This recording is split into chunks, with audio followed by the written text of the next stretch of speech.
Journey through the Visible and Invisible Cosmos. Perspectives from Rosicrucian Theosophy. Anti-Savanainen. Literary Society of the Finnish Rosicrucian. 2024. Foreword. By Richard Smalley. The essays in Anti-Savanainen's remarkable book approach well-known esoteric strains including Rosicrucianism, Theosophy, and Anthroposophy in an extremely accurate, articulate, and useful fashion. Integrating the thought of the early 20th century theosophist Pekka Ervast, he views these movements from a Finnish perspective, which will seem unfamiliar to many readers in other countries. In this foreword, I do not think it would be of great value to recapitulate Savanainen's insights, which he expounds clearly and eloquently. Instead, it may be helpful to discuss the background of the principal traditions that he explores, notably Rosicrucianism, Theosophy, and Anthroposophy. Rosicrucianism came to the eye of educated Europe in 1614-15, when two pamphlets were published in Germany. The Fama Fraternitatis, the Rumor of the Brotherhood, and the Confessio Fraternitatis, the Confession of the Brotherhood. They describe a mysterious and elusive brotherhood founded by a German named Christian Rosenkreutz, who was born in 1378 and lived to the age of 106. Rosenkreutz traveled to the Middle East, Arabia, and North Africa in a search for wisdom. In Fez, Morocco, he encountered a group that he called the elementary inhabitants, who shared their wisdom with him. Christian Rosenkreutz returned to Europe to make its learned world aware of this knowledge. But to them, says the Fama, it was all a laughing matter. In the end, he assembled 8 individuals to study and advance this work. The Brotherhood carried on in secrecy for 120 years, when some members discovered the hidden tomb of Christian Rosenkreutz. Since his putative date of death was 1384, the year of the discovery would be 1604, only a decade before the Rosicrucian manifestos were published. This discovery, real or symbolic, marked the moment when the Brotherhood could make itself known to the public. The manifestos address many political, religious, and scientific issues of the time, hinting, for example, at the imminent demise of the Holy Roman Empire, which nonetheless survived until 1806. Most prominently, these pamphlets foresee a new age of discovery of the wonders of nature and a liberation of humanity from the intellectual errors and shackles with which it had long been bound, such as the Pope, Galen, and Aristotle. The manifestos aroused a furor. Many learned men across Europe, including René Descartes, journeyed about, trying to find the brothers. But they never made themselves publicly known, and those who in published pamphlets requested contact were never answered to our knowledge. The Rosicrucian furor subsided in 1618, submerged by the outbreak of the 30 Years' War, but the ideals promoted by the brothers remained a source of widespread admiration and imitation. As the manifestos indicate, the 17th century, for all its turbulence, was a time of greater intellectual freedom than Western Europe had seen for centuries. In this new, liberated milieu, it was possible to look into the strands of wisdom in the Kalevala, Hermeticism, Freemasonry, and alchemy in a way that long been impossible. Many questions remain. Did Christian Rosenkreutz, Christian Rosicrucian, really live? Or was he merely an allegorical figure illustrating the principal symbols of the Brotherhood, the rose and cross? Was he a composite of memories of an actual man, or was he entirely allegorical? We may never know, but the Rosicrucian stream continued to flow. Although no organizations calling themselves Rosicrucian emerged for several decades after the manifesto's publication, they inspired a number of well-known esoteric lines. In 1694, some settlers sailed to America under the leadership of Johannes Kelpius, master of a Rosicrucian lodge in Europe. Landing in Philadelphia, the colonists eventually formed a community in Ephrata, further west, and contributed a great deal to the cultural and intellectual life of colonial America. In 18th century Germany, there was the Gold und Rosenkreuz, Gold and Rose Cross, which came to public attention in 1750. Rosicrucian influences persisted through the 19th and 20th centuries, the best known being the American organization, the ancient and mystical Order of the Rosicrucian Theosophy, headquartered in San Jose, California. Still another is the Finnish Order of the Rosicrucian, whose teachings are explored in this book. Which of these groups were connected to and arose from which? This question really cannot be answered, because Rosicrucian influences go underground and surface when they will. One cannot determine what connections one organization might have with a previous one. Some Rosicrucian lines may have consisted of only one or two individuals in a generation. And although some lines attach great weight to charters and credentials, others do not value them at all and remain mysterious about their origins even to their own members. To sum up, Rosicrucianism is a version of the universal esoteric tradition, variously called the ancient wisdom, the ageless wisdom, the occult philosophy, and by many other names. This tradition can be found with remarkable consistency worldwide under countless names and guises and associated with all of the great world religions, and sometimes with none of them. These traditions are by no means all identical, but in view of the far-flung range of their cultures and contexts, their similarities are far more striking than their differences. Another name for this occult tradition is Theosophy. Actually, which should it be capitalized or lowercase? Obviously, I am talking in terms of English language orthography. As a matter of fact, Theosophy is used in both a generic and a specific sense. Theosophy, lowercased, refers to a body of doctrine about the nature of God as illuminated by mystical insight, as opposed to theology, which is ostensibly guided by reason and revelation. Scholars thus refer to the Theosophy of the Jewish Kabbalistic text the Zohar, or the 17th-century German mystic Jacob Boehme. When capitalized, Theosophy refers to the esoteric doctrine promoted by the Theosophical Society and its offshoots. The society was founded in New York in 1875 by Helena Petrovna Blavatsky, Henry Steele Olcott, and William Q. Judge, although its headquarters moved to India in 1878-79, where it remains to this day. Blavatsky 1831-91. A Russian noblewoman, occultist, and world traveler, was the central figure in the Theosophical movement, and her major works Isis Unveiled 1877 and The Secret Doctrine 1888 are its central texts. Theosophy embraces doctrines such as karma and reincarnation, suggesting the influence of Hinduism and Buddhism. Theosophists have even incorporated Eastern religious practices, notably vegetarianism and cremation, into the Western context, where they are now comfortably at home. Theosophy nonetheless differs from its Eastern cousins in its attitude toward the human condition and purpose. Hinduism and Buddhism depict manifest reality, including, but not limited to, the physical plane as a mad whirligig, an unending cycle of births and rebirths ordained by karma. The only escape from this wheel is moksha or liberation, or, in a Buddhist context, enlightenment. Such liberation permanently frees the individuality from the illusory world that we take for real. Hence the frequent accusation leveled at these traditions by Western critics, who claim that they are escapist or world-denying. This contention is neither entirely true nor entirely false, but at any rate, it is not the perspective of Theosophy, which does not see the human project as an endlessly self-perpetuating and futile cycle. Instead, it is evolution, a tremendous odyssey taking the unit of consciousness, the monad, from its origins in the unmanifest absolute through the planes of reality down to material existence, as well as a return to the absolute after a journey of eons. This evolution is not a blind Darwinian process, dictated by random mutation and natural selection. Rather, it is an elaborate divine plan that encompasses every monad. And monads are not merely human. They are present in existence down to its smallest forms, even the atom. In the incalculable cycles of existence, the monad progresses from utter simplicity to evolution as a microbe, a plant, an animal, a human, and further on to beings as vastly superior to humans as humans are to protozoa.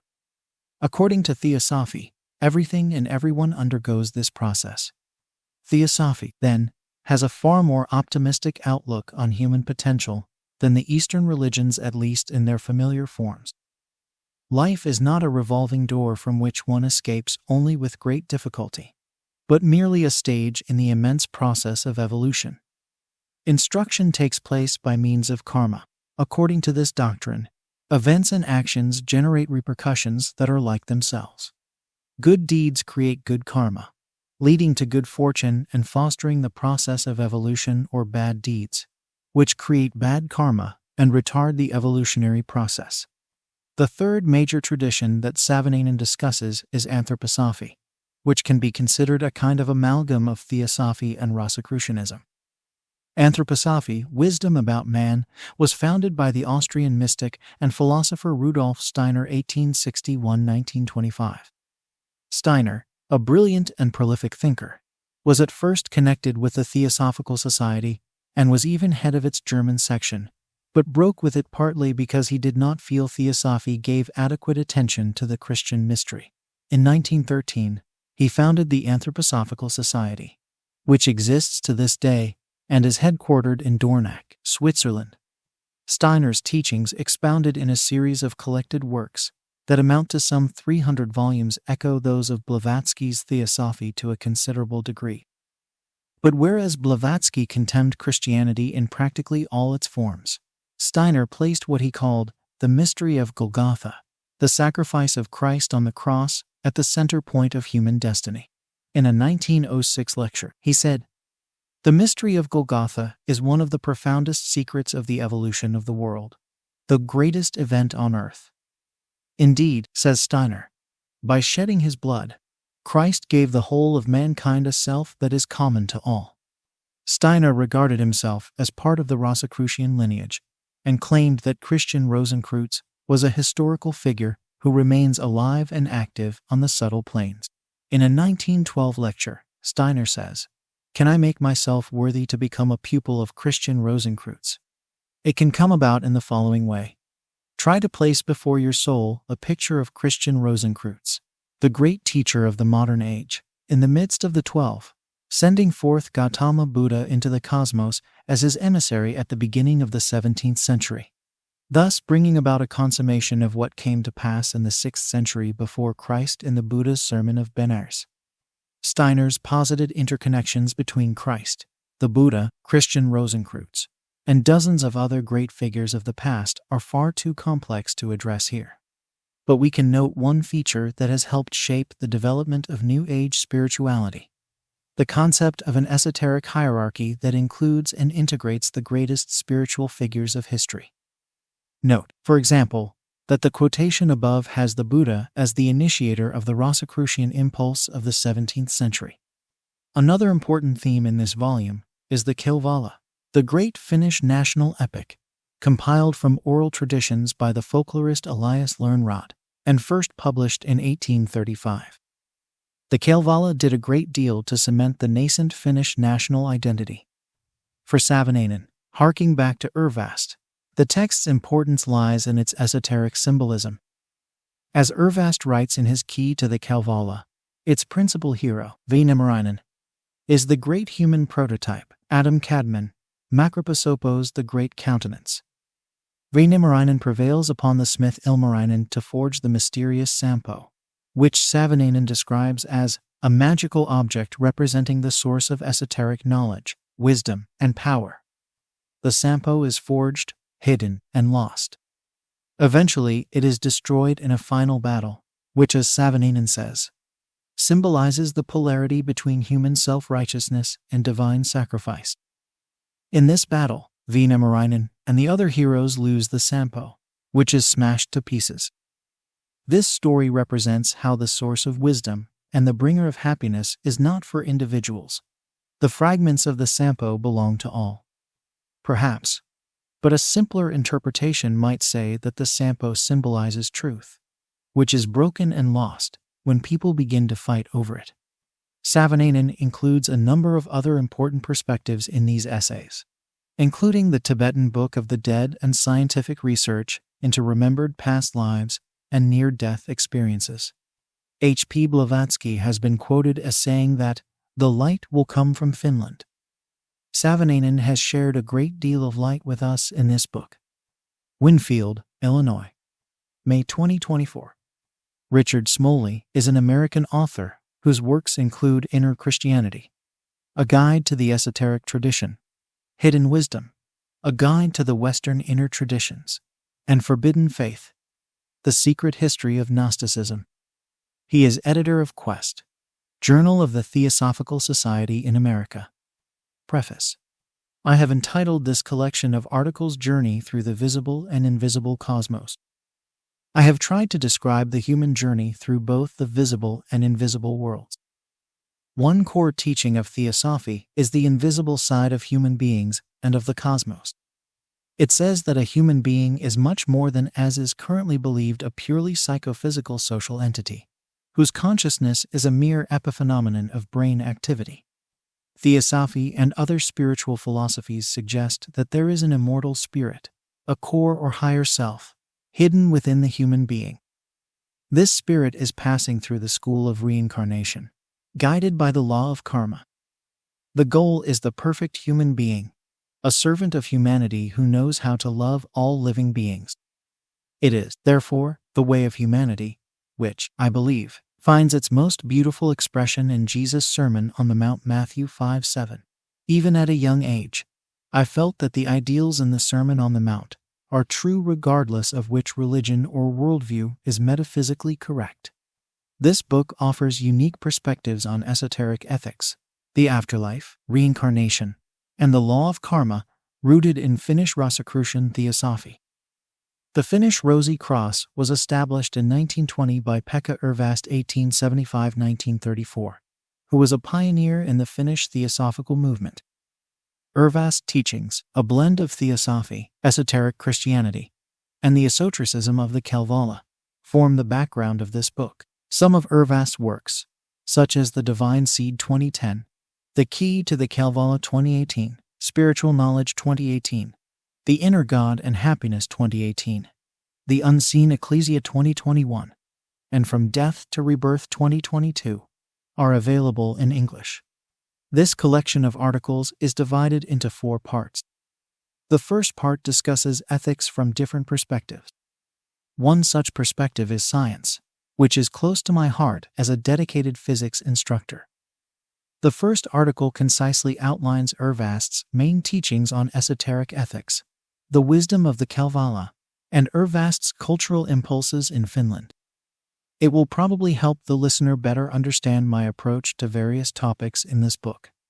The book's second part examines the afterlife as manifested in spiritual teachers' descriptions of the multiple stages between death and rebirth, as well as in scientific research on near-death experiences. One article summarizes the doctrine of bardos, or intermediate states of death, as described in the Tibetan Book of the Dead, and compares its descriptions of death processes with theosophical teachings on the afterlife. This article was written in collaboration with my friend Dr. Tommy Tolmanen. I thank Tommy for his great cooperation and encouragement. I would also like to thank Francis V. Taizo, an eminent Tibetologist and priest of the Catholic Church, for his critical comments on our first manuscript on the Tibetan Book of the Dead. Thanks to his feedback, we rewrote the whole article. The book's third part evaluates the notions of karma and reincarnation from various esoteric perspectives, including theosophy and anthroposophy. In addition, one article evaluates the evidence for children's reincarnation memories gathered by the late Professor Ian Stevenson and his colleagues. Intriguingly, there is at least some objective evidence for reincarnation. The fourth part of the book presents a few exciting and profound spiritual teachers and their teachings. Paul Brunton 1898-1981, Rudolf Steiner 1861-1925, Peter Dunoff 1864-1944, and Judith von Hall born 1972. Steiner was the founder of the anthroposophical movement, and von Hall is one modern representative of that movement. I have been interested in Steiner's teachings for decades, as in many respects they are closely aligned with Ervast's teachings. I extend my heartfelt thanks to Richard Smoley for his meticulous editing of the articles and for his captivating foreword. I am also grateful to Jukka I. Lindfors for his layout design and to Mintu Koskainen for the book's cover. I would like to acknowledge the financial support provided by the Vehiculasatir Foundation and its chairman, Rauno Rinkainen, which was instrumental in bringing this book to fruition. Almost all the articles in this book were first published in Theosophical magazines. Quest. Journal of the Theosophical Society in America editor Richard Smoley. Esoterica Theosophical Society in England and Wales, former editor Tim Wyatt. Hermes Risen editor Debbie Elliott. Theosophy Forward editor Jan Nicolaus Kind. And the Theosophist editor Idermis Rodriguez. I am deeply grateful to these editors for their support and interest in my work. Antti Savanainen, Ph.D. Kuopio, Finland. September 4, 2024. Esoteric Ethics and Practice of Life. Pekka Ervast's Spiritual Teachings. Pekka Ervast, born 1875, died 1934, was an exceptional person whose influence is still felt in Finland today. He left a remarkable literary legacy that centers on theosophy, esoteric Christianity, the ethics of the Sermon on the Mount, and the wisdom of the Finnish national epic, the Kalevala. Ervast was one of the founders of the Finnish section of the Theosophical Society in 1907, and was elected as the section's first Secretary-General. After various stages, Ervast resigned from the Theosophical Society, and in 1920 founded the Finnish Rosy Cross. Although it is institutionally separate, the Finnish Rosy Cross remains a part of the theosophical movement started by H.P. Blavatsky, whom Ervast loved and respected deeply. Ervast chose the name Finnish Rosy Cross Rusu Risti in Finnish for the new organization to emphasize the ideological and internal link with the movement in esoteric Christianity that some believe originated with Christian Rosicrucians as early as the 15th century. Christian Rosicrucians appears in two important tracts published in the early 17th century: the Fama Fraternitatis, the Rumor of the Brotherhood, and the Confessio Fraternitatis, the Confession of the Brotherhood, which were a major impulse to the spread of the Rosicrucian movement. Some contend that Christian Rosicrucian was a merely symbolic figure. Others contend that he really lived as a historical person. The ethical path of the Sermon on the Mount. One of Theosophy's premises is that humanity can attain spiritual knowledge, that is, knowledge of the mysteries of life and death. This is because the human spirit, the core human being, is an immortal part of the consciousness of the cosmic Christ. In Rosicrucian Theosophy, the instructions for living in the Sermon on the Mount serve as signposts for the path to enlightenment.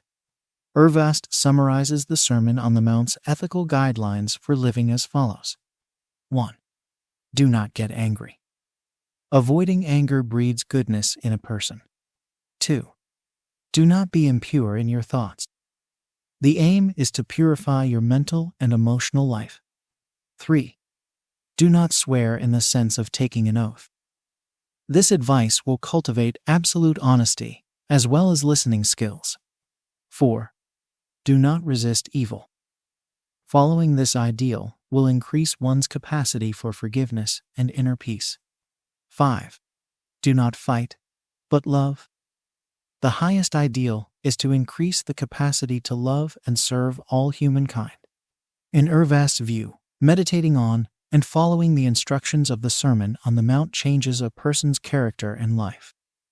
In his book, The Divine Seed 2010, Ervast emphasizes that meditating and following Jesus' teachings in the Sermon on the Mount will eventually make one a member of the kingdom of heaven. Or perhaps it is better to say that following these instructions prepares one to become a citizen of the invisible world. Entrance is not determined by the person, but by life itself. Rosicrucian Theosophy shares the teachings of mainstream Theosophy on karma and reincarnation. The goal is not to enjoy a better reincarnation sometime in the future, but to become a servant of humanity, as urged by Fifth Commandment from the Sermon on the Mount. The ideal is thus the same as in the Mahayana Buddhism, where the Bodhisattva compassionately avoids entering nirvana in order to advance the enlightenment of all sentient beings until the last blade of grass is enlightened. Using the symbol of the Rosy Cross, Ervast explains how both the hardships and happy moments of life can be viewed from the perspective of esoteric Christianity. Quote begins. The rose symbolizes life, joy, happiness, and love, while the cross represents death, suffering, pain, and burden. The Rosicrucian worldview seeks to unite the two extremes, to link the cross and the rose, to seek the golden mean between joy and sorrow, and to rise above joy and sorrow to the peace that conquers the world. Esoterically, it interprets the image of the rosy cross like this. When one takes up his cross, both one's external and internal destiny, and takes it up without a frown, even with joy, then a rose blossoms on the cross, a rose of love, which brings peace and bliss into one's life. The rose is then formed from the blood of one's heart, and the blood is the blood of Christ, which has been shed from one's heart when the cross as a sword has been put into it. Quote ends. The Kalevala as a representation of esoteric wisdom. The Kalevala is an epic composed of traditional Finnish poems. It was compiled by the physician Elias Lönnrot and published in book form in 1849. Lönnrot added some poems of his own to complete the epic's narrative. Ervast presented a theosophical interpretation of the Kalevala in his book, The Key to the Kalevala 2018. He says that the Kalevala describes an initiation drama, and in doing so anticipates the resurrection mystery, which is fulfilled as the most miraculous events of another holy book, the New Testament. According to Ervast, the Kalevala's spiritual path is divided into the way of preparation, propositional excursionist, and the way of knowledge, Sampo excursionist. Lemminkainen and Ilmarinen are two heroes on a quest to win over the maid of Poja, the higher self. But first they must perform 3 tasks as a preparation. These are called the works for wages, which are the same for both heroes: purifying the lower self and the personality and preparing for the wedding with the Maiden of the North. Ilmarinen, the principal sage in the Kalevala, urges Ilmarinen to forge the Sampo, a magical object representing the source of esoteric knowledge, wisdom, and power. The Sampo is then locked up by Louhi, the mistress of the North, in Pohjola's stone mountain. After Ilmarinen has forged the Sampo, he receives the Maiden of the North in marriage.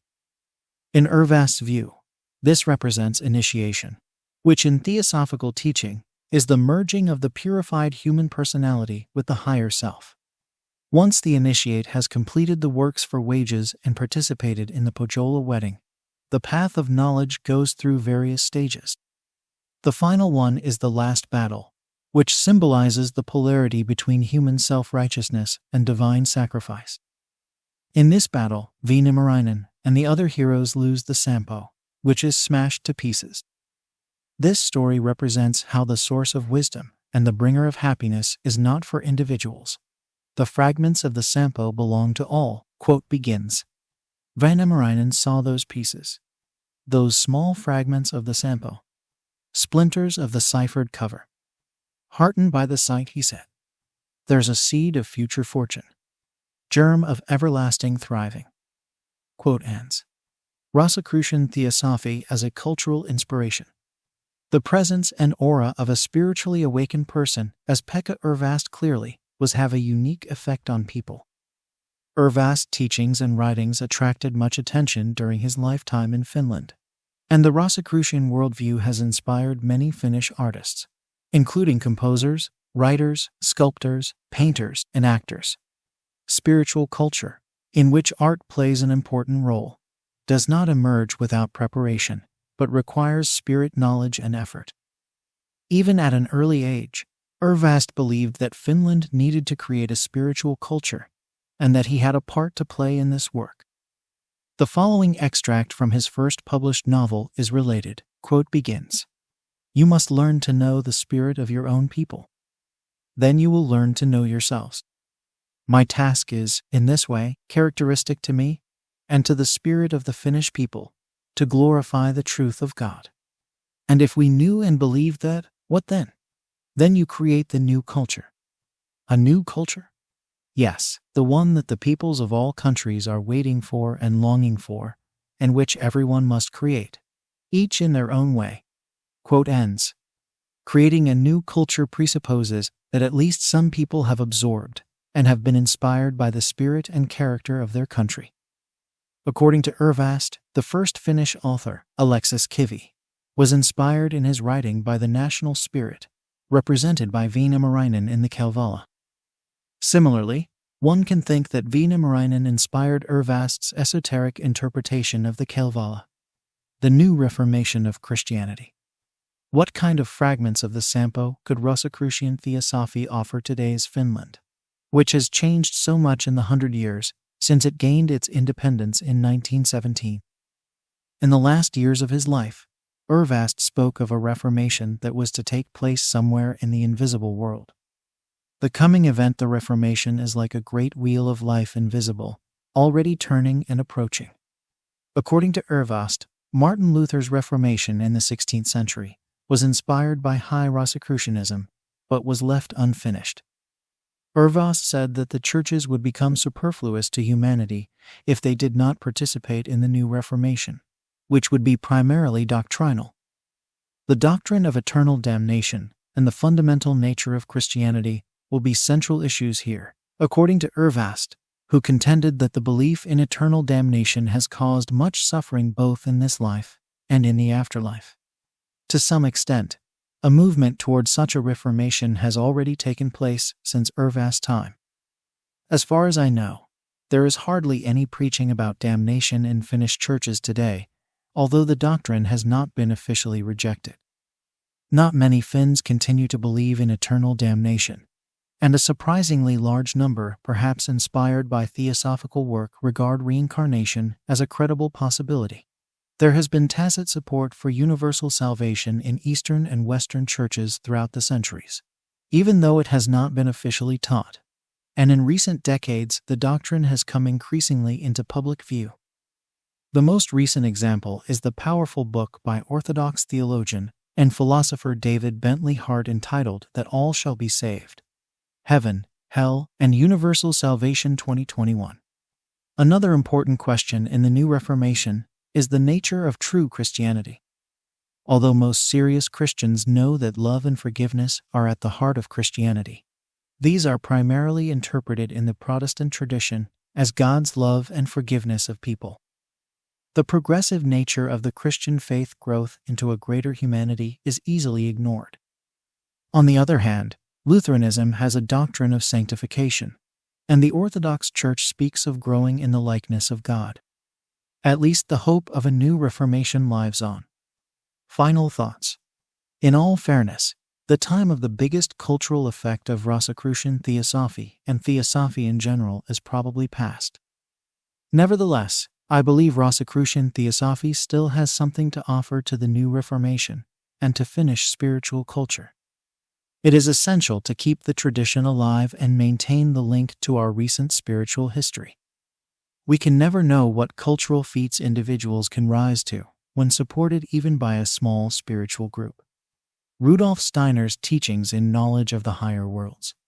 Rudolf Steiner, 1861–1925, published a series of articles titled How to Know Higher Worlds in the journal Lucifer Gnosis between 1904 and 1905.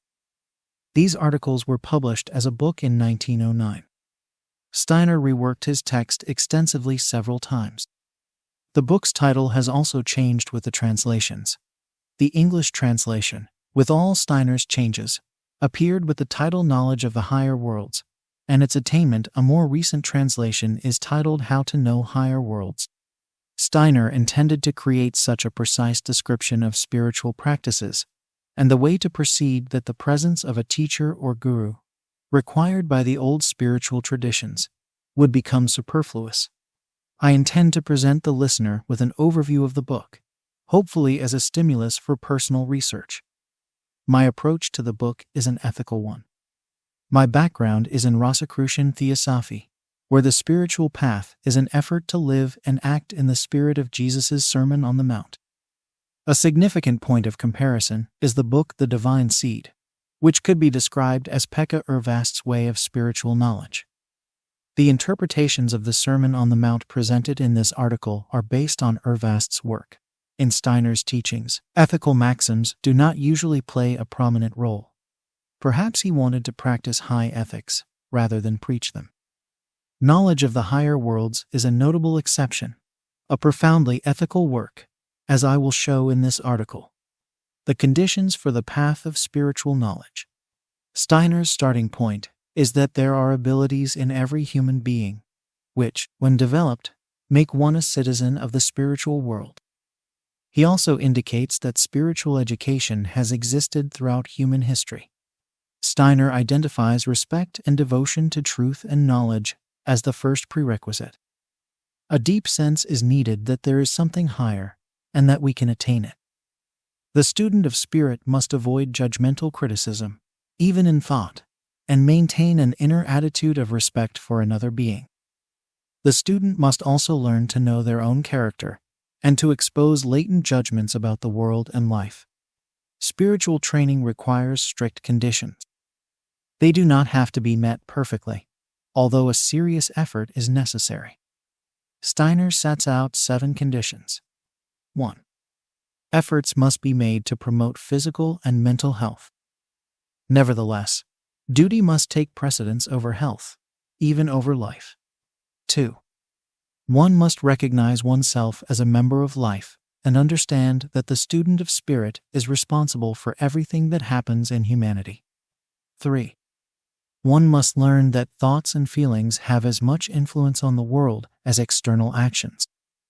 Pure feelings and thoughts contribute to the world, as do good deeds. In Ervast's interpretation, the Sermon on the Mount advises, "Be pure in your thoughts." Purifying thoughts and emotions' purity of heart allows one to understand and perceive the emotional lives of people and nature, for example by seeing auras. 4. The student of spirit must learn that a human being's essence is not external, but internal. 5. Sustainability is required to maintain the force of the decision. One must learn to sacrifice one's work for the good of the world, regardless of how it is received. In Rosicrucian Theosophy, it is customary to say that we must learn to serve according to our abilities and strengths, regardless of how others perceive us. 6. One needs to develop a sense of gratitude for all that one receives. All-embracing love is necessary for attaining spiritual knowledge.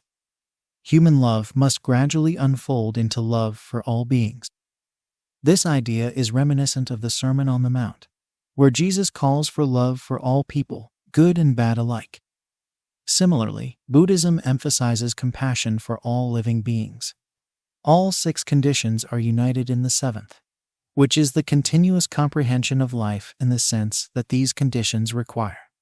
Steiner also talks about the attitude of the student of spirit towards evil. One must find ways to transform evil into good. The best way to fight evil and imperfection is to create the perfect. In Ervast's interpretation, overcoming evil requires that we no longer regard adversity, insults, and humiliation as evil, but as hidden blessings that enable us to free ourselves from our old karma and teach us to love.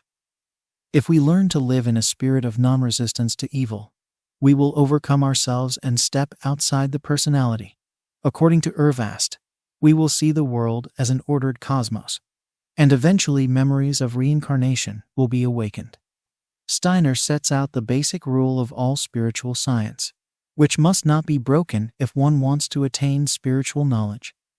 Every branch of knowledge which you seek only to enrich your own learning, only to accumulate treasure for yourself, leads you away from the path.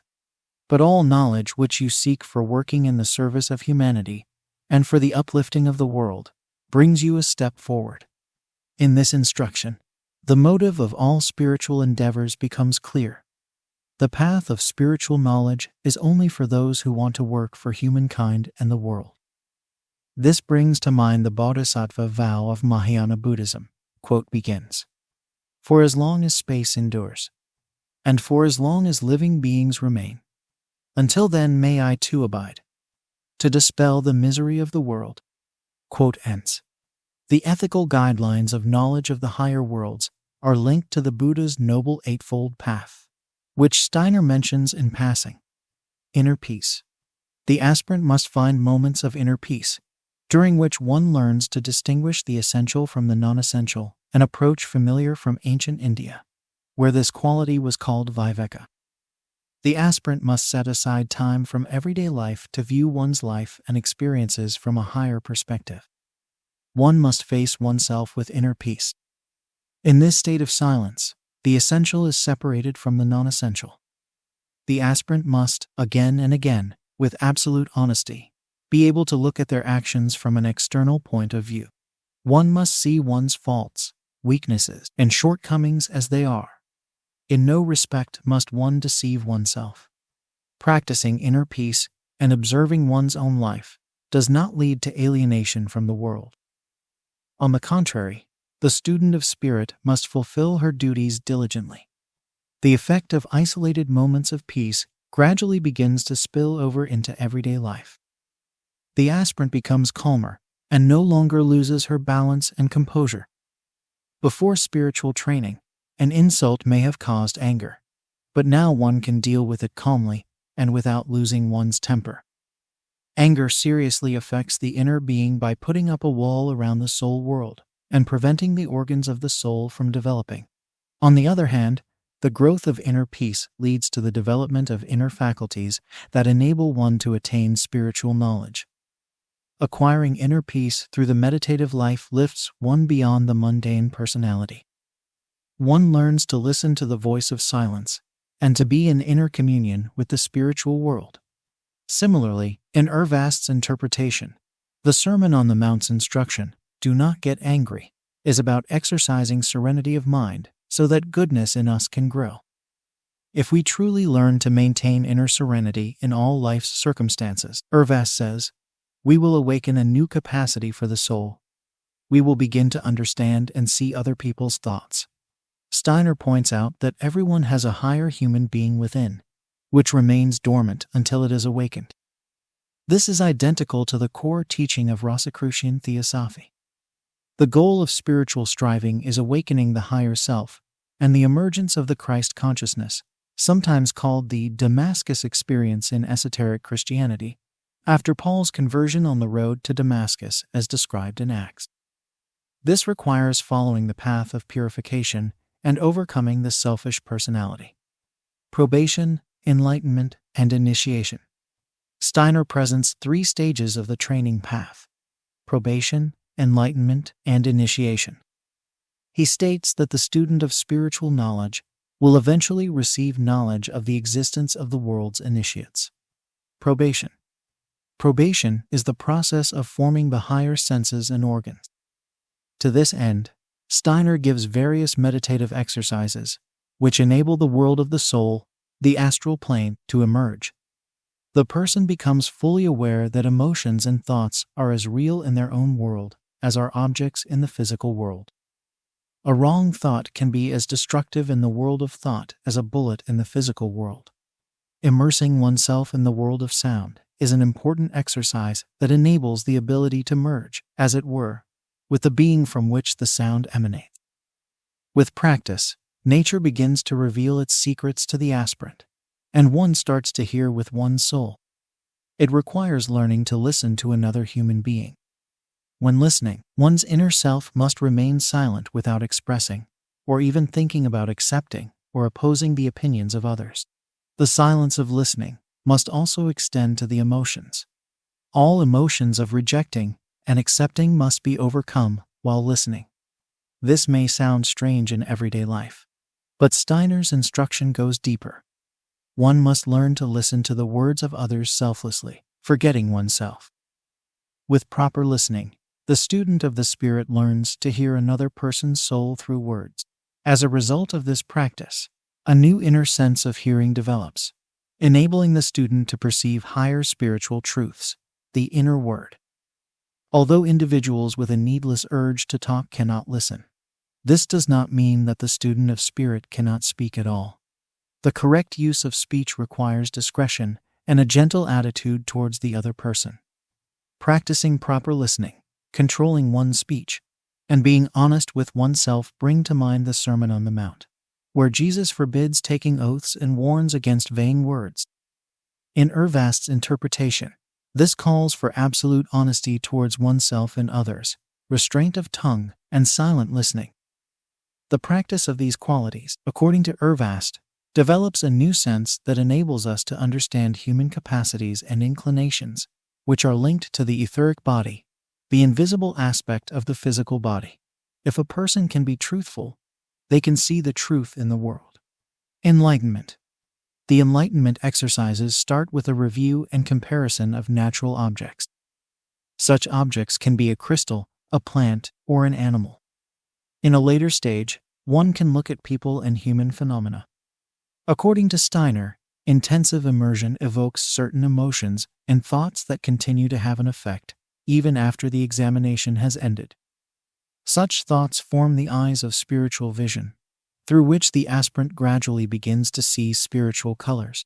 Once this ability has been acquired, one encounters beings that do not manifest themselves in the physical world. Steiner stresses the importance of both caution and a connection with the physical world. Moral strength, inner integrity, and external perception must be constantly developed during training. The student's sense of natural beauty and compassion for people and animals must grow. Otherwise, enlightenment fails, and the consequences can be dangerous.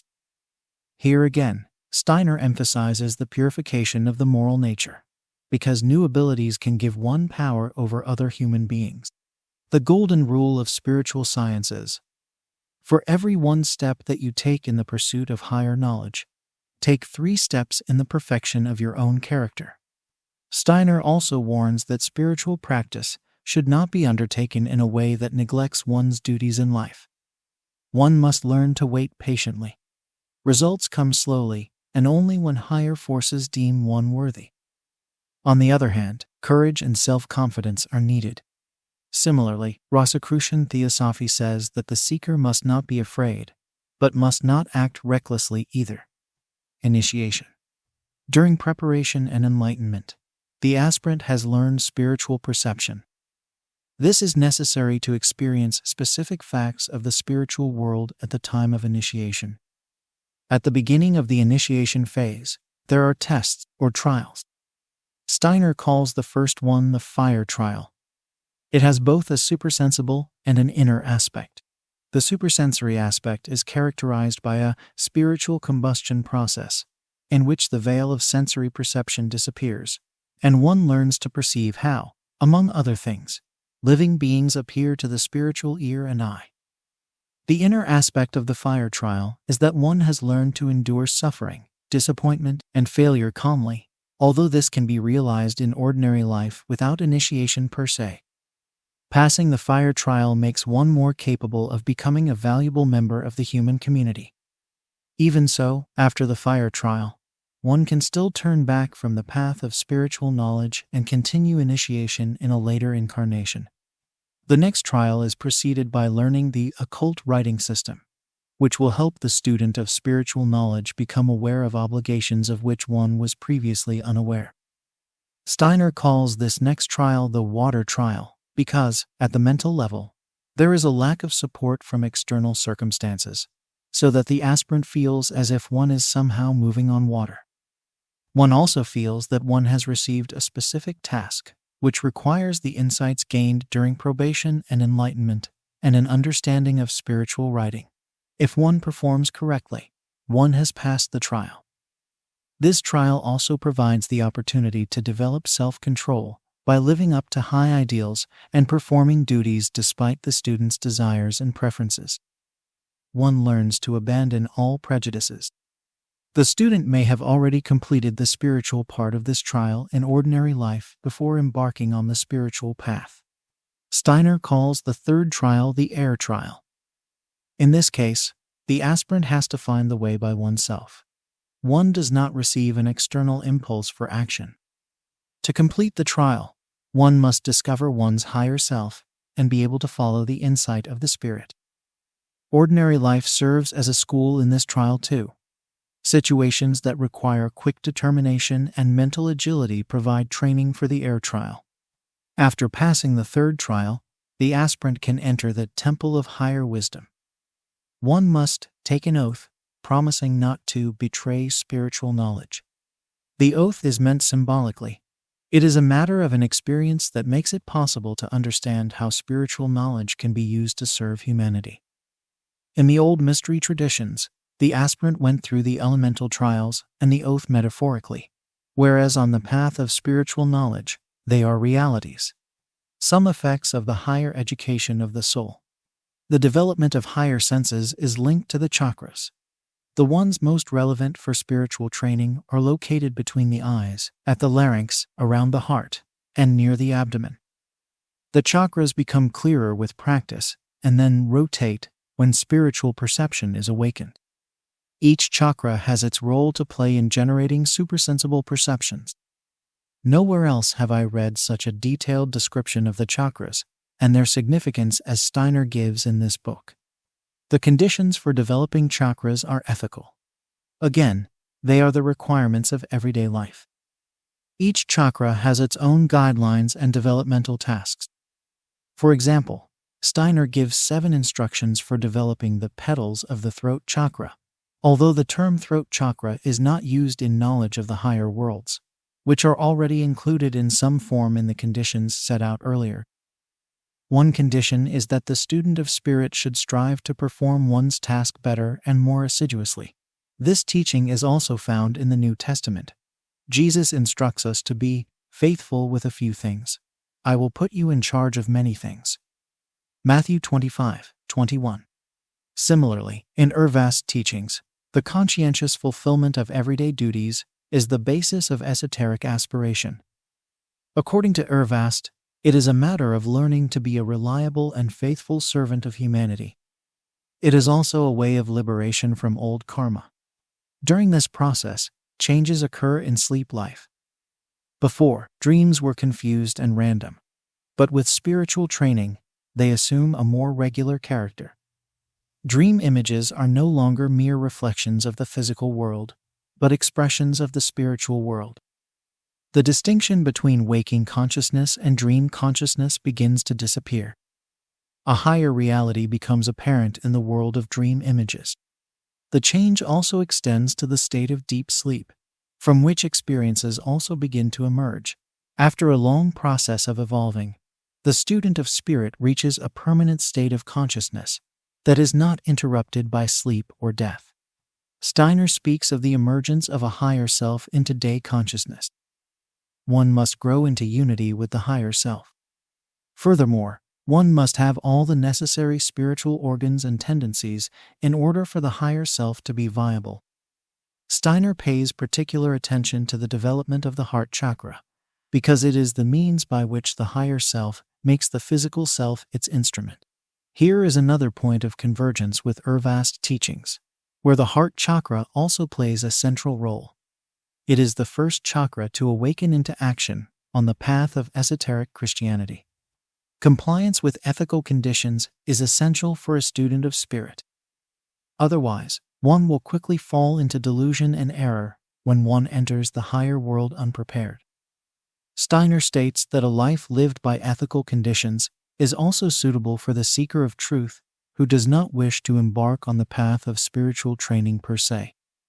The ethical quest, even without other meditative practices, affects the soul's life, albeit slowly. 2 guardians of the threshold. At a particular stage of development associated with the differentiation of will, thought, and emotion, the student of spiritual knowledge faces the lesser guardian of the threshold. It does not exist for a human being until one has reached that stage of development. Steiner describes the lesser guardian of the threshold with an impressive narrative. The terrifying creature appears. This creature comprises the good and bad aspects of past lives, formerly interwoven with the aspirant's being. Now they are detached from one. The figure is frightening because it is the product of an individual's past lives.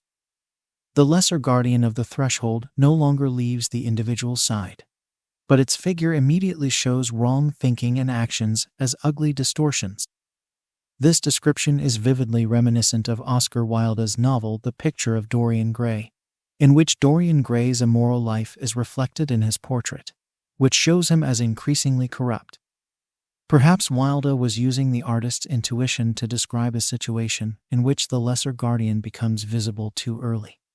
The lesser guardian must become perfect. Otherwise, the human being will fall into darkness and destruction. The lesser guardian will become gloriously beautiful only when the individual has atoned for past wrongs and purified oneself, so that no evil is possible for one anymore. Only then can the transfigured lesser guardian and the student of spirit reunite. The threshold is a feeling of fear. If one is even slightly afraid of controlling one's destiny, one should not cross the threshold, because crossing it takes one into worlds where one previously walked only after death. Before the conscious encounter with the lesser guardian of the threshold, the connection was broken at death. Only the forces of fate saw the guardian, whose imperfection compelled the forces of fate to lead the individuality to earth again and again to a new incarnation. Steiner's description is like a paraphrase of the Buddha's speech to a house builder in the Dhammapada. Quote begins, "I, who have been seeking the builder of this house, failing to attain enlightenment which would enable me to find him, have wandered through innumerable births in samsara. To be born again and again is, indeed, dukkha. O house builder, you are seen. You shall build no house for me again. All your rafters are broken. Your roof tree is destroyed. My mind has reached the unconditioned. The end of craving has been attained." Quote ends. Spiritual training prepares a person to face the threshold of the spiritual world without fear by fully and consciously taking on the responsibility of recreating the character of the lesser guardian. After crossing the threshold correctly, the initiate sees the causes and consequences of one's life, understanding the karmic reasons for one's own nature and destiny. From now on, one experiences death consciously, fulfilling the requirement of the ancient mysteries, which ordained that the initiate was to learn to die during one's life. After a while, the traveler on the path of spiritual knowledge will encounter the greater guardian of the threshold. Steiner also presents this encounter in the form of a narrative. The initiate encounters a high being of light, whose beauty is transcendental. The greater guardian of the threshold entails two different paths, and according to Steiner, choosing between them is not easy. The first path leads to individual bliss, allowing the initiate to enter the spiritual world as a liberated being, no longer needing the physical body in its present form. However, this path is black, because it places the initiate outside the rest of the world, ultimately falling behind the rest of humanity. The occultists of the White Path theosophical literature speaks of masters, and the Great White Brotherhood provide help only for those who choose that path. That is, those who selflessly serve humanity and the world. If the initiate chooses the White Path, one may one day join the greater guardian of the threshold. In his book Occult Science, an outline, Steiner clarifies that the greater guardian of the threshold is the Christ being, who became a central theme of Steiner's later anthroposophy. Steiner's description of the two paths is similar to the descriptions of the Arhat and Bodhisattva in Mahayana Buddhism. In the Mahatma letters to Mr. Sinnett, the path of personal salvation of the Arhat is called exalted and glorious selfishness, much like the greater guardian of the threshold in Steiner's description. Discussion. As mentioned in the introduction, Steiner intended that the esoteric instructions given in knowledge of the higher worlds could replace the spiritual teacher, or at any rate that the role of the teacher would be different from that in the old mysteries. Nevertheless, oral instruction played a role in Steiner's esoteric teachings. In 1904, he started an esoteric school that, among other things, provided guidance in meditative life. The first esoteric school also had a ritual aspect. From 1906, it was organized on a Masonic basis. The school continued until the outbreak of the First World War in 1914. Steiner founded a new esoteric school in 1923, but only managed to open the first class before passing away in 1925. Steiner planned a sequel to Knowledge of the Higher World. The second part never appeared, although anthroposophists consider his work, The Stages of Higher Knowledge, the second part. Knowledge of the Higher Worlds was well received by the theosophists of the early 20th century. Annie Besant, then president of the Theosophical Society, made a glowing statement about it in her foreword to the first English translation. Steiner was awarded the Society's Sub-Bureau Medal for the book. At the time, he was the General Secretary of the Theosophical Society in Germany. He left the Theosophical Society in 1913 and founded the Anthroposophical Society. Steiner felt that he had been commissioned to write his book directly by the spiritual world. He hoped that by following its instructions, a group of people could emerge who could verify his spiritual scientific findings. At the same time, these people would have developed a great capacity for helping humanity. This did not happen, which was a disappointment to Steiner. It is not surprising that Steiner's intentions regarding knowledge of the higher worlds did not come true, since the book's ethical precepts are demanding. The book contains dozens of instructions espousing very high ideals. Yet, as I have tried to point out, they are entirely in the spirit of the Sermon on the Mount. From the point of view of Rosicrucian Theosophy, knowledge of the higher worlds contains a detailed description of the path of purification, which usually takes several lifetimes. Steiner speaks of crossing the threshold of the spiritual world and developing spiritual faculties. Urvast, on the other hand, talks about becoming a member of the kingdom of heaven and the new abilities that come with it.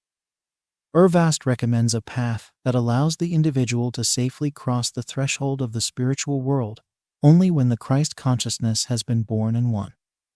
Such an interpretation can be drawn from Steiner's teachings.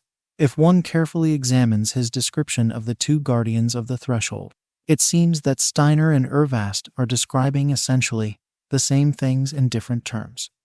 The true esoteric path is always open to serious aspirants, and Steiner's masterpiece can serve as an excellent guide. Forgiveness, a tool for renewal. Everyone has had some experience of deeds and words that have caused sorrow for oneself or someone else. This is also true in my case. Decades ago, I was a subject of an attack. Each time I thought about what had happened, my mind was filled with negative emotions and thoughts of revenge. Little by little, this spiral of negativity came to an end. It was easy to see that the bitter emotions were causing suffering only for me. This unpleasant process can be seen in a positive light, since I learned something about what happens if one does not forgive. I will discuss forgiveness first from the point of view of scientific research. Then I will explore the perspectives provided by Theosophy and Anthroposophy. Finally, I will briefly address two ways to implement forgiveness in practice. Scientific research on forgiveness. The definition of forgiveness can vary in scientific studies. It can mean giving up negative feelings or showing goodwill to an offender. On the other hand, unforgiveness is associated with feelings of resentment, hostility, anger, and hatred toward the offender. In one study, people were asked to think about someone who had hurt, mistreated, or offended them. As they were reminiscing, the researcher monitored their blood pressure, heart rate, and other physiological factors. Recalling a grudge had measurable stressful effects. Not forgiving burdens the immunity system and can make someone more prone to disease. Forgiveness has also been found to have a positive effect on relationships within a family, as well as in professional contexts. There is a very strong relationship between forgiveness and well-being in marriages, which is easy to accept in the light of everyday experience. The good news is that it is possible to learn forgiveness. Research suggests that this is possible even in severe cases. This is not necessarily easy, but it has potential for healing whole nations, as was beautifully demonstrated by Nelson Mandela and Desmond Tutu in South Africa. Spiritual perspectives on forgiveness. The late Russian anthroposophist Sergei Prokofiev wrote a remarkable book called The Occult Significance of Forgiveness. Based on the anthroposophy of Rudolf Steiner, Prokofiev's book contains profound and inspiring examples of the power of forgiveness. According to both Anthroposophy and Theosophy, the human entity consists of both a lower self, which could be characterized as the personality, and a higher self, the immortal, spiritual aspect. Forgiveness fills the lower self with forces emanating from the higher self. The lower self may resist this process, but this tendency can be overcome with the help of the higher self, from whose point of view forgiveness is very easy and self-evident. Indeed, Prokofiev says, The higher self is in constant process of forgiving the lower self. Prokofiev maintains that breaking the inner laws of life subjects the individual to karma, which is implemented by a vast number of hierarchical beings acting in the invisible cosmos. Genuine forgiveness and voluntarily renouncing compensation liberate the forces of the higher hierarchies. According to Theosophy, the law of karma is inevitable, just as natural laws are. From the spiritual perspective, most if not all bad things that happen to us are consequences of our transgressions in this or a past life. In this sense, karma is beneficent, as it allows us to become free from the past. Indeed, the Finnish theosophist Pekka Ervast called it a blessing in disguise. Madame Blavatsky writes about the relationship between karma and forgiveness in the Key to Theosophy. Quote begins, "We cannot recommend too strongly mercy, charity, and forgiveness of mutual offenses.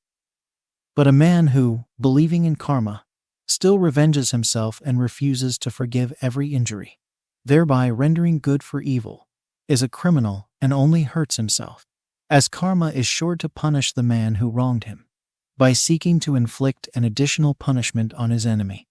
He, who instead of leaving that punishment to the great law adds to it his own might, only begets thereby a cause for the future reward of his own enemy and a future punishment for himself." Quote ends. As we have seen, there are excellent scientific and spiritual grounds for forgiveness. But how can we put it into practice? I will briefly discuss two approaches. Magic words. Finnish psychotherapist Tillikki Saaristo presents a simple exercise in her book Magic Words. Why forgive?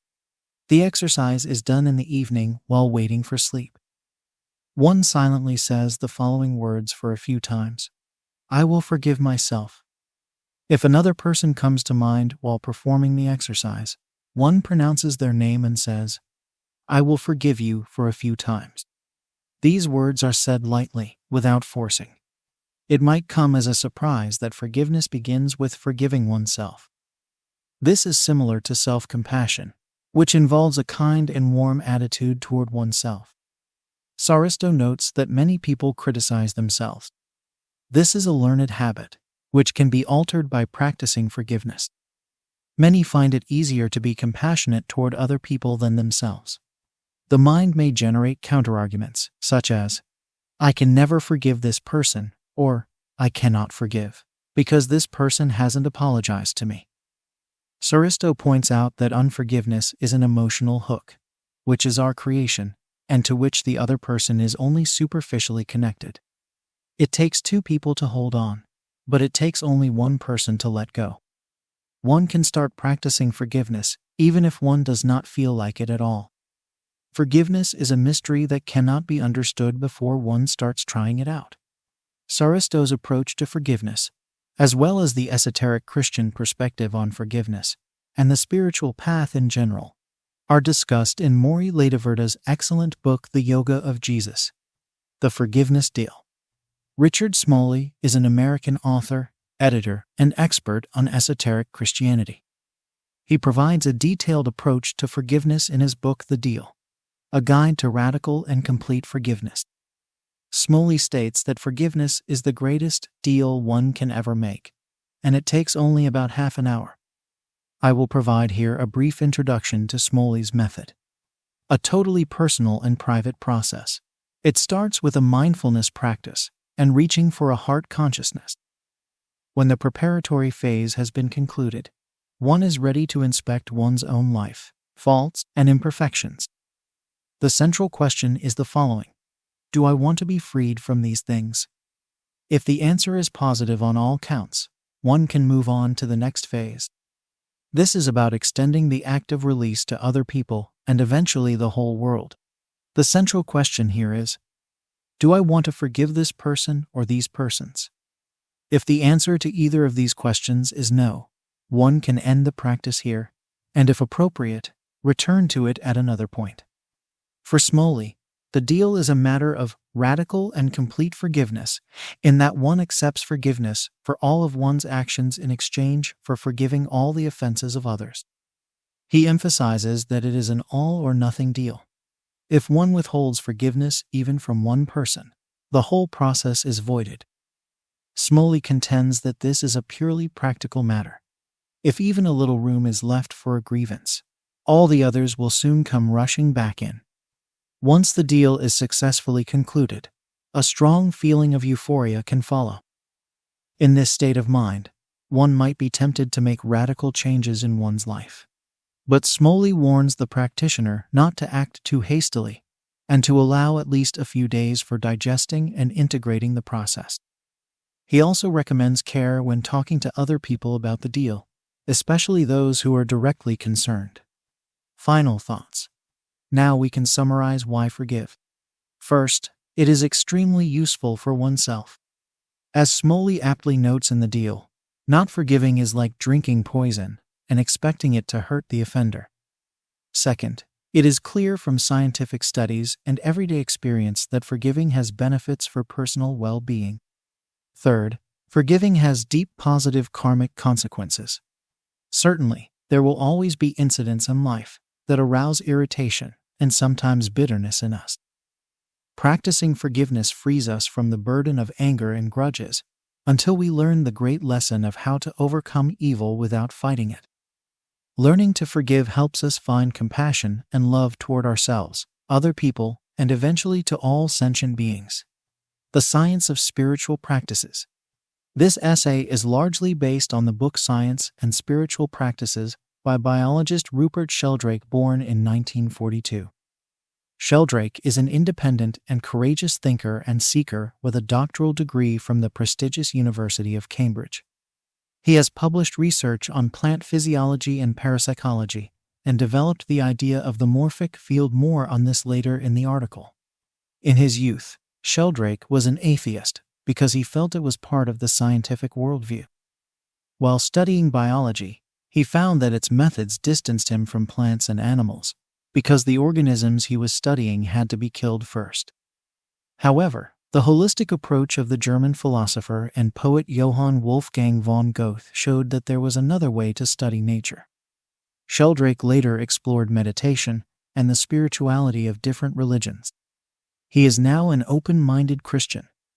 The title, The Science of Spiritual Practices, may sound strange. What could science have to do with spiritual practice?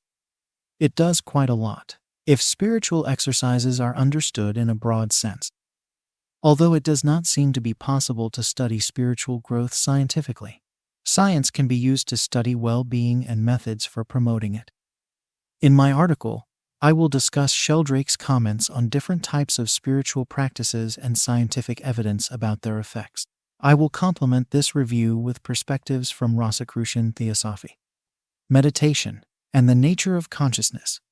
Meditation is a spiritual practice that has been practiced for thousands of years in various religions. It is particularly important in the Hindu and Buddhist traditions, but it has also been practiced in Christian contexts. The Theosophical movement played its part in popularizing meditation in the West from the late 19th century onwards. Many Indian teachers and gurus, such as Paramahansa Yogananda, have traveled to the West to teach meditation. In the Buddhist tradition, D.T. Suzuki and Thich Nhat Hanh have taught compassionate meditation. Today, meditation is often taught apart from any religious tradition. Mindfulness is a common term for various forms of secular meditation. Meditation often involves sitting in certain positions and keeping your eyes closed, which can also be done when praying. In prayer, however often done while kneeling or standing, the mind is ostensibly directed outwards to other people or God. By Sheldrake's interpretation, in meditation, the mind is turned inward, whereas in prayer, it is turned outward. Sheldrake himself practices both, comparing meditation to inhalation and prayer to exhalation. Many meditation techniques use a mantra or focus attention on following the breath. These keep the mind focused as thoughts and feelings arise, and meditation increases awareness of the self and the workings of the mind. The mind produces thoughts, and the body produces feelings, which the meditator learns to ignore or witness impersonally. The meditator tries to live in the present moment, rather than constantly thinking about the past or future. The practice of meditation can lead to extraordinary levels of awareness. Different traditions have given these states of consciousness different names, such as Buddha consciousness, formless emptiness, cosmic consciousness, God consciousness, and Christ consciousness. Attaining exceptional states in this manner is not the exclusive privilege of any religion, or even religion as a whole. It also occurs to non-religious people, including those who do not practice meditation. William James' classic work, The Varieties of Religious Experience, discusses many examples of spontaneous awakening and illumination. The scientific study of meditation started relatively late. Herbert Benson's group at Harvard University did pioneering work in this area in the 1970s. Their research focused on what Benson called the relaxation response, which is associated with stress control and sympathetic nervous system function. In acute stress, adrenaline is released into the bloodstream, increasing heart rate and blood pressure and reducing peripheral blood flow. This stress response increases cortisol levels, weakening the body's immunological system. Once the cause of stress is removed, the body returns to normal. In chronic stress, however, recovery does not take place, which can lead to conditions such as persistent anxiety. Thousands of studies have been published on the health effects of meditation. It has been reported to reduce anxiety, allergic skin reactions, heart problems, asthma, blood pressure, pain, insomnia, and even moderate depression. Many of these conditions are linked to stress. On the other hand, meditation has also been reported to have some negative side effects. Certain psychiatric patients may experience a worsening of their problems. On the whole, however, according to current scientific knowledge, meditation is not dangerous for healthy people. Meditation has measurable effects at the brain level. Brain activity changes, and the brain waves of experienced meditators can differ markedly from those of beginners. Regular meditation also affects brain structures. One study found that it increases the amount of gray matter in the sensory cortex and in the prefrontal cortex, which is associated with working memory. Brain changes through meditative practice have been found to occur rapidly, in as little as 8 weeks. The brain is like a muscle in that it can be strengthened through exercise. As with any exercise, regularity is crucial to achieving beneficial effects. Rosicrucian Theosophy brings its own spiritual perspective to meditation. Pekka Ervast presented a prayer meditation based on the Sermon on the Mount in his work, The Divine Seed. This is an ethical self-education path in which one meditates daily on the Sermon on the Mount's ideals for life equanimity, purity of thought, truthfulness, overcoming evil with goodness, and love, and tries to put them into practice in everyday life.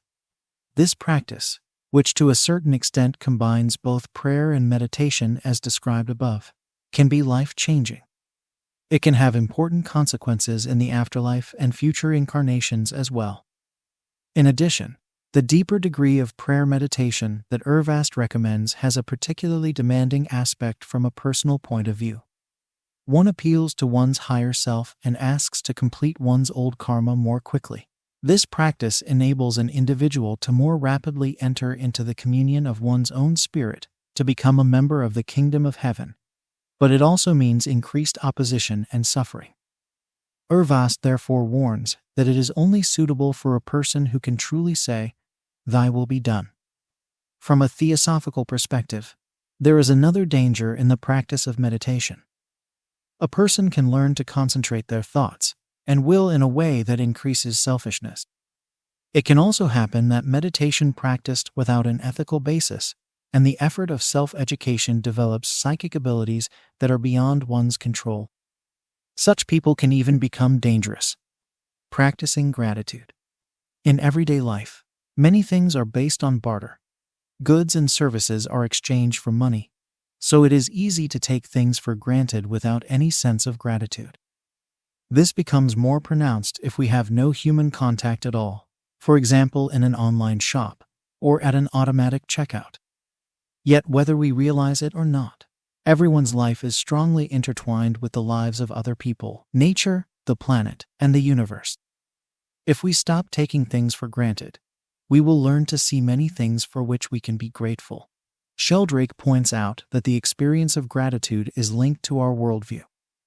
If we see nature and life merely from a materialistic perspective, gratitude has no meaning. From a religious or spiritual worldview, it is different. Life and earth express a higher reality for which we can be grateful. The effects of gratitude have been scientifically studied since around 2000. To this end, questionnaires have been developed to reliably assess people's perceived gratitude or lack of it. Study after study has shown that grateful people are happier, have less depression, are more satisfied with their lives, and perceive their lives as more meaningful than people who are not grateful. Of course, this may only entail a correlation or reverse causation. It could be that happiness and contentment create a grateful mind. It has been possible to scientifically investigate this satisfaction in randomized trials. In one study, during a 10-week period, the people in the intervention group wrote down events from the past week for which they were grateful. They felt more positive about their lives and better about their future than people in a second group, who over the same period wrote down unpleasant experiences from the past week. The survey has been replicated in a variety of research settings, indicating that the connection between gratitude and happiness is genuine. The practice of gratitude connects us to other people, to nature, and to a deep reality that religious people call God, whereas ingratitude separates us. Sheldrake recommends making gratitude a daily practice, for example before going to bed. You can review the day and find events and encounters for which you can be grateful. You can also express your gratitude in writing. Gratitude can be extended to the whole of existence and to life. Connection to nature. Our connection to nature is intuitively important, and there is scientific evidence of its importance as well. Being in nature improves human mental health. In Japan, the forest bath has a calming physiological and psychological effect, reducing cortisol levels in the blood and improving the immune defenses. Even a single walk in nature has been shown to have positive effects, manifested as feelings of well-being and reflected in brain images. However, this connection to nature is becoming threatened, especially among children and young people, whose world is increasingly digital. Sheldrake worries that the artificial world and social media will generate serious tests for the future of humanity. Research on childhood experiences of nature has been carried out at Oxford University. Here is the experience of one respondent. Quote begins, "When I was a child, I seemed to have a more direct relationship with flowers, trees, and animals, and there are certain particular occasions which I can still remember in which I was overcome by a great joy, as I saw the first irises opening or picked daisies in the dew-covered lawn before breakfast. There seemed to be no barrier between the flowers and myself, and this was a source of unutterable delight." Quote ends. A few respondents spoke of experiencing the timeless oneness of life and a deep, overwhelming sense of gratitude. Surveys of young people gave similar results. A person's worldview affects how one understands nature and one's relationship to it. The materialistic worldview sees nature as machine-like, while the panentheistic view, advocated by Sheldrake, sees God in nature and nature in God. As I understand it, Rosicrucian theosophical thinking is also panentheistic. Divine consciousness is present in nature, especially in human beings. Professor Ino Krohn described this beautifully. The immanent, inward-looking divinity of life functions as a dynamic force that is realized in all individuals.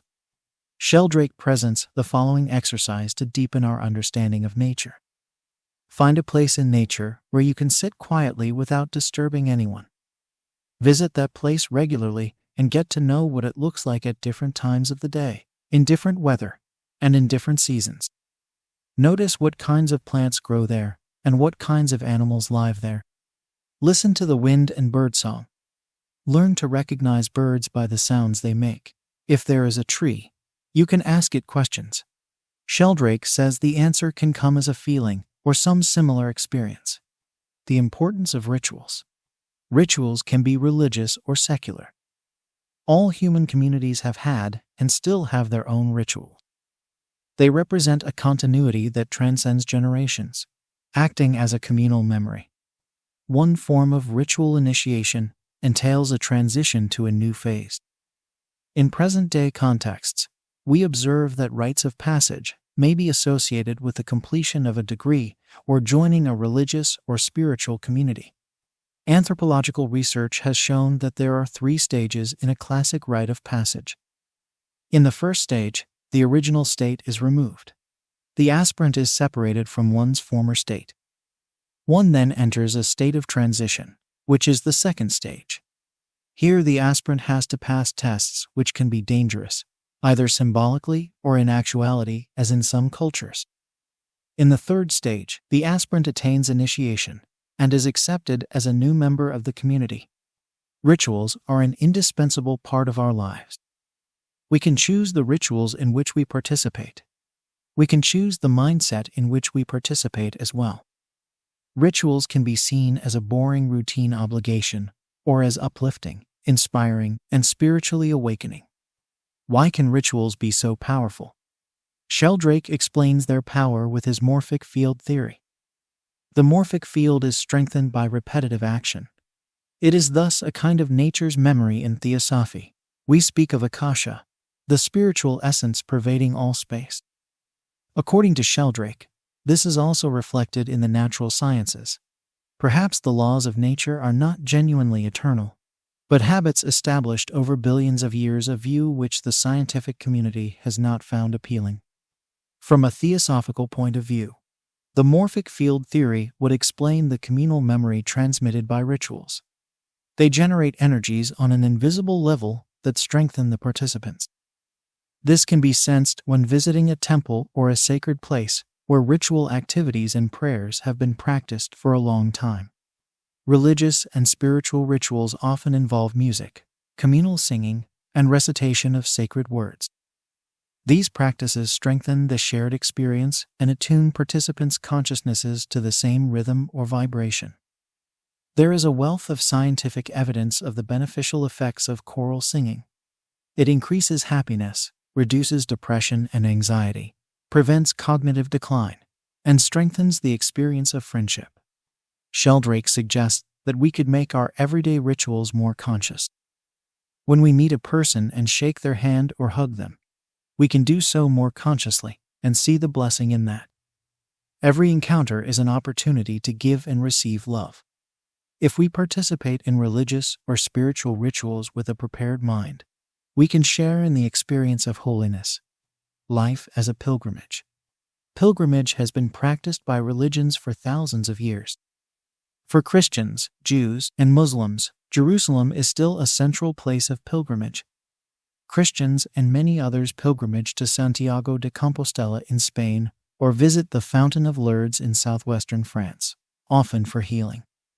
In India, pilgrimages are made to places such as the Ganges River, temples, and Bodh Gaya, where the Buddha is said to have attained enlightenment. There is little scientific research on the effects of pilgrimage, although it could have a measurable impact. In any event, many people report a wealth of positive personal experiences from this kind of experience. A downside is excessive tourism, which places a burden on nature and local people.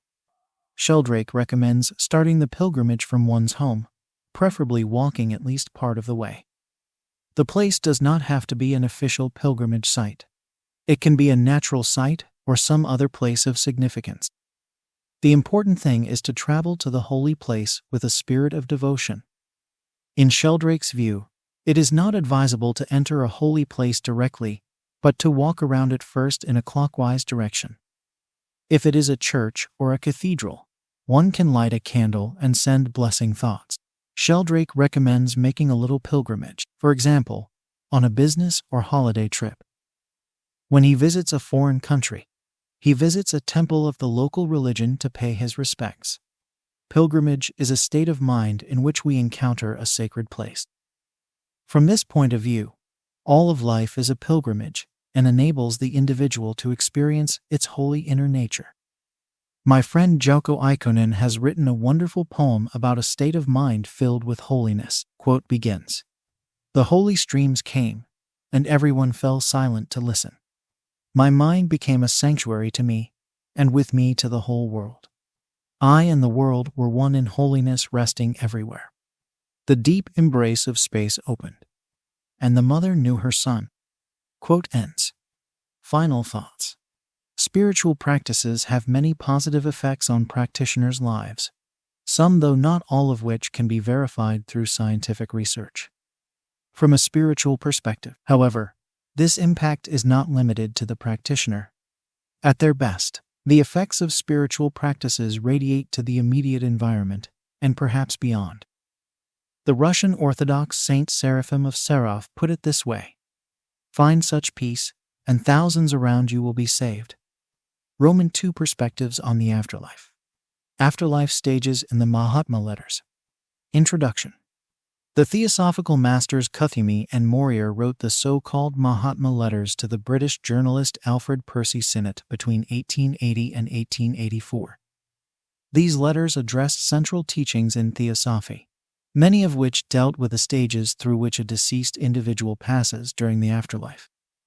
The Theosophical author Geoffrey Farthing compiled the afterlife teachings of these letters into a small booklet called When We Die, which also includes some quotes from the writings of Madame Blavatsky on the subject. In this article, I will compare the afterlife stages described in the Mahatma Letters with those of Pekka Urvast. Urvast gave many lectures on death, a compilation of which is published in From Death and Rebirth. He regarded the Mahatma Letters as authentic and thought highly of the masters and Blavatsky. Nevertheless, as we will see, his account of the stages of the afterlife differs from them in some respects, more closely resembling the writings of later Theosophical authors. There are also discrepancies in terminology between the Mahatma Letters and later Theosophical authors, such as Annie Besant. The most important is that what the Mahatma Letters call the astral body is called the etheric body in later Theosophy. Given this difference, these sources characterize the principles of the human being as follows in ascending order. 1. Physical body. 2. Etheric body, astral body in the Mahatma Letters.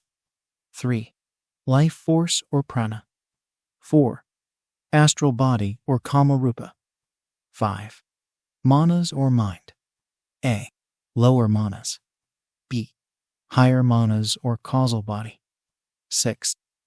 Buddhi or vehicle of spirit. 7. Atman or spirit. The Atman, Buddhi, and higher manas form the individuality or ego, which in later Theosophy is called the higher self. The lower manas, astral body, life force, and etheric and physical bodies form the personality of a human being. Reincarnation concerns the individuality. The personality does not reincarnate, a possible exception being someone who dies as a child, who may in certain cases reincarnate quickly, retaining the personality. Life review. The life review takes place at the beginning of the death process. The Mahatma Letters describe it thus, quote begins, "At the last moment, the whole life is reflected in our memory and emerges from all the forgotten nooks and corners, picture after picture, one event after the other. The dying brain dislodges memory with a strong supreme impulse, and memory restores faithfully every impression entrusted to it during the period of the brain's activity. Yet from the last pulsation, from and between the last throbbing of his heart, and the moment when the last spark of animal heat leaves the body, the brain thinks, and the ego lives over in those few brief seconds his whole life over." Quote ends. Urvast has a corresponding description, but with more details. Furthermore, there is a difference between the time frames of the two sources. The Mahatma Letter talks about few brief seconds, whereas Urvast allows a somewhat longer time for the life review. Quote begins. Therefore, a person reviews the past life in all its details, although this happens very fast. What has happened in life through the decades is seen within half an hour as films in memory. Yet everything happens in detail, while the person is outside the whole play. He just watches the great play and judges it objectively, calling each thing depending on its own quality as good or bad, crime or merit, and so on. He remains in a great light, so to speak. Quote ends. Apparitions and the etheric body. Immediately after death, the Mayavi Rupa, a projection of one's thought, but clothed in the matter of the second principle. That is, etheric body can manifest itself to a loved one or a close friend. But it cannot speak or communicate unless the dead person is an initiate. The Mahatma letter describes this phenomenon as follows, quote begins, "His Mayavi Rupa may be often thrown into objectivity, as in the cases of apparitions after death.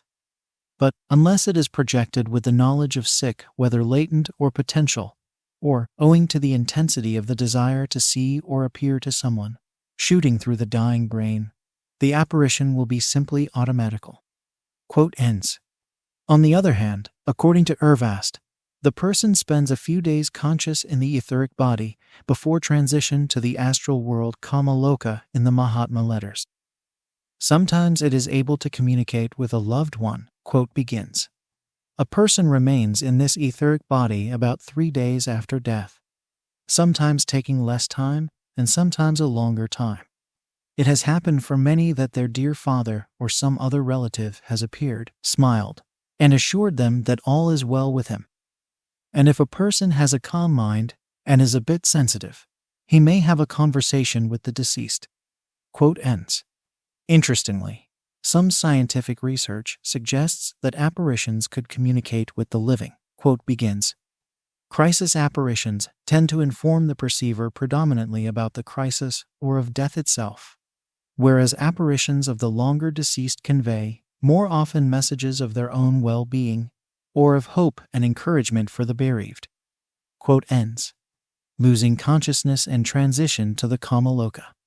After the life review, the personality dies irreversibly. This is immediately followed by a loss of consciousness and transition to Kamaloka, the world of emotions and desires. Quote begins. Thus, when man dies, his soul, fifth prin, becomes unconscious and loses all remembrance of things internal as well as external. Every just disembodied fourfold entity loses all recollection. It is mentally annihilated. It sleeps its akasic sleep in the Kamaloka. This state lasts from a few hours, rarely less, days, weeks, months, sometimes to several years. Quote ends. As we have seen, according to Urvast, the life review is not followed by unconsciousness, but a short life in the etheric realm. This phase comes to an end within a few days, when the person loses their consciousness for a day or two before the transition to what Urvast calls Hades, that is, the astral world. The Mahatma letters do not discuss life in the etheric realm.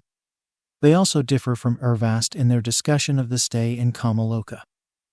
For the Mahatmas, this consists of akasic sleep, with no consciousness, whereas according to Urvast and many other theosophical authors, it is conscious life spent in purification of the personality from moral impurities.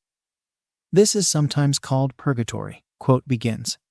In the first phase of this life in purgatory, he makes judgments about all the evil within himself.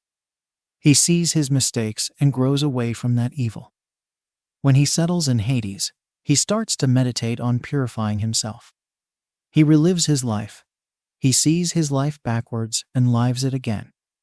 He concentrates his attention on his weaknesses. This is not meditation. No, it is real life. But he experiences a lot at the same time. Quote ends. According to Urvast, the life in the astral world lasts about a third of the life spent on earth, not just several years, as stated in the Mahatma letters. The death struggle and gestation.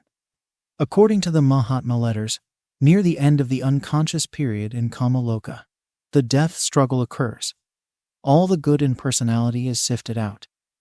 This is followed by a so-called gestation state, during which the good qualities of the personality are assimilated into the sixth principle, that is, Buddhi. Quote begins. When man dies, his second and third principles, etheric body and prana, die with him.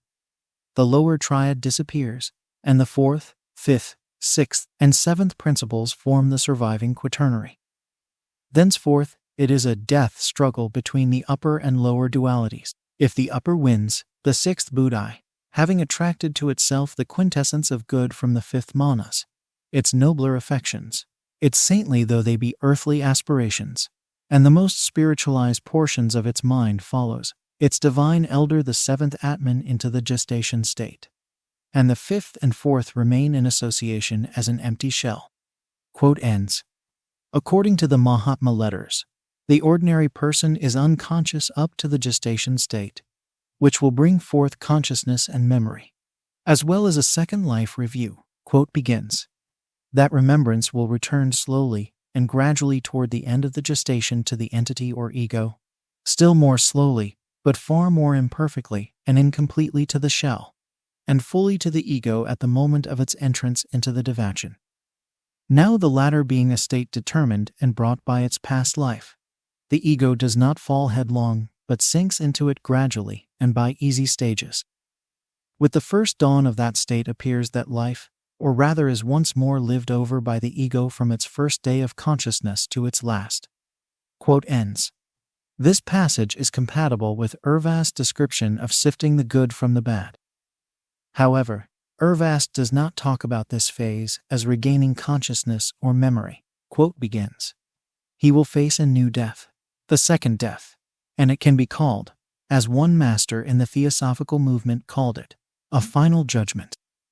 When the person has lived out his time in Hades, he is drawn into a great current of force, a vortex of fire, in which all that is gold and good in him will be sifted from him. And who would not have something good in him? Quote ends. Life in devachan. According to both Urvast and the Mahatma letters, the next stage life in a heavenly realm known as devachan is blissful, although it is a subjective, dreamlike state. Quote begins. He is completely engrossed in the bliss of all his personal earthly affections, preferences, and thoughts, and gathers in the fruit of his meritorious actions. No pain, no grief, nor even the shadow of a sorrow comes to darken the bright horizon of his unalloyed happiness, for it is a state of perpetual Maya. Since the conscious perception of one's personality on earth is but an evanescent dream, that sense will be equally that of a dream in the devachan, only 100-fold intensified. In heaven, a human being relives his earthly life, but with no sorrows, disappointments, contradictions, or dissonance. He relives that earthly life again in such a form that all the good that he has wished for, longed for, thought about, felt, and strived for comes true thousandfold. The best personal self of a human being takes part in heaven. He is what he was at his best moments on earth, when he loved, willed good, and did good. Quote ends. The bliss of this heavenly state is not eternal. It will come to an end, and the process of a new incarnation will commence. Karma will determine the conditions for the new incarnation and the characteristic skandhas of the new personality. Quote begins. As in actual earth life, so there is for the ego in devachan, the first flutter of psychic life, the attainment of prime, the gradual exhaustion of force passing into semi-unconsciousness, gradual oblivion and lethargy, total oblivion, and not death but birth. Birth into another personality. Quote ends. Before the new incarnation, the reincarnating ego sees a preview of its forthcoming life. Farthing, 2004, 49. Urvast has a similar teaching. Quote begins. The new earthly life presents itself to us. We see what is waiting for us. We see that we must step down to earth and clothe ourselves in a new personality. We see the lesson we have to learn in this new life, and we kneel down in our spirit and are immensely grateful to life for the opportunity to go to the school of life. Quote ends. Discussion. As we have already noted, the Mahatma letters are silent about the period of life spent in the etheric vehicle, assuming that there is such a state. This is only a minor part of the afterlife anyway, and the masters must have had their reasons not to disclose this piece of information. A much more important discrepancy between the Mahatma letters and later theosophy is that according to the former, the ordinary deceased individual is supposed to be unconscious in Kamaloka. According to the latter, on the other hand, the person is definitely conscious in the astral world. Life in that plane can be painful in the purgatory phase, but relatively happy in the higher parts of the astral plane. The Mahatma letters contain an exception to unconsciousness in Kamaloka. Those who have died prematurely in deaths due to accidents or suicide can retain their consciousness and memory. They stay in Kamaloka for the time they would have had left on earth. Urvast has a similar teaching, but he states that this waiting period is spent in the etheric world, in the state of Kalma. On the other hand, the Mahatma letters describe some aspects of this life in somewhat similar terms as Urvast. In the Mahatma letters, the division between the lower and higher selves take place after the death struggle in Kamaloka. In Urvast's description, it usually takes place after the life review, quote, begins. When the moment of death comes, a division takes place between the two who have been companions during the physical life. Then they had to be together, and they could have taken this opportunity to move forward together, for they had the light. When death arrived, the light receded. The real self remained in its own world. This true self, which is a spiritual reality, always lives the eternal life in its own heavenly state. It lives in immortality, but after physical death, it is confined within itself. Quote ends. No other theosophical or anthroposophical author appears to have the same view of this matter as Urvast. As I have shown, there are significant differences between the descriptions of the afterlife stages in the Mahatma letters and Urvast, although most of the perspectives provided by Urvast can be found in later theosophical and anthroposophical literature. Farthing and many other theosophists regard only the Mahatma letters and Blavatsky's works as reliable teachings about afterlife stages, as well as about theosophy in general. I am sympathetic to this stance since, from the theosophical perspective, the masters are masters precisely because they know the secrets of life and death. Nevertheless, it may be that they did not for one reason or another reveal all their knowledge of the afterlife to Sinnett in their letters from the early 1880s. The Three Intermediate States of Death. Perspectives from Tibetan Buddhism and Theosophy. Introduction. What does Buddhism teach about the afterlife? Probably the best known text in this regard is the Bardo Thirdal, or the Tibetan Book of the Dead, which was first published in English by Walter Evans Wentz in 1927. However, his translation has been severely criticized by several Tibetologists. In this article, the main source is the Tibetan Book of the Death. The first complete translation first published in 1925 and supported by the Dalai Lama himself. The first complete translation is based on a larger collection of texts called Self-Liberated Wisdom of the Peaceful and Wrathful Deities. Our description of the process of death in the Tibetan Buddhism is derived from the Great Liberation upon Hearing referred as the Liberation upon Hearing in this article, which is Chapter 11 in the first complete translation. The Tibetan Book of the Dead can be interpreted as a guide to the afterlife, a guide to spiritual practice in this life, or a roadmap of death for the dead person. In practice, it is often taken as a text that is read first in this life in order to understand what is going to happen in the afterlife. This is done to make it possible for the dying to recall the text during the dying process and in the subsequent bardos, that is, the intermediate states between death and rebirth. In Tibetan contexts, the text is read aloud to the deceased for a number of days after death to reinforce recollection. Practitioners of Tibetan Buddhism, like all Mahayana Buddhism, are aiming to achieve the enlightenment of Buddhahood in order to help all other sentient beings attain this state. The role of a spiritual teacher Lama is considered crucial. Tibetan Buddhism is a part of the Vajrayana, which addresses the intermediate states between death and rebirth. Whereas, according to the older Theravada Buddhist theory, rebirth takes place immediately, without an intermediate state. The tradition holds that Padmasambhava, the semi-legendary master who brought Buddhism to Tibet in the 8th century Common Era, wrote the self-liberated wisdom of the peaceful and wrathful deities, and hid it for future times. Centuries later, it was discovered in a miraculous way. This kind of text is called terma. Historical research, by contrast, maintains that Karma Lingpa was the author.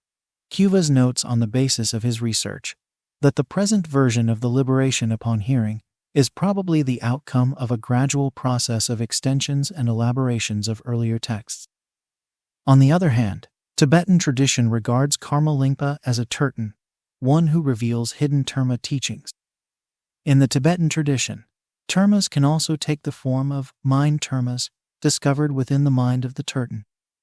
Therefore, the more conventional view of the history does not completely contradict the Tibetan view. In this article, we review the moment of death and the three intermediate states of death, as they are presented in the Liberation Upon Hearing, unless otherwise stated. Second, we present additional perspectives to the Tibetan view of death and how to prepare for it by certain yogic practices. Third, we compare these bardo states with the theosophical description of the afterlife states. Finally, we provide our tentative interpretation of the Liberation Upon Hearing. The three intermediate states of the Tibetan Buddhism. The intermediate state of the time of death.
In the next phase, the vital energy leaves the body. Then, the inner radiance of the path will arise and the consciousness becomes awake and lucid. However, the deceased may not know whether they have died. The deceased cannot talk, but can see and hear the relatives. But they cannot see or hear the deceased. The emerging of the vital energy can happen through any one of the 9 gates in the body. The point of exit is very important. If the consciousness leaves through the crown of the head, crown fontanelle, one will attain liberation. Also, eyes and the left nostril are considered optimum apertures, allowing the next incarnation in a human form, the only form in which, according to Buddhism, enlightenment is possible. As is the case in the first inner radiance, the nature of instructions provided depends on the level of practice that the deceased has attained. For instance, if the deceased was engaged with the practices at an advanced level, they are addressed in as follows. O child of Buddha nature, meditate on this, your meditational deity. Do not be distracted. If the deceased was an ordinary person, the introduction is prefaced thusly. Meditate on the Lord of great compassion Avalokitesvara, the intermediate state of reality. If the consciousness recognizes the inner radiance, liberation is attained. However, if the liberation is not attained, the intermediate state of reality Churnyad Bardo will arise. The phenomena of sounds, lights of different colors, and rays of light will arise, and the deceased may faint with fear, terror, or awe. The deceased is reminded that, however terrifying the appearances of the intermediate states of reality might be, through them the recognition may be attained. Those who have been unconscious up to 3.5 days will now awaken. They are urged to recognize the intermediate state of reality. On each day, different entities will arise. For instance, on the first day, the Lord of Vairocana, white in color, from the central Buddha field will arise. From Vairocana's heart, a blue luminosity will emanate and shine piercingly, so that one's eyes cannot bear it. At the same time, a dull white light from the realm of gods will dawn. The deceased is instructed to have confidence in the brilliant light and not to be attached to the dull light, which is an obstruction for the liberation and leads to the cycles of existence in one of the 6 realms or lokas. Those of the gods, asuras demigods, humans, animals, pretas hungry ghosts, and hell dwellers. For instance, on the first day, the dull white light would lead to rebirth in the god realms. However, If the inner radiance of pristine cognition is recognized in the form of Vairocana Buddha, Buddhahood is attained. Other peaceful deities will arise in turn on the following 6 days. Each of them has a body of different color, and each of them will shine piercing light of a certain color. The deceased is reminded that they are due to the natural expressive power of your own awareness. Along with the peaceful deities, the colored dull lights from the 6 realms will dawn.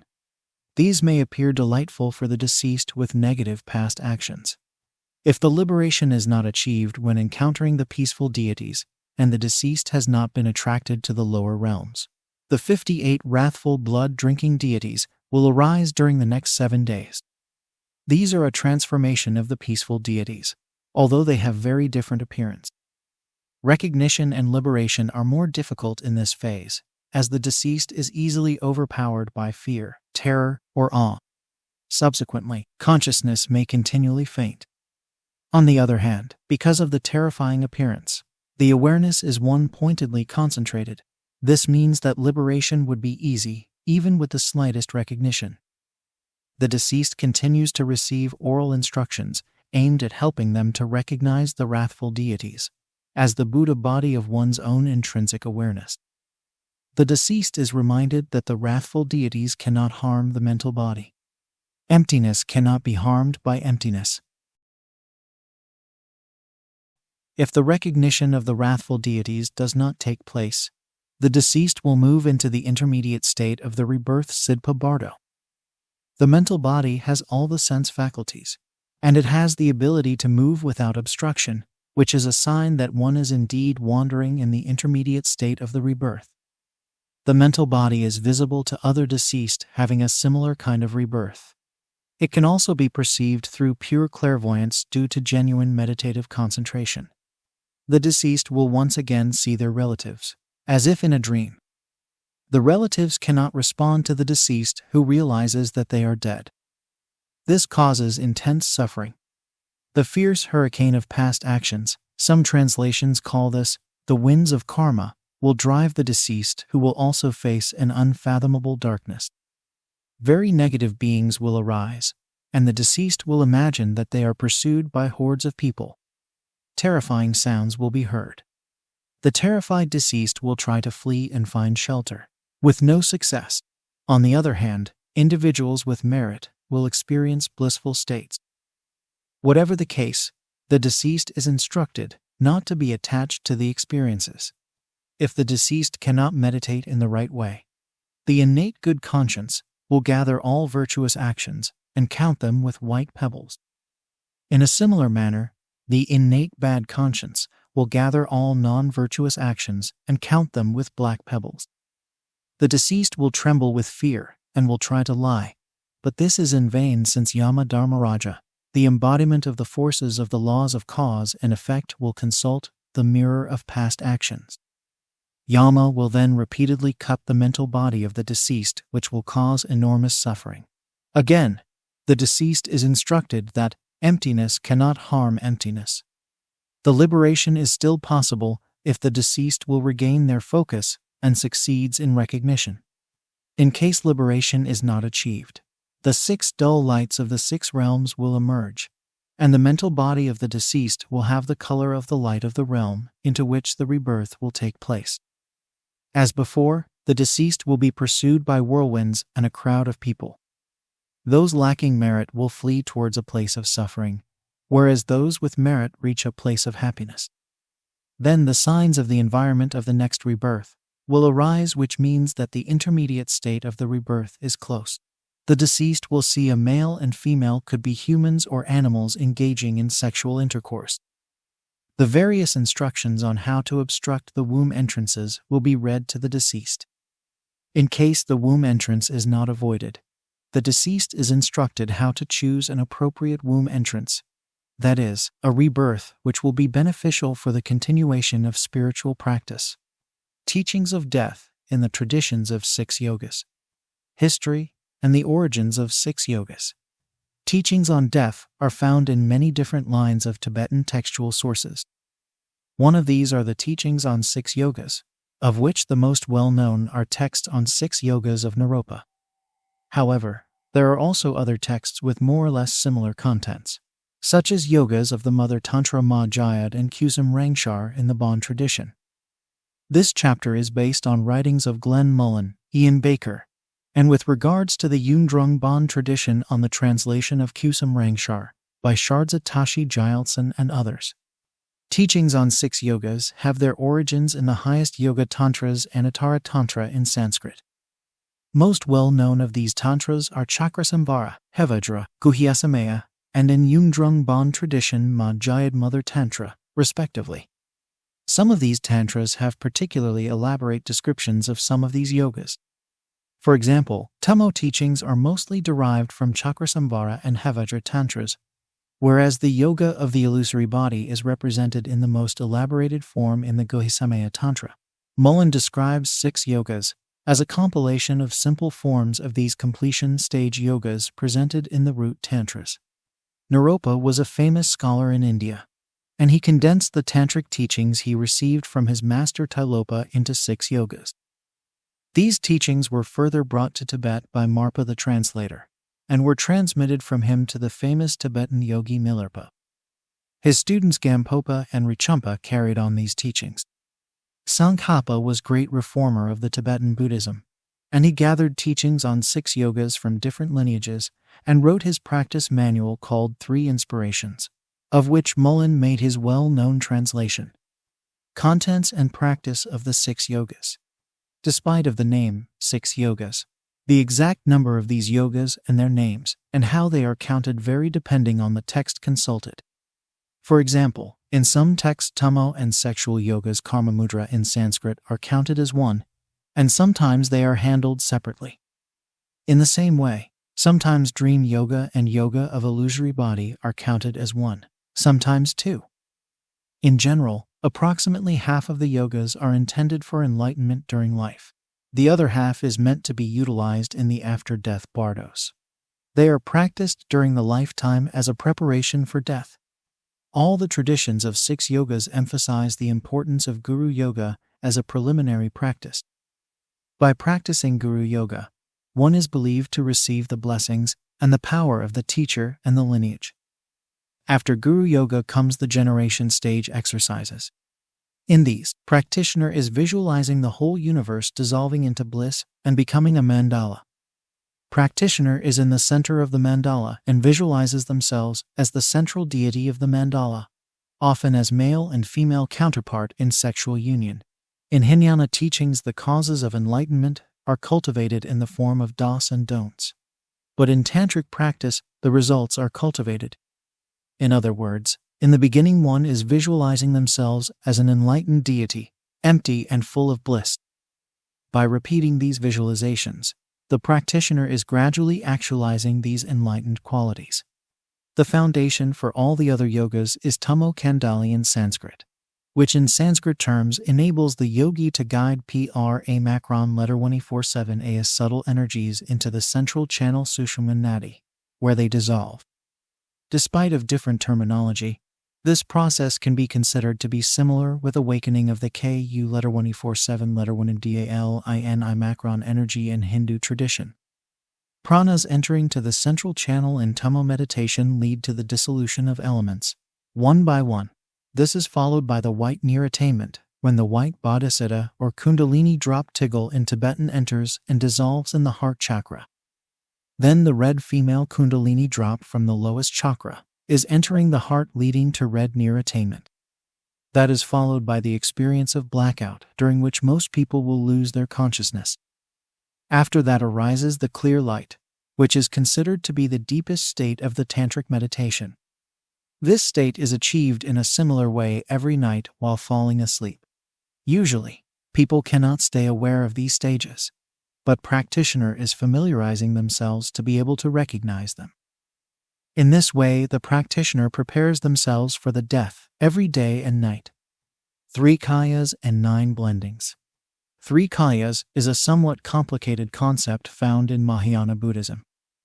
In enlightenment, the mind of the practitioner transforms into Dharmakaya, their speech or pranas into Sambhogakaya, and the body into Nirmanakaya. These enlightenment bodies are also present and recognizable for skillful, non-enlightened practitioner in waking life in deep meditation, in falling asleep and dreaming, and in death.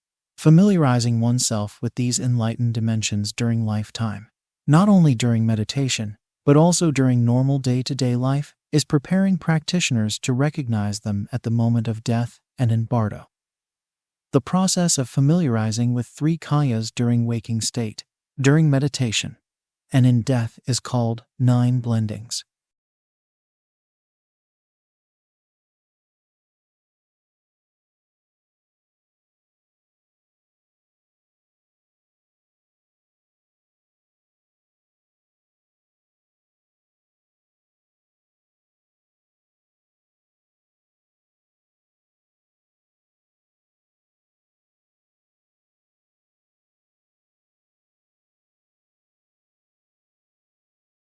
In the yoga of the illusory body, the practitioners also learn how to identify dreams while in the dream state, as well as how to identify emerging visions in the bardo state. In meditation, they visualize themselves as a deity. They also aim to rise from the meditation, and in the morning from a sleep with tantric pride, seeing the whole universe as a pure land and being themselves blissful and radiant. In the deep state of meditation, practitioner can reach the experience of clear light. Further, clear light yoga aims at maintaining consciousness during deep sleep.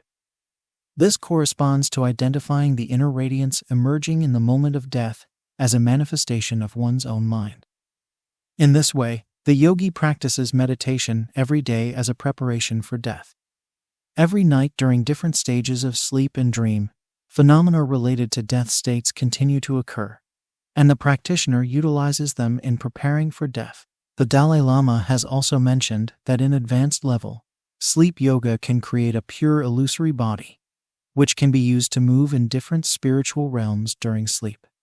6 yogas of Naropa have also been called the oral transmission for achieving liberation in the bardo. Bardo yoga is aimed to help the practitioner to recognize that they are dead, and that emerging visions are just products of their minds. If the practitioner has not reached the state of enlightenment during the lifetime, they still have the chance for realization during the different phases of the death, as explained in the first part of this article.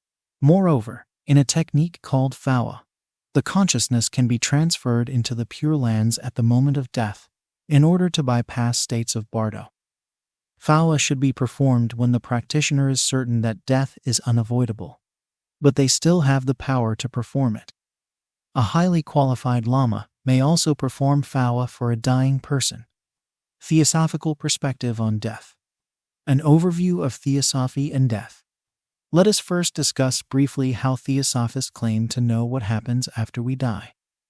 According to theosophy, all humans have physical body, its etheric double, a vital body, astral body, mental body, and the immortal higher self. All these aspects in human being correspond to the visible and invisible cosmos with different planes, such as etheric, astral, and mental planes.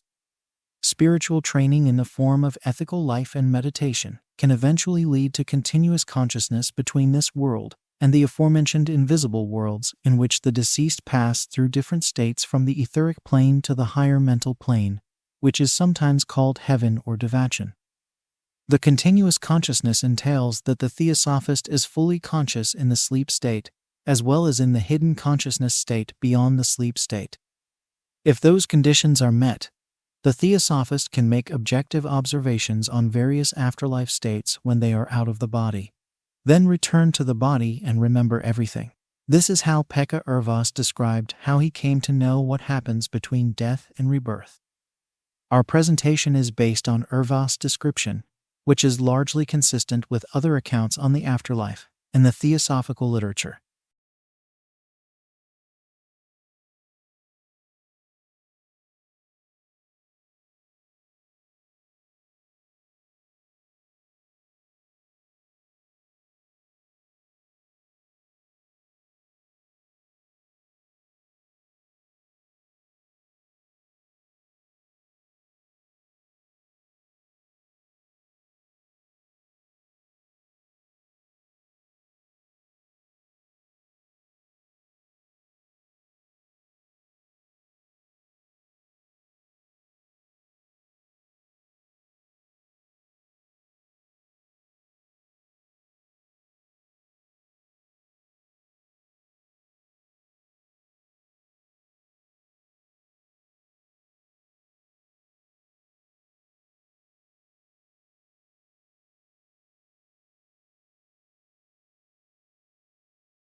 The second death will commence the third intermediate state, which is the longest one.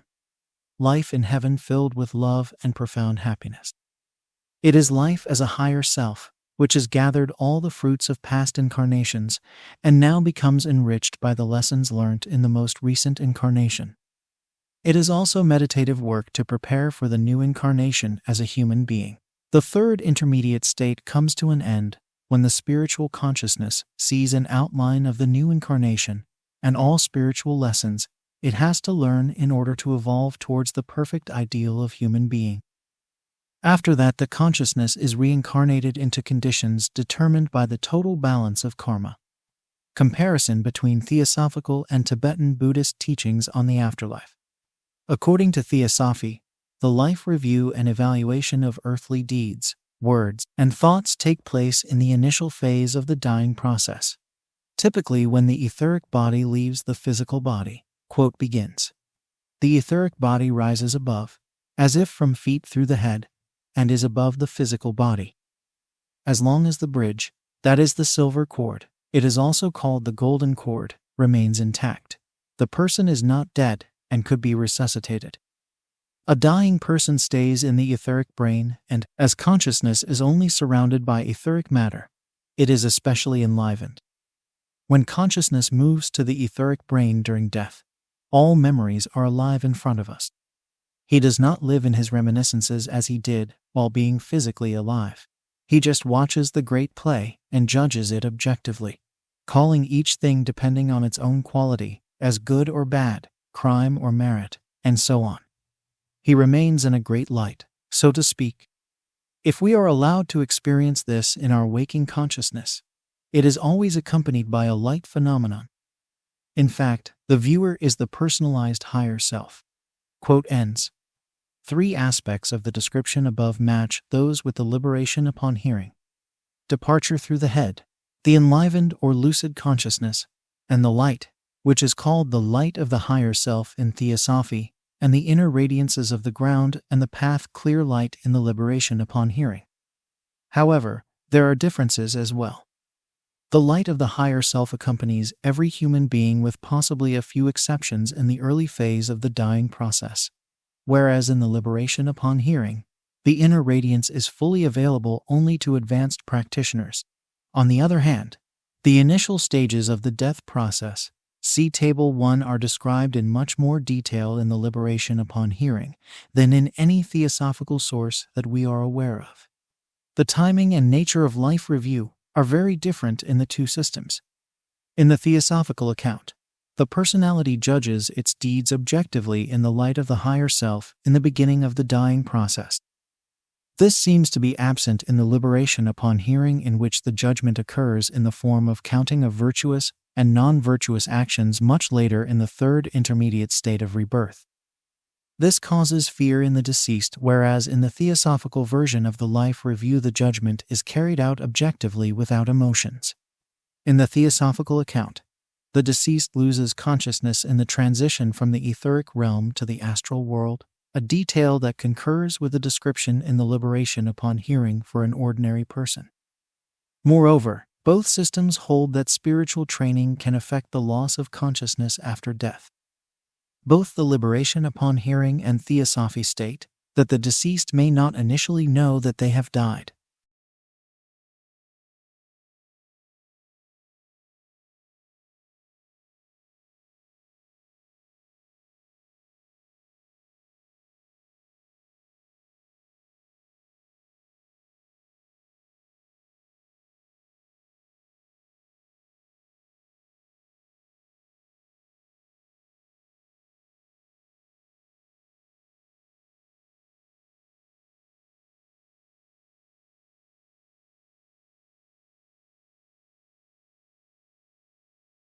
It is hard to find any correspondences to the peaceful and wrathful deities in theosophical descriptions of astral life.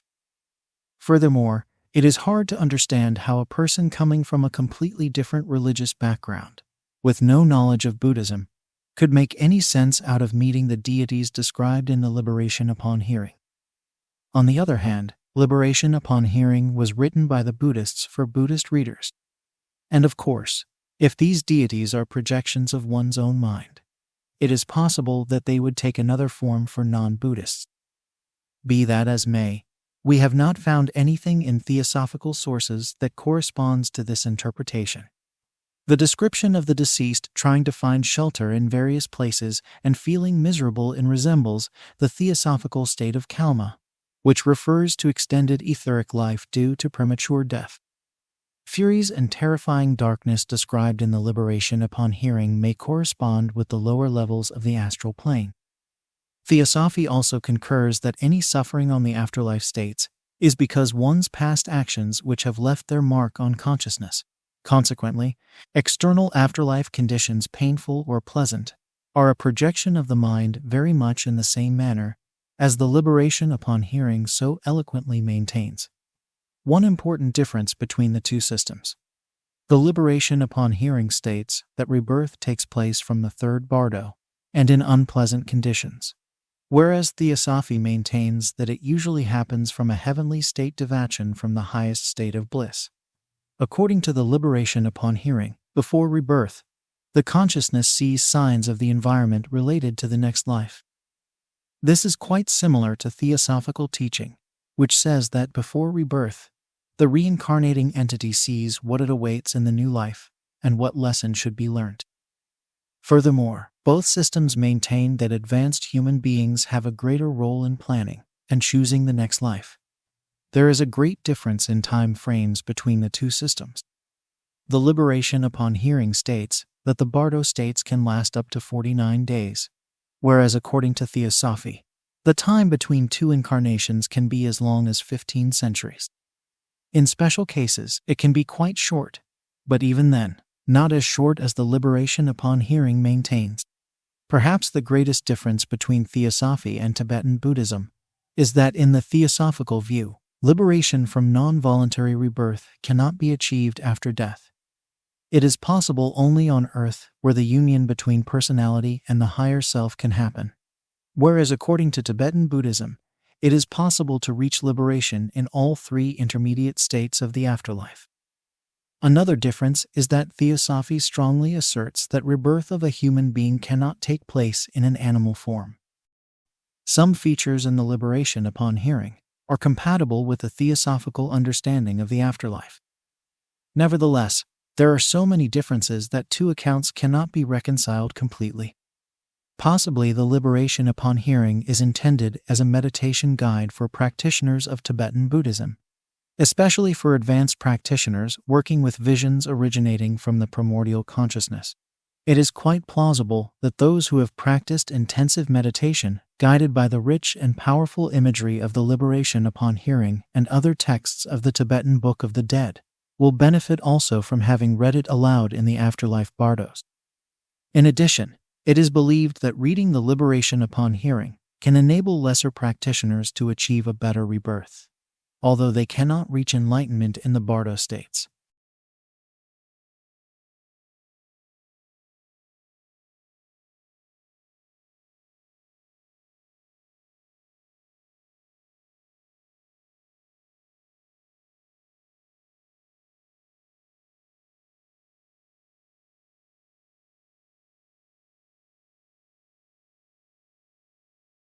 As we have described to some extent, Tibetan Buddhism includes also other teachings on the afterlife apart from the Tibetan Book of the Dead. These teachings contain elaborate meditations and practices, such as the 6 yogas of Naropa for advanced practitioners in preparation for the afterlife bardos. Some of these teachings appear to map quite well with the esoteric theosophical teachings on waking, dream, and hidden consciousness. Finally, we note that reading to the dead is no alien concept to Theosophy. It is thought that reading a good text on afterlife can be helpful in orienting the deceased in a new environment, especially if the deceased is not familiar with spiritual teachings. The anthroposophist Rudolf Steiner provides detailed advice on how to read to the deceased. This kind of reading could constitute a Western counterpart to reading the liberation upon hearing. Introduction. Iris Paxino, born 1970, is a psychologist and therapist whose PhD dissertation was about near-death experiences. Her practice resides in Stuttgart, Germany. Paxino's interest in the riddles of death started at the age of 18 when her recently deceased grandmother started to appear in her dreams. Paxino was convinced that the encounter was real, although it took place in a dream state. She started looking for information on how to gain conscious experience from the world of the death. The answer provided by science was a disappointment. The axiom of science was, and still, is that there is absolutely nothing beyond death, since the brain produces consciousness. Rudolf Steiner's anthroposophy provided her with a completely different perspective on death than science, and offered a modern meditative path for developing clairvoyant abilities. Paxino started later working as a psychologist with dying patients. She noticed that the patients needed help not only with unresolved personal matters and how to face death, but also after they had crossed the threshold between this and the invisible world. I present some Paxino's experiences and observations on deceased people in various afterlife stages. It is fascinating that a contemporary anthroposophist can share her empirical insights into life between death and rebirth. Of course, any evaluation must be based on some framework. For me, this framework is Theosophy, especially teachings of Pekka Ervast. The moment of natural death has a sacred character. The person leaves one's physical body and makes the transition to the etheric world. This usually happens via the head, but it can sometimes happen also via the heart. These are the locations of two main chakras. The etheric or life body is the bearer of memory. The deceased has lucid consciousness in the etheric veil. One is surrounded by light and sees the panoramic life review. The person's guardian angel becomes visible. Also, other angelic beings are present. They see the eternal self of the person and the entire sequence of incarnations of this human being. In addition, deceased relatives and loved ones appear and greet with loving gentleness.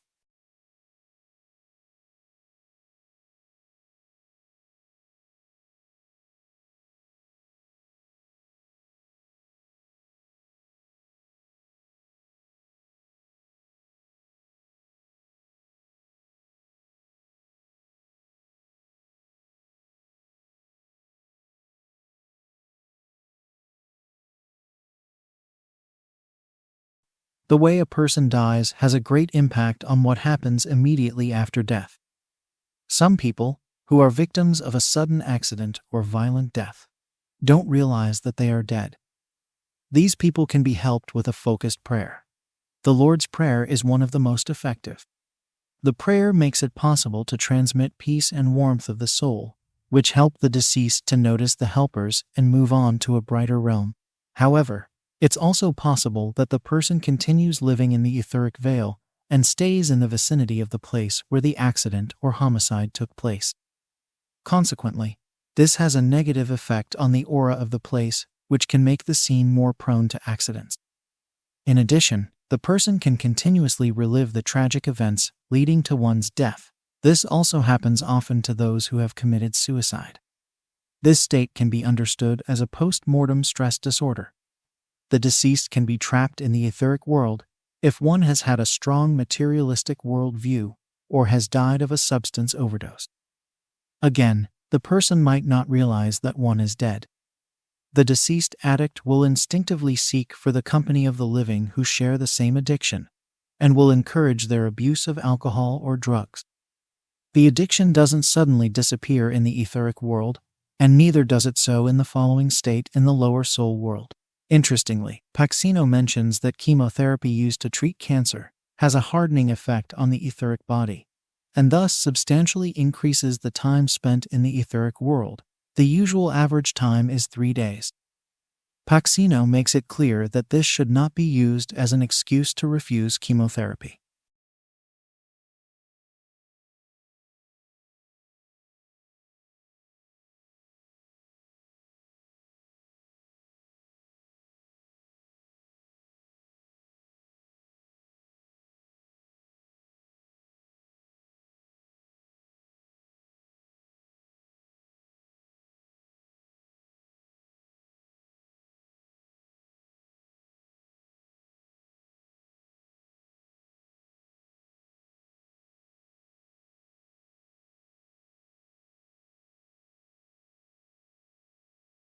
There are many similarities between Paxino's and Urvast's description of the first stages of the afterlife.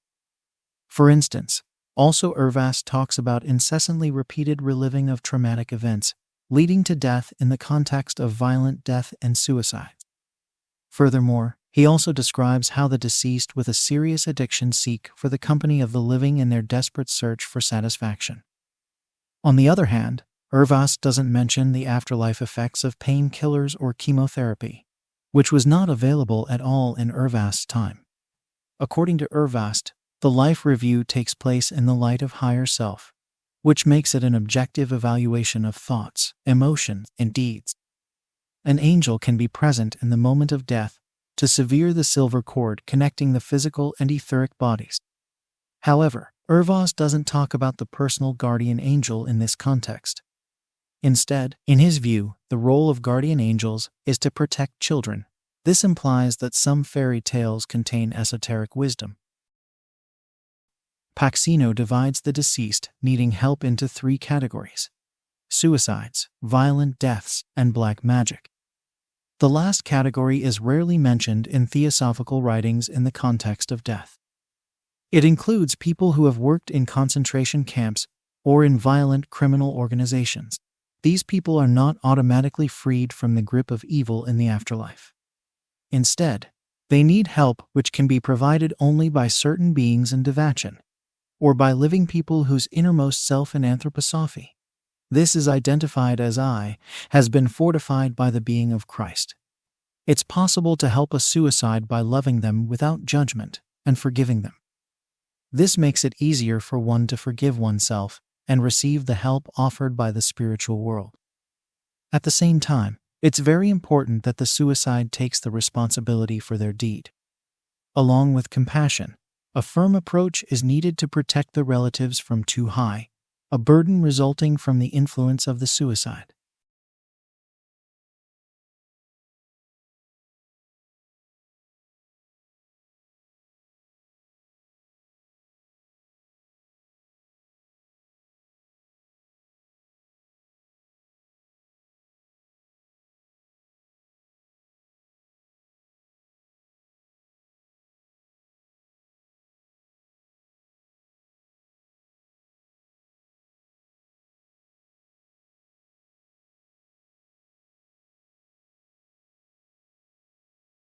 It was then also possible to meet the being of Christ, who was shining in the background. It was profoundly moving to see how this young man, who had been in agony between the worlds for years, sank to his knees and let the unconditional love of Christ flow into him. Now he was ready to forgive himself and his murderers. Quote ends. It's interesting to compare this scene with that of Urvast's presentation on remorseful suicide. Quote begins. Led by his helper, he arrives at the feet of the Lord of life and death. The Christ raises his lachrymose eyes towards the shining being and confesses, "Oh, how I have been so mistaken about the great purpose of life. What is going to happen to me? How can I ever atone for what I have done? Is there any mercy for me?" And then eternal love, infinite grace, and mercy radiate from the eyes of that bright and shining being. "I do understand you, my child, and I forgive you. Rise and start the work, and do not sin anymore." Quote ends.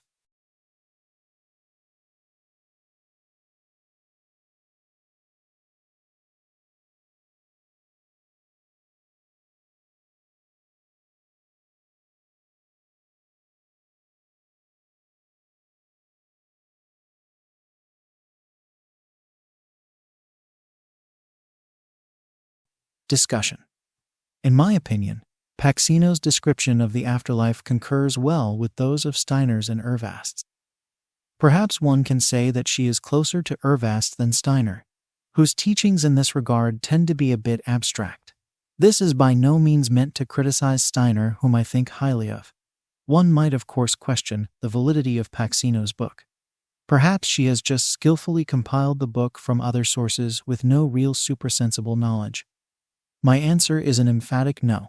In my opinion, there is a strong element of authenticity in her work, and she speaks of aspects of the afterlife rarely seen in other sources that I'm aware of. However, This doesn't mean that she would be infallible. It is worth mentioning that not all share the same view than I do. An anthroposophical critic strongly felt that Paxino's book contradicts Steiner's teachings. It seems to me that the crux of this kind of criticism stems from the fact that Paxino writes about the perspectives of afterlife, not addressed by Steiner, for example, quite common trapping in the etheric world for substantially longer time than 3 days. In the end of the book, there are meditation exercises which develop the ability in the living to help the deceased in a conscious way. One might add another perspective to this helping work from Ervast. Quote begins, "People with good hearts, and whose minds are not chained by bigoted doctrines, who are full of a will to help, and who help and serve living people on this earth, console and do good to others, can learn to help the dead while they are asleep. When in sleep, with no memory or knowledge of it, they leave the physical body in their astral bodies, and because they are humans who want to serve and help, they are accepted into a school. They are taught what they should do and in what way to help." Quote ends.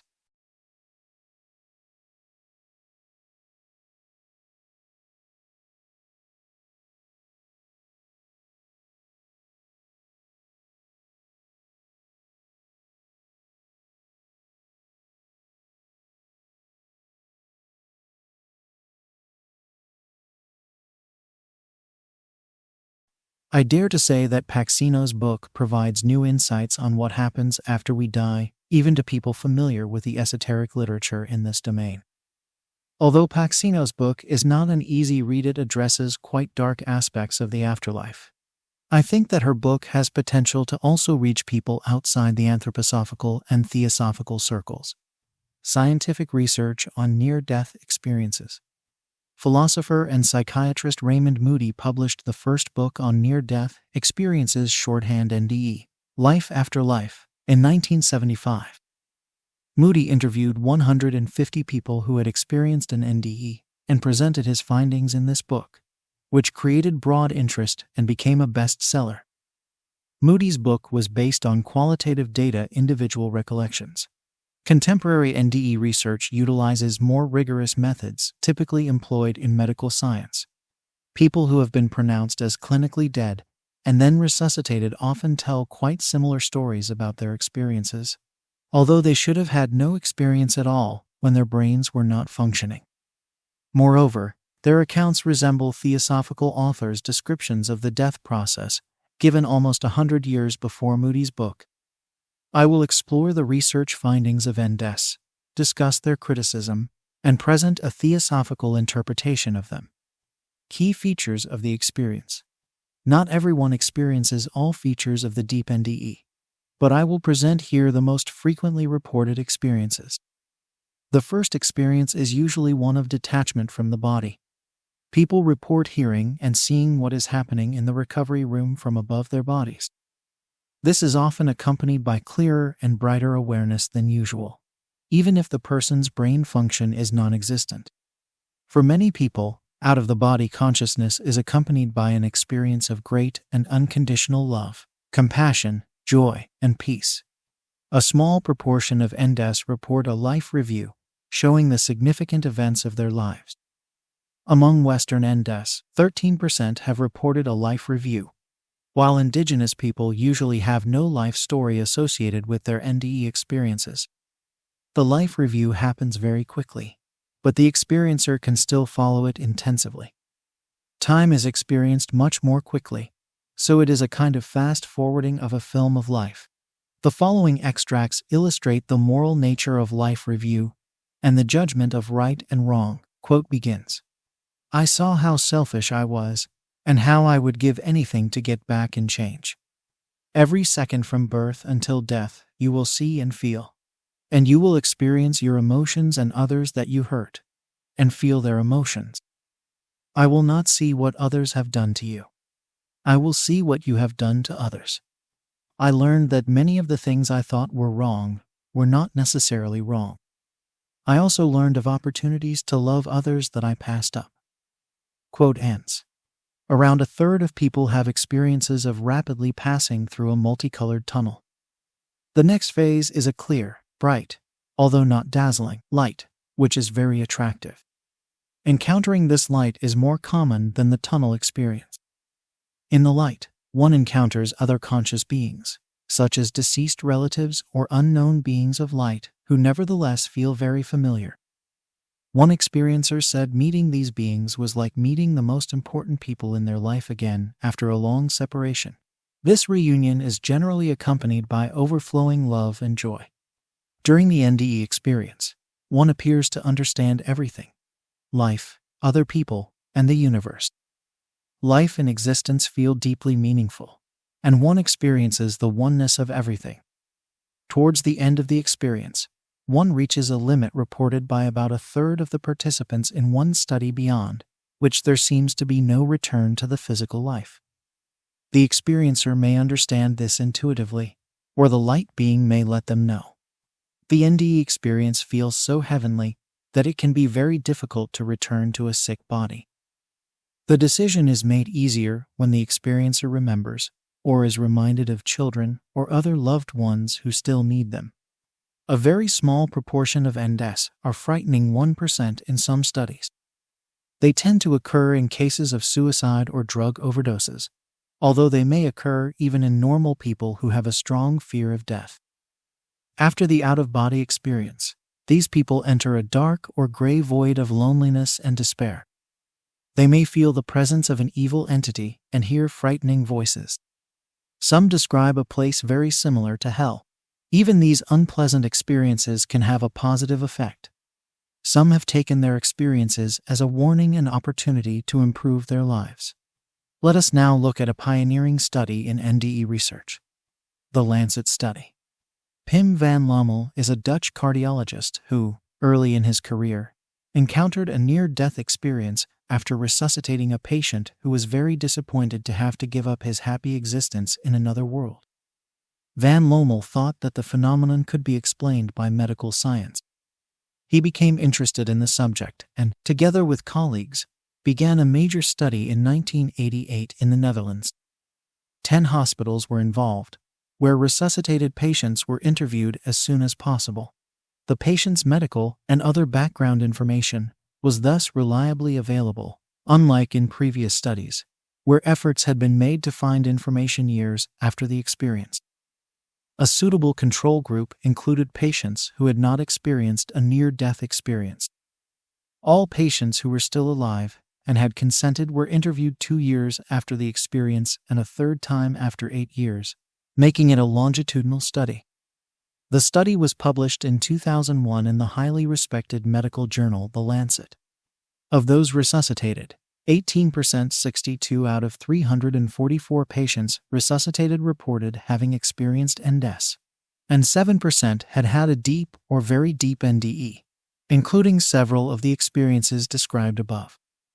The survey allowed for investigating factors that may have influenced the NDE experience. Medical factors such as medication and lack of oxygen, fear of death, past knowledge of NDEs, religion, or educational background were not found to be associated with NDEs. The experience was more prevalent in individuals younger than 60, as well as in those had previous NDE experience among other factors. Memory problems, on the other hand, reduced the likelihood of experiencing NDEs.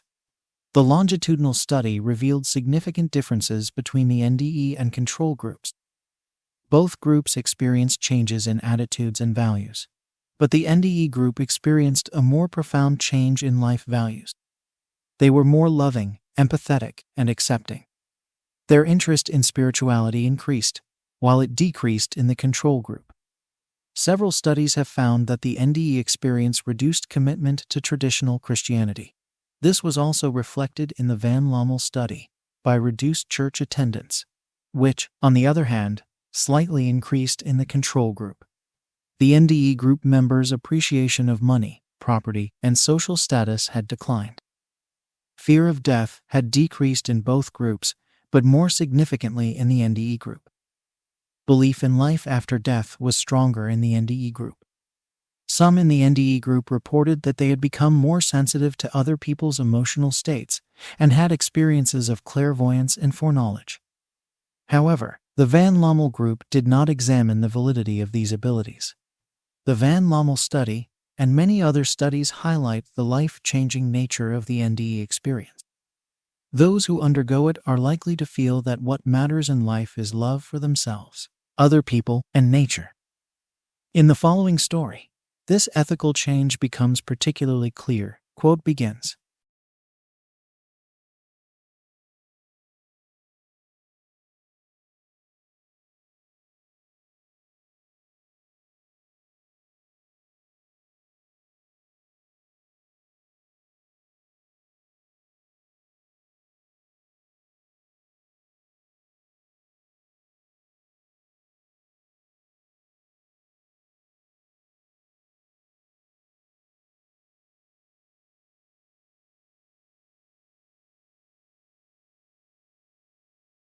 Van Lommel says that people generally become more forgiving, tolerant, and compassionate as a result of their experience.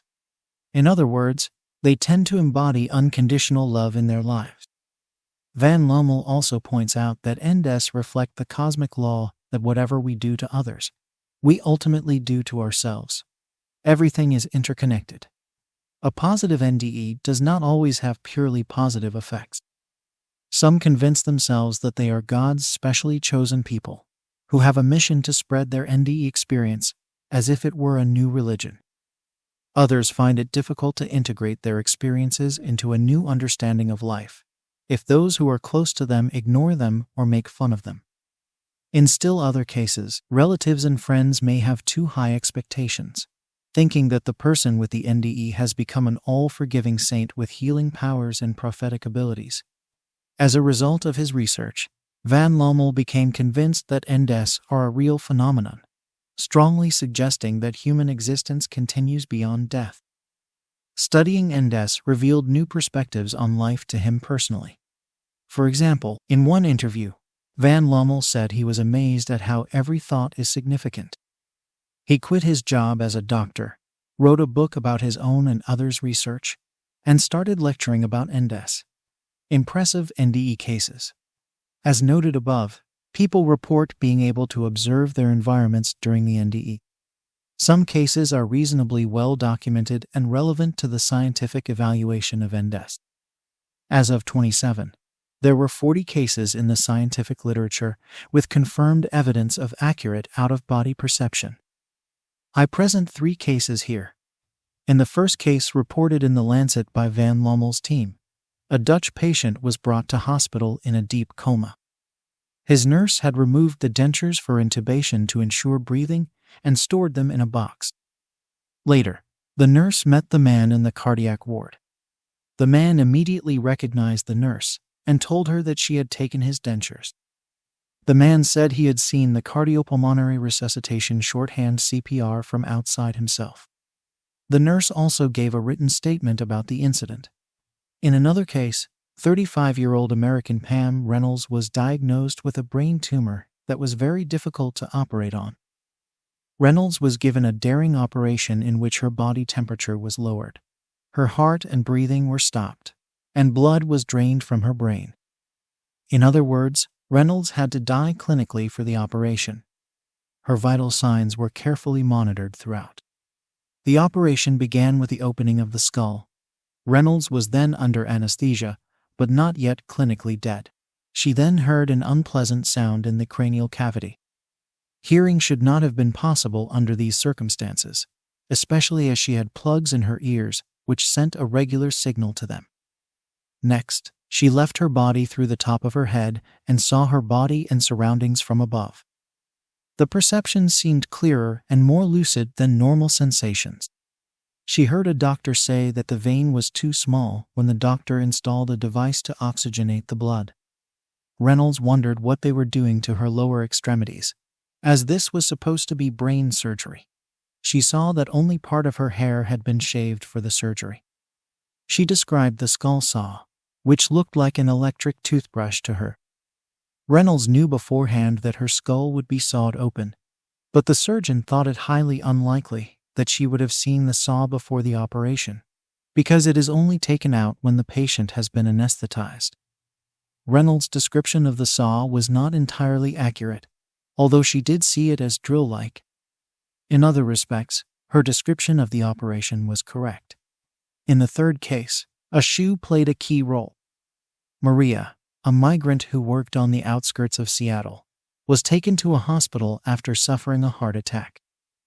3 days later, she had another heart attack, which she survived thanks to CPR.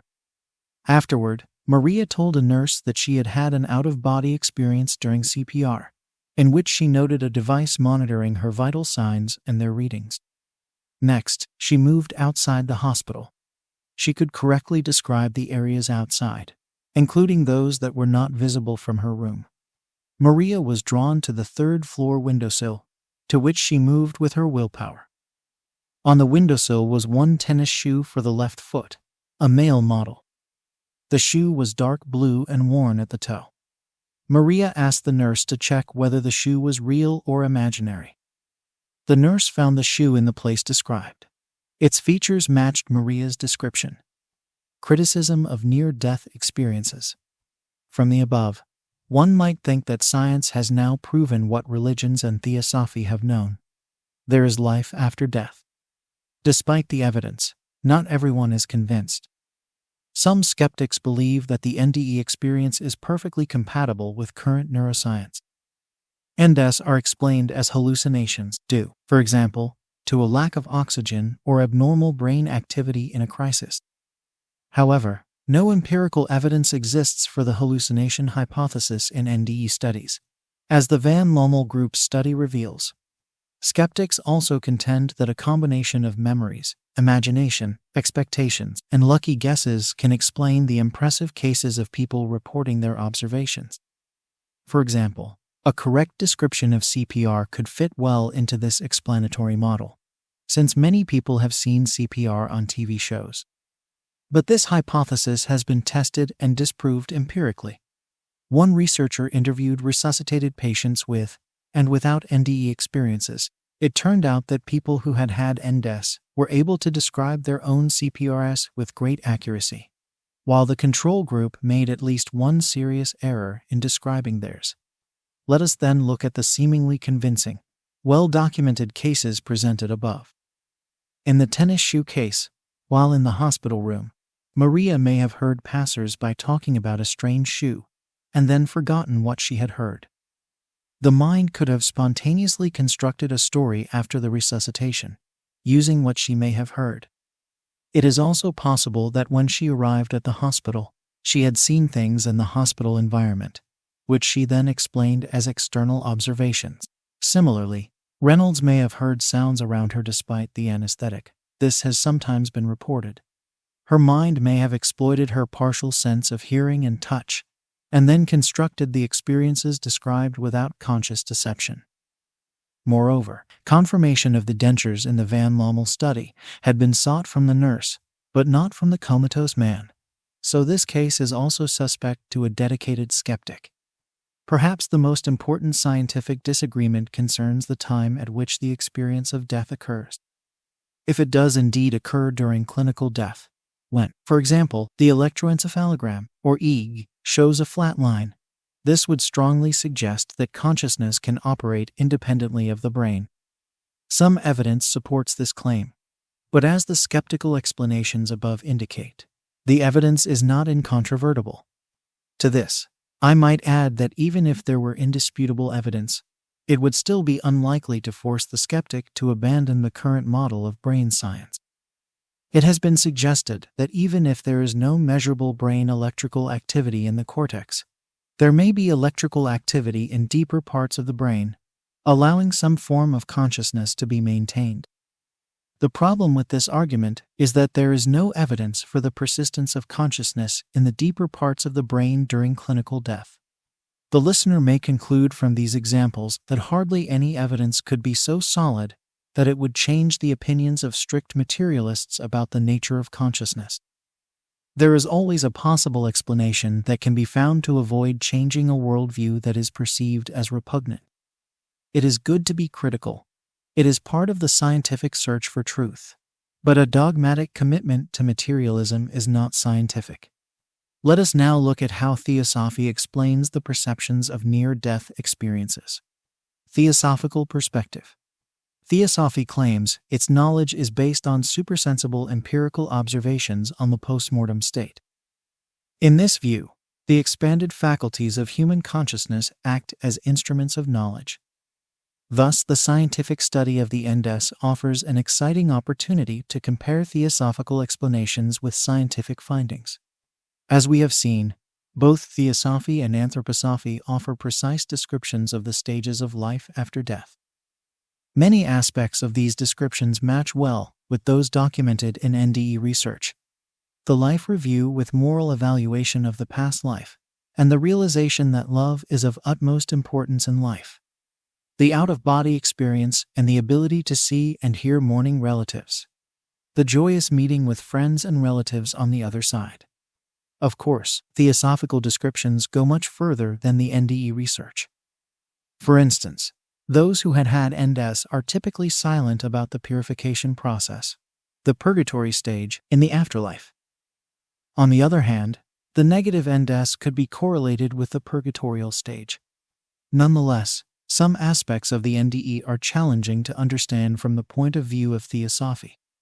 For instance, it is surprising that only a relatively small proportion of NDES incorporate a life review. How can this be explained? Perhaps the NDE includes certain glimpses of life after death, and not everyone experiences the death process in its entirety. Furthermore, although the NDE subjects in the studies were clinically dead, they could still be resuscitated after all. Without resuscitation, they would have died for good. In a theosophical interpretation, the link between the physical and the etheric body, the silver cord, had not yet been broken. Why do only less than a fifth of those resuscitated remember such an experience? Is it the case that most people do not experience anything during clinical death? Theosophical knowledge offers one perspective on this question. In theosophy, sleep is sometimes called the little brother of death, because, in sleep, the astral body leaves the body and experiences all kinds of things in the invisible world. But this memory is not transferred to the physical etheric brain unless the individual's thought and emotional life have been purified. This point of view would suggest that all clinically dead people do have such experiences while unconscious, but not all of them can remember them. This is not to say that people who have experienced NDES are more ethically evolved than other people. There are probably further internal reasons for remembering NDES, and I would not be surprised if there were a scientific explanation in the future. The moral character of life review is central. The person knows clearly the purpose of life and how they should have lived it. This has a profoundly life-changing effect, as discussed above. The light being met by the ender could be interpreted as the higher self, or perhaps as a guardian angel. Notably, both NDES and theosophy point to a great love consciousness, the oneness of all. Discussion. Science is based on methodological naturalism, according to which conclusions are only admissible by appealing to natural, that is, material causes. This assumption has proved to be a fruitful starting point for scientific research. Nevertheless, NDE research results seem to challenge this assumption. Perhaps even from a scientific point of view, the best way to explain the empirical findings of the NDE is that consciousness can exist and function independently of the brain. This might not have much impact on everyday brain research, but it would be a significant paradigm shift for the study of consciousness and the scientific worldview. Of course, it is clear that the evidence from NDE research does not satisfy everyone. Skeptics and people committed to conservative Christianity will not change their views, because it is always possible to make further assumptions that insulate one's own core beliefs.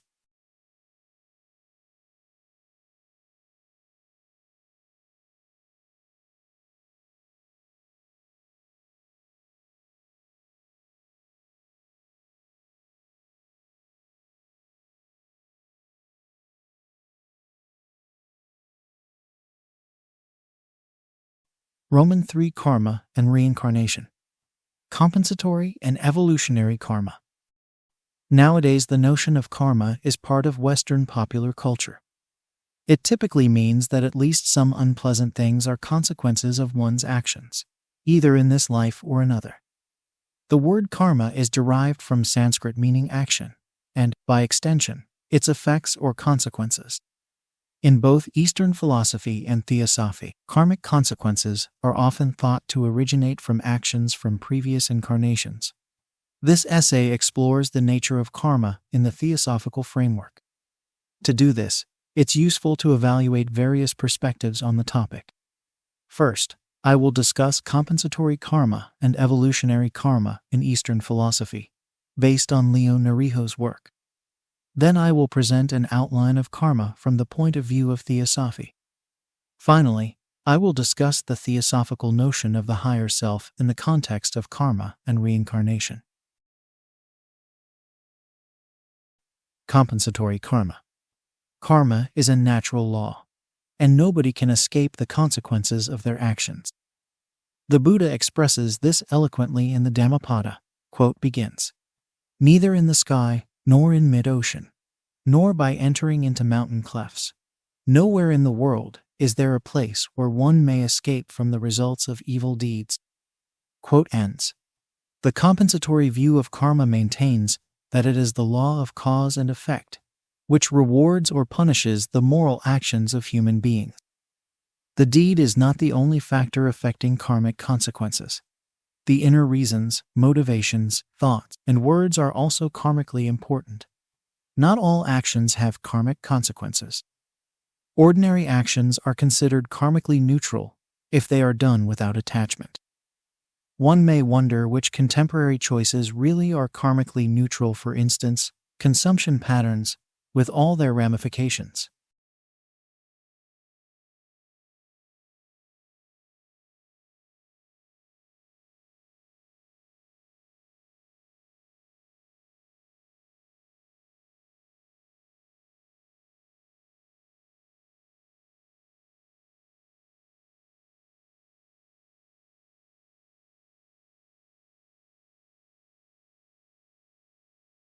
Second, a karmic act has an effect like itself. A good deed has positive consequences, and a bad deed, negative ones. The idea of reincarnation is a natural accompaniment to that of karma, because to all appearances, not all consequences of an individual's actions come to fruition in that person's lifetime. According to the yogic tradition, there are three possibilities in this regard. The consequences: 1. Will take place gradually over many lifetimes. 2. Are latent until the circumstances are right. 3. Do not come to fruition at all if the yogi has already liberated themselves from karma. Eastern philosophy does not concentrate so much on isolated deeds. Instead, it focuses on the karmic balance, which is the total sum of all deeds, thoughts, and words in a lifetime. The total balance determines the conditions into which a soul is subsequently born, the lifespan, and the experiences the individual has to face. Problems with compensatory karma. Nariho poses one obvious issue about karma in the light of reincarnation. Typically, the current personality has no memory of past deeds, evil or not, but is still responsible for their consequences. Why should I suffer from what are, in effect, someone else's mistakes? Even if the new personality is a reincarnation of the same self, it has no way of knowing why its karmic punishment takes place. The Western notion of justice holds that an individual, no matter how culpable, has the right to know why they are being punished. On the other hand, not many are worried about whether or not they have earned their good fortune. One possible solution to this problem of identity is to propose that one does remember the past life in the intermediate state between death and rebirth and understands the reasons for the subsequent karmic consequences. Even so, the problem remains, as the new personality forgets everything it may have accepted before rebirth. Evolutionary karma. In this perspective, karma is not primarily a mechanism for a reward or punishment. Instead, it is a cosmic principle of evolution. Evolutionary karma guides human beings and their development through repeated incarnations. The reasons for evolution and karma given in the philosophy of Sri Aurobindo are explained on the website Integral Yoga of Sri Aurobindo and the Mother. Quote begins, The goal of the divine working through nature is evolution, individual as well as collective. The divine has plunged itself into creation for self-delight and self-finding through the play of multiplicity. The goal of evolution is advanced through the law of karma. Suffering should not be viewed as the consequence of evil actions in some past life, but rather as a prod to progress, a reward for virtue, and a reminder that we are not yet reached the goal. Quote ends. In Aurobindo's thinking, the karmic process has a goal. In the course of spiritual evolution, the human being will eventually manifest divine values, which are as much a part of reality as the natural laws that are investigated by science. The evolutionary law of karma combines both the process of divine manifestation and the educational process of individual souls. Nariho poses another interesting question. What is it in human beings that develops? This question is closely associated with the issue of the justification of karmically caused suffering, which, as we have seen, can be framed as a question of personal identity. Let us next discuss how Theosophy views karma and how it answers Nariho's questions. Theosophical understanding of karma. In Theosophy, karma is understood as a law of nature, as is illustrated in the following quote from H.P. Blavatsky. Quote begins, "There is the karma of merit and the karma of demerit. Karma neither punishes nor rewards. It is simply the one universal law which guides unerringly, and, so to say, blindly, all other laws productive of certain effects along the grooves of their respective causations." Quote ends. This passage seems to acknowledge that compensatory karma has some relevance in Theosophy, even though it is not understood in terms of punishment or reward. Moreover, Blavatsky emphasizes that good actions should not be motivated by a desire to accumulate good karma. Quote begins, "Let not the fruit of good karma be your motive, for your karma, good or bad, being one and the common property of all mankind, nothing good or bad can happen to you that is not shared by many others. Hence your motive, being selfish, can only generate a double effect, good and bad, and will either nullify your good action or turn it to another man's profit." Quote ends. Both Theosophy and Eastern philosophy hold that inaction also has karmic consequences. For instance, one might think that a suffering person is simply enduring the results of their karma, and that helping them would only interfere with the working out of their karma. Of course, if there is a cosmic law of karmic cause and effect, unjust suffering is simply impossible. At the same time, it is clearly not right to avoid helping someone if we can. Compassion and love urge us to help in any possible way, although, of course, this help can be provided wisely or not. Indeed, one might contend that there is no such thing as bad karma. All consequences are good in the sense that they help us to liberate us from our past mistakes. Consequently, Pekka Ervast referred to suffering and hardship as blessings in disguise. Although it is not easy to appreciate this fact in practice, it can help one see life's difficulties from a different perspective. How, then, does karma work? Theosophy talks about the lords of karma, who are responsible for implementing karmic consequences at individual, group, national, and global levels. One can only imagine how difficult a task it must be to adjust the karma of multitudes of beings. This view appears to suggest that karma is not merely a blind law, since its execution requires the work of intelligent beings. In a way, everyday experience supports this interpretation, as many karmic incidents, pleasant and unpleasant alike, come one's way through, or in the form of other human beings. Then again, karma can be considered to be a good law, since it guarantees that no spiritual effort is lost.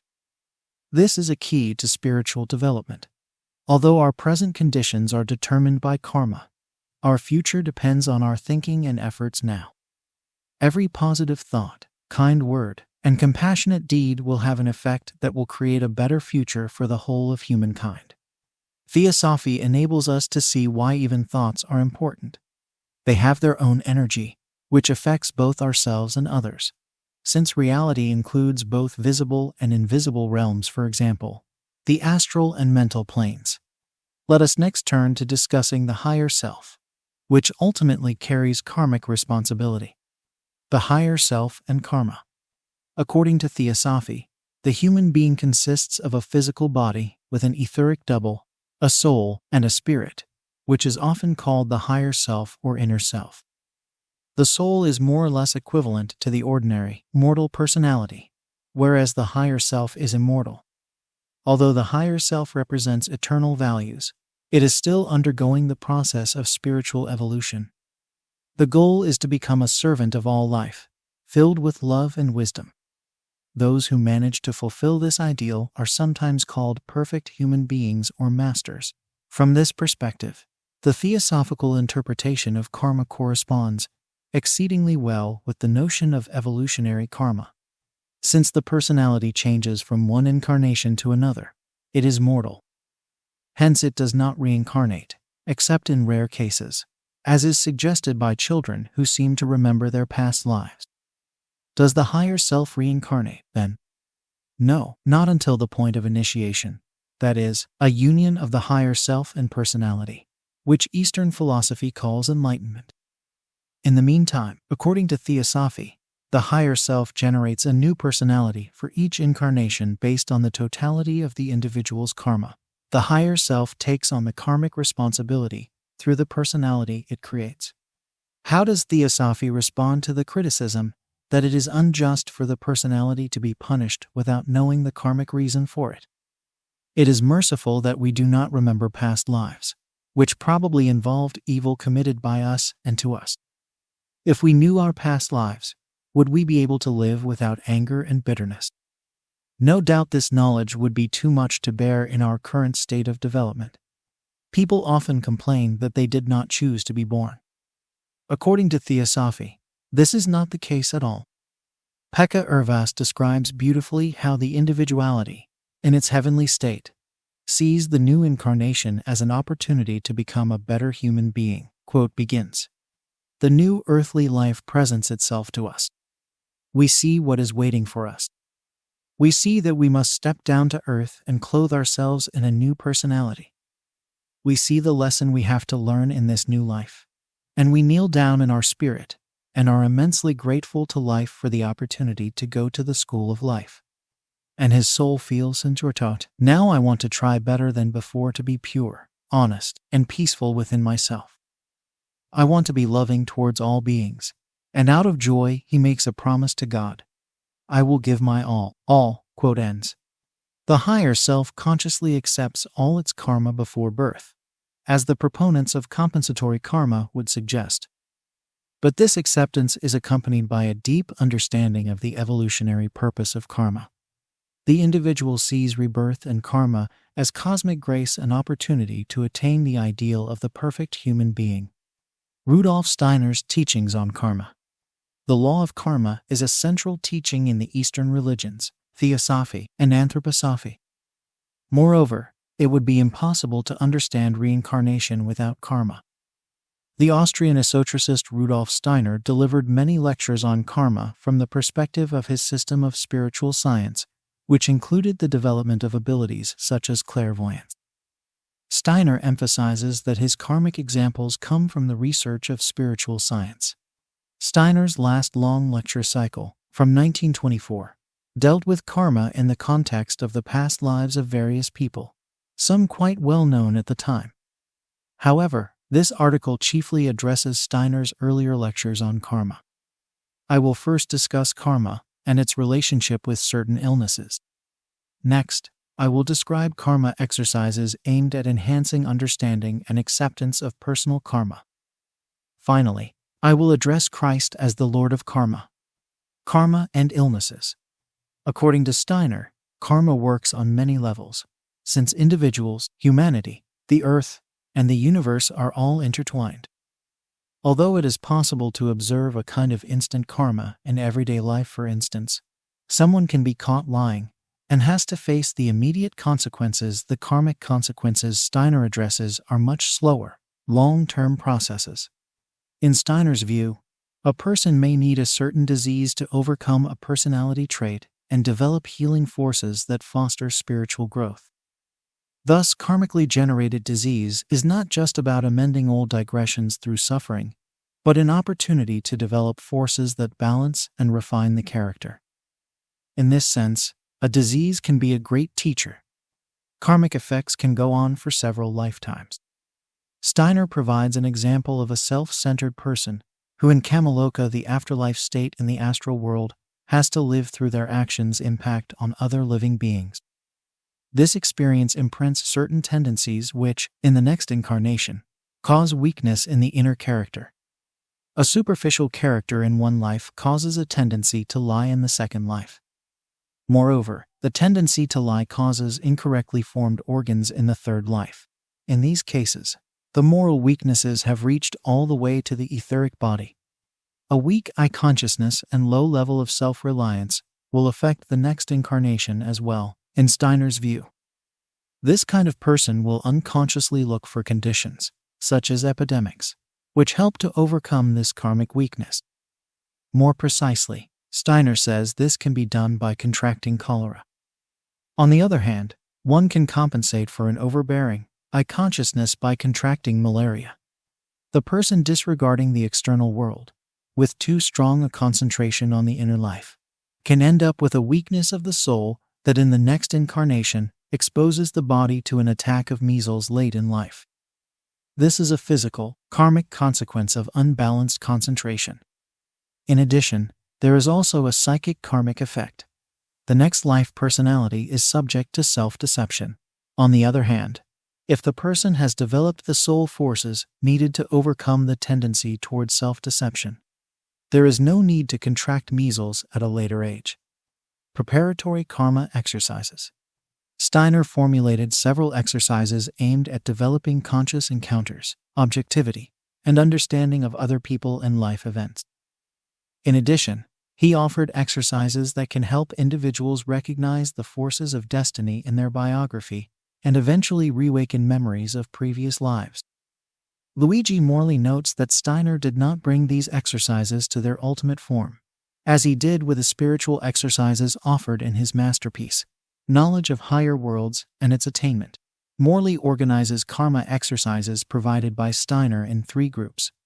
Preparatory karma exercises, Morley calls these preludes to the karma exercises, lesser karma exercises, and greater karma exercises. The first preparatory exercise is gratitude. Steiner advises us to look back at our lives and see the part played by our parents, relatives, friends, teachers, and other figures. This will lead us to realize how much we owe to others. When this exercise is repeated over time, an impression of important people in our lives will emerge, pointing to their deeper being. Another version of this exercise involves bringing before the mind's eye images of people who have acted, directly or indirectly, as hindrances and opposition. This exercise will develop an objective sense of our indebtedness. The point is to give space to another individual within our souls without emotional response. Admittedly, this is a demanding exercise, since feelings of hurt and anger are easily aroused when we are reminiscing about people who have opposed or wronged us. The second preparatory karma exercise is learning to look back at an event in our lives, as if we were spectators of ourselves. This will free us from the images that bind us to the past and unravel identification with our life experiences, which can sometimes be a heavy burden. Success in this exercise demands repeated practice. Although Steiner does not say so in this context, the preliminary exercises seem to require forgiving others and oneself for all errors and wrongdoings. Forgiveness is an essential skill in the spiritual path. Moreover, genuine forgiveness has profound, even cosmic consequences.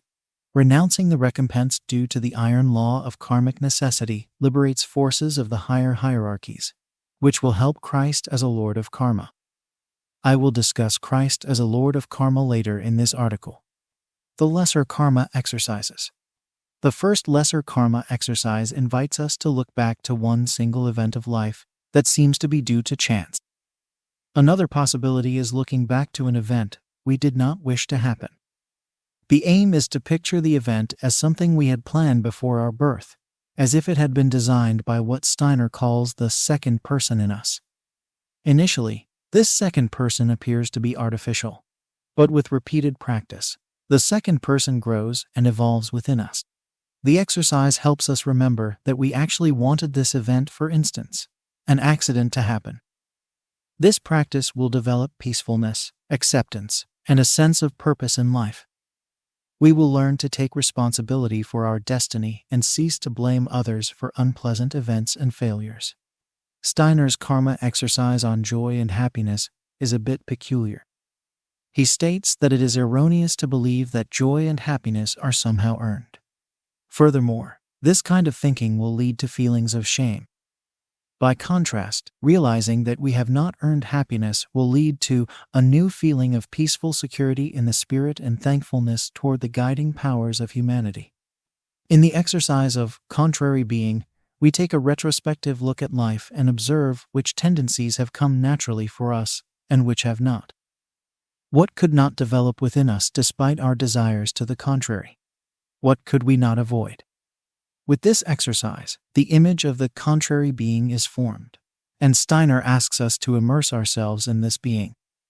This will help us to realize what is not the outcome of this life, but comes from previous incarnations.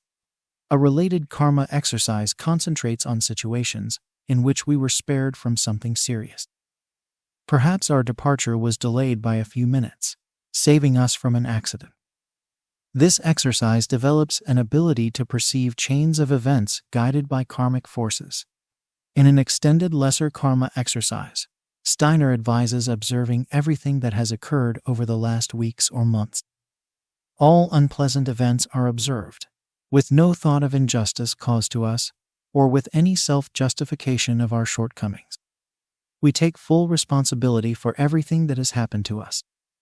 This will create a new relationship with the spiritual world and lead to the recognition of the role of the second person in arranging the events in our lives. Although Steiner does not say this, keeping a diary before starting the extended lesser karma exercises could be helpful. The greater karma exercises. Morley calls the first greater karma exercise the Moon/Saturn/Sun exercise. It can be about oneself or another person. In meditation, all the layers of personality are peeled away one by one. First, one disregards all external activity, profession, and living conditions. Second, the meditation concentrates on temperament, mood, and way of thinking. This will make transparent everything working in the will. Behind this, the spiritual moon will start to shine. In the next stage, everything coming from emotions and temperament will be disregarded. The focus is on the way a person thinks. This will make the rhythmic system transparent, and the spiritual sun will start to shine. In the final stage, a person's thinking will be disregarded, and the impulses from Saturn will be revealed. One begins to see the individual as a spiritual being and starts perceiving the karma of that individual. Perhaps it would be best to apply this exercise only to oneself, since knowing another person's karma seems to require a specific reason. The second greater karma exercise lasts for 4 days and 3 nights. This exercise is about the spiritual painting of a life event by recreating all the impressions received by our senses in the greatest detail. If other persons are related to the event, they will be recreated as well, including the way they moved, the tone of their voice, words, gestures, smells, and so on. Next, the event will be taken into sleep, where the astral body will give it a shape. This is repeated the following 2 days. This way, the image will be imprinted into the etheric body, which will continue to work on the image. Steiner describes how the person will experience this memory as walking in a cloud, giving rise to the feeling of being part of the picture itself. The feeling will grow an objective picture that is related to the event in a previous incarnation that was the root cause for the event in this incarnation. All of these karma exercises, especially the greater ones, require a great deal of concentration and skillful meditation. The aim of the lesser karma exercises is to take responsibility for our lives and accept all events, pleasant and unpleasant alike, as part of our biography. Indeed, according to Steiner, we did this joyously before we were born. when we had a preview of the main events and difficulties waiting for us. The greater karma exercises aim to gain knowledge from our personal karma. Christ as the Lord of Karma. The karmic powers are known as the Lords of Karma, or the Lipikas in Theosophy. Steiner was a member of the Theosophical Society between 1902 and 1912. Intriguingly, Steiner said, occult clairvoyant research tells us that in our epoch Christ becomes the Lord of Karma for human evolution, so that in the future it will rest with him to decide what our karmic account is, how our credit and debit in life are related. This is a remarkable occult pronouncement, about which Theosophy usually remains silent. There is, however, one exception. The Finnish Rosicrucian Theosophist Pekka Ervast talked about the same thing. Steiner stated that before entering Kalevala, the individual will meet Moses as a bookkeeper for the karmic powers, who presents their records of sins. This is changing, or has already changed to some extent, since people will more and more meet Christ Jesus as their karmic judge. Moreover, Christ will help individuals in balancing karma in a new incarnation. Quote begins. We shall then have to encounter events through which our karma can be balanced, for every man must reap what he has sown. The balancing must be arranged so as to be in the best possible accord with the concerns of the whole world. It must enable us to give all possible help to the advancement of mankind on earth. In the future, it will fall to Christ to bring the balance of our karma into line with the general earth karma and the general progress of humanity. Quote ends. Discussion. Many diseases Steiner mentioned in his lectures on karma have already been overcome as a result of the advancement of modern medicine. For instance, the latest smallpox case took place in 1975. Thanks to vaccination. Steiner anticipated this progress. He stated that people will become externally healthier because of medical science and general improvements in living conditions. This means that karmic balancing must be sought from elsewhere. This is not without consequences. There will be an increasing feeling of inner emptiness, and people will have fewer incentives for inner progress, accompanied by a stultification of the soul. Perhaps this is an occult explanation for increasing depression and hopelessness, which is prevalent, especially among young people. Should one, then, decline medical care? Of course not. But it is important to realize that spiritual aspiration and self-education are crucial in this regard as well. They have the potential to foster inner forces that certain diseases could have brought forth. A listener coming outside anthroposophical or theosophical circles might be baffled by the talk of Christ in the context of karma and reincarnation. Assuming that the law of karma is real, why is it alien to traditional Christianity? According to Steiner, teachings on karma and reincarnation could not have been given to the Western civilization before it was ready to receive these teachings. Steiner even states that it would have been detrimental to evolution if the present content of spiritual science had been imparted openly to mankind a few hundred years earlier. There were Gnostic streams teaching reincarnation within early Christianity, but ecumenical councils later condemned these as heretical. In addition, some passages in the Gospels could be interpreted in the light of karma and reincarnation, such as the man who was born blind, John 9:1-4. Of course, Christian theology easily supplies explanations that do not include karma. Steiner's karma exercises provide much food for thought. For instance, looking back at pivotal points in people in one's biography helps to understand one's destiny. One may also recognize how one's own actions have affected the course of life of other people. Accepting one's life as it is, including unpleasant events, is essential. This can be achieved by gratitude and forgiveness toward those who have helped us to find our way, even when they have acted negatively from our perspective. After all, we have wanted these things to happen to us in our higher consciousness before we were born. This is by no means easy to achieve, especially if we have had to endure serious hardships in our lives. I will conclude my article with inspiring words from Pekka Ervast, who described the attitude toward karma and hardships when the individual has reached contact with the spirit within oneself, or the kingdom of God, as it is called in the Gospels. Quote begins. And when one is impossibly rich, when the person has received the kingdom of God, then how could one be anything else than happy and grateful for even paying the debts?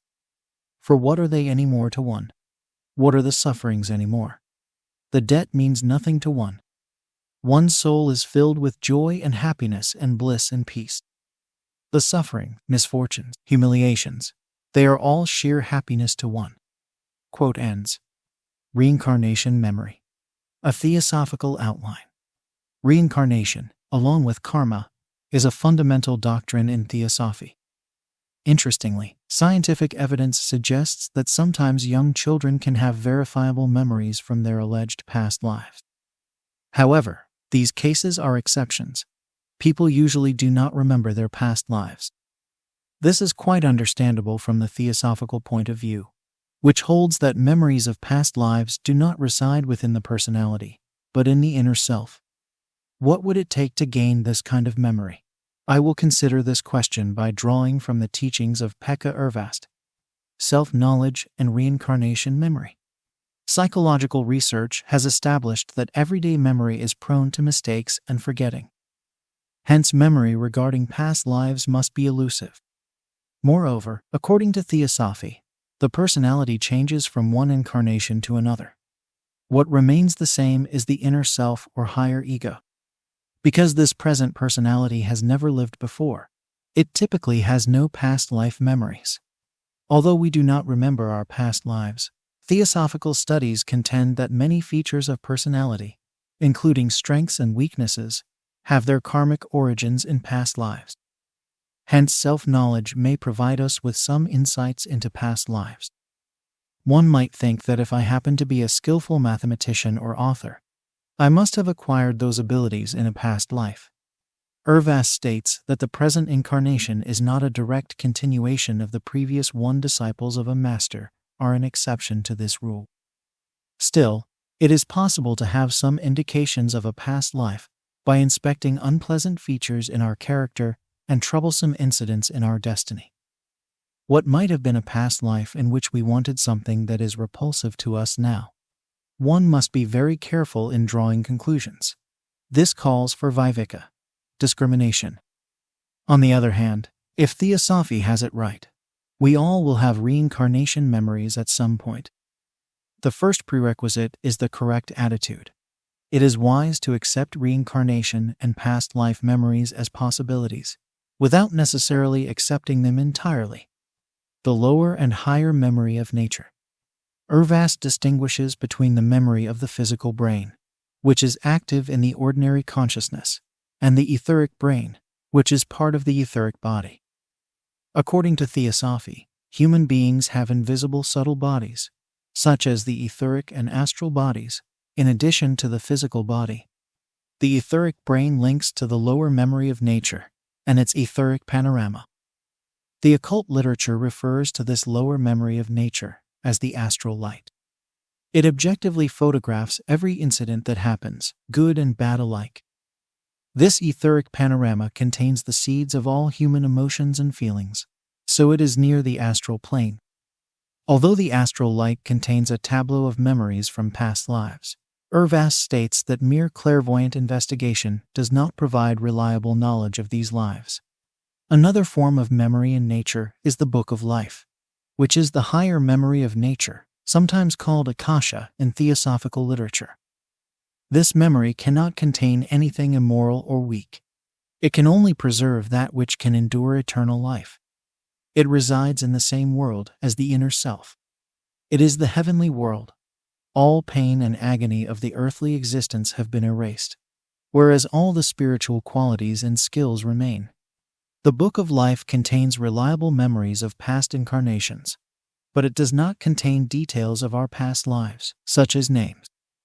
Instead, it contains knowledge of how one has developed in each life, and one's spiritual path. With access to the Book of Life, one sees that any freedom from specific weaknesses has been won in past lives. The human being sees that justice rules in the world, and that all good features have been achieved through great effort and suffering. Interestingly, the Kalevala has a parallel to the Book of Life in the figure of the sage Antero Vipunin. Vainamaranan, the greatest hero and sage in the epic, seeks spiritual knowledge from Antero Vipunen, who responds thus, quote begins. Then the verseful Vipunen, oldest sage with oldest wisdom, in his mouth the greatest magic, in his bosom endless power, opened up his ark of sayings, and revealed his store of verses, for good singing, best of chanting, of the deepest origins. Quote ends. Spiritual reincarnation memory. According to Ervast, it is possible to recollect past life personalities, but only by raising to the consciousness of the inner self and then descending to the lower memory of nature, a feat that seems possible only for initiates. By contrast, those on the mystical path, but who are not yet adepts, will see what they have spiritually achieved on their path and what lies ahead of them before they become masters. In this phase, the disciple will learn to know their master, or possibly many masters. If the disciple's work requires it, the master can show their past lives. It is also possible to have impressions from past lives through dreams and visions. Ordinary clairvoyance can also show some images from the memory of nature, but there are no guarantees of their validity. At any rate, memory of reincarnations will come along with spiritual growth. Ervast writes about this in the context of a maxim of the non-resistance to evil in the Sermon on the Mount. Quote begins. What is the hidden meaning and secret practice behind it? Do not resist evil. We then feel a guiding power from the invisible world directing the lives of humans and animals. Our open eyes see that life can be examined and explained only when based on reincarnation, because the causes for contemporary events cannot be identified in this life, but in the past, other side of birth. The unshakable balance inherent in the law of karma presupposes that we are reincarnating spiritual beings. And how magnificent this is! As our vision develops and matures, it transforms into a memory of reincarnations. Memories flash before us, first obscurely, then more and more vividly.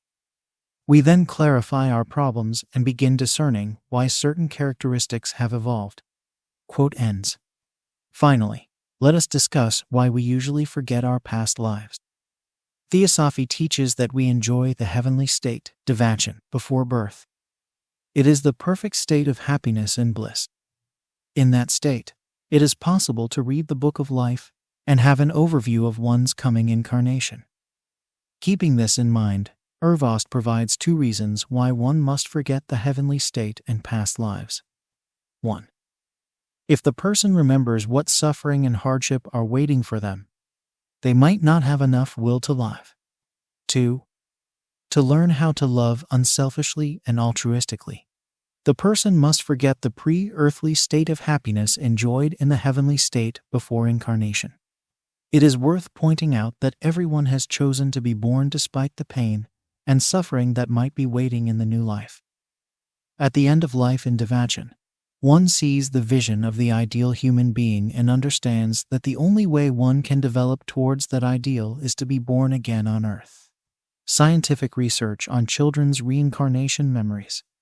Reincarnation is among the most central teachings of Theosophy and Anthroposophy, which portray it as an opportunity to evolve as a human being from one life to the next.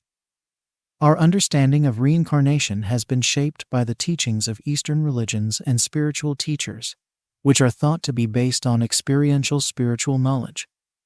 Understandably, this is not convincing to a person outside spiritual movements.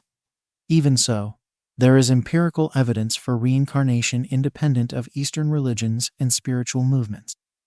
It has been suggested, for example, that past life memories can be activated by hypnosis. But the results obtained with hypnosis seem very unreliable from the point of view of both scientific and spiritual research, so I will not investigate them further. Here I will focus on scientific research on children's reincarnation memories and its criticisms. Finally, I will evaluate the results from the perspective of Theosophy. Ian Stevenson's groundbreaking work. Ian Stevenson pioneered the systematic study of children's reincarnation memories. Stevenson's mother was a theosophist, and her large collection of books introduced him to Theosophy and Eastern religions at a very young age. Stevenson's scientific career began in medicine and psychiatry. After receiving a scientific education, he became interested in paranormal phenomena and wondered whether there was any scientifically sustainable evidence for them. This interest led him to research children's spontaneous reincarnation memories in the late 1950s. The work took off when Stevenson received an endowed professorship in 1964 from the University of Virginia. With a donation from physicist and inventor Chester Carlson, he established the Division of Perceptual Studies, which aimed to explore the scientific empirical investigation of phenomena that suggest that currently accepted scientific assumptions and theories about the nature of mind or consciousness and its relation to matter may be incomplete. Carlson's bequest made it possible to undertake fact-finding missions to India, Sri Lanka, Turkey, and many other countries. Stevenson published his research in peer-reviewed scientific journals and wrote several books on his methods and results. Some critics considered his methods unscientific, but most members of the scientific community simply ignored him. He did gain some supporters within the community, although they did not necessarily find reincarnation a plausible explanation. They found Stevenson to be an accurate and honest scientist. One psychiatrist wrote, "Either he is making a colossal mistake, or he will be known as the Galileo of the 20th century." Stevenson's research institute has proved very active, carrying out scientific research on many children's reincarnation memories and near-death experiences. Stevenson retired in 2002 and was succeeded by Jim Tucker, so the work continues. By 2005, 2,500 well-documented cases of reincarnation had been recorded. Most come from non-Western countries and communities, where belief in reincarnation is common. An essential part of the research method is the interview. When a case comes to the attention of the investigators, they travel to the scene and conduct a thorough interview with family members, usually through an interpreter. The researchers use general, open-ended questions. Both correct and incorrect answers which do occur are reported. Interviewees are not paid, as this could encourage cheating. Often current and former families have already met, but there are cases where researchers have had the opportunity to interview both families separately. Such cases naturally carry more weight. I will present 2 cases of the reincarnation type from the United States, so that the listener can see children's memories of their alleged past lives. Children's stories of reincarnation. John McConnell. John McConnell was a retired New York City police officer. In 1992, when he was returning home from guard duty, he happened to see 2 men robbing a store and drew his gun. One of the men shot John dead. The bullet destroyed a vital pulmonary artery. John was close to his family. He had told his daughter Doreen, "Whatever happens, I'm going to take care of you." 5 years later, Doreen gave birth to a son named William. The boy had fainting spells shortly after birth. William was diagnosed with a congenital blockage of the heart artery, which had affected the formation of the right ventricle of his heart. It turned out that his birth injuries were very similar to those caused by a bullet to William's grandfather, John.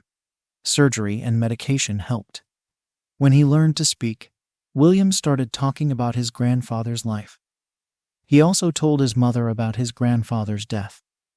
When he was 3 years old, Doreen ordered him around, threatening to whip him if he didn't calm down. William responded, "Mummy, when you were little, and I was your father, you misbehaved many times, but I never hit you." Once William asked what his mother's cat's name was. Doreen asked, "Do you mean Maniac the cat?" William replied, "No, the name of the white cat." Doreen remembered that the white cat's name had been Boston. William said it was, but he called it Boss. Only John had called the cat Boss. These details convinced Doreen that William had been her father. Doreen asked her son if he remembered anything about the time before his birth. William said he had died, gone to heaven, and talked to God. He told God he was ready to return and was born as William. William also said that a person does not go directly to heaven, but through various intermediate states. He had seen animals on the other side. and he said that animals also reincarnate. Although John had been an active member of the Catholic Church, he believed in reincarnation. He had said he would take care of animals in his next life. William has said he intends to study to become a veterinarian and will work with large animals in a zoo. McConnell's case is typical in that the child with the reincarnation memories has birthmarks and even injuries in the same places that the person in the previous life had received when he died accidentally or violently. 1/3 of the cases found in India have birthmarks, 18% of which have been verified by medical sources. These figures are pretty high, partly because birthmark cases are the most interesting for researchers. In his book, Stevenson presents 225 cases of birthmarks associated with reincarnation memories. Another typical feature of William's case was that he started talking about his former life as soon as he learned to speak. Often children talk about their past lives between the ages of 2 and 4. They usually stop at ages 6 or 7 and start living normally. The third common feature in William's case was the violent way he had died in a previous life. Of the cases studied, 75% reported violent or sudden deaths. Many of these children experience a deep fear associated with a previous life death. James Leininger. James Leininger was born in 1998.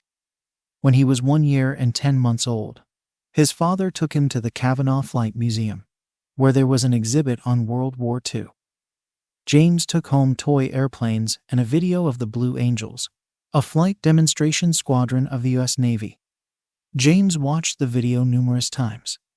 The visit was the beginning of his love affair with flying. James later made another visit to the same museum. A couple of months after the first visit, James repeatedly said, "Airplane crash on fire." He began having nightmares in which he would scream, "Little man can't get out."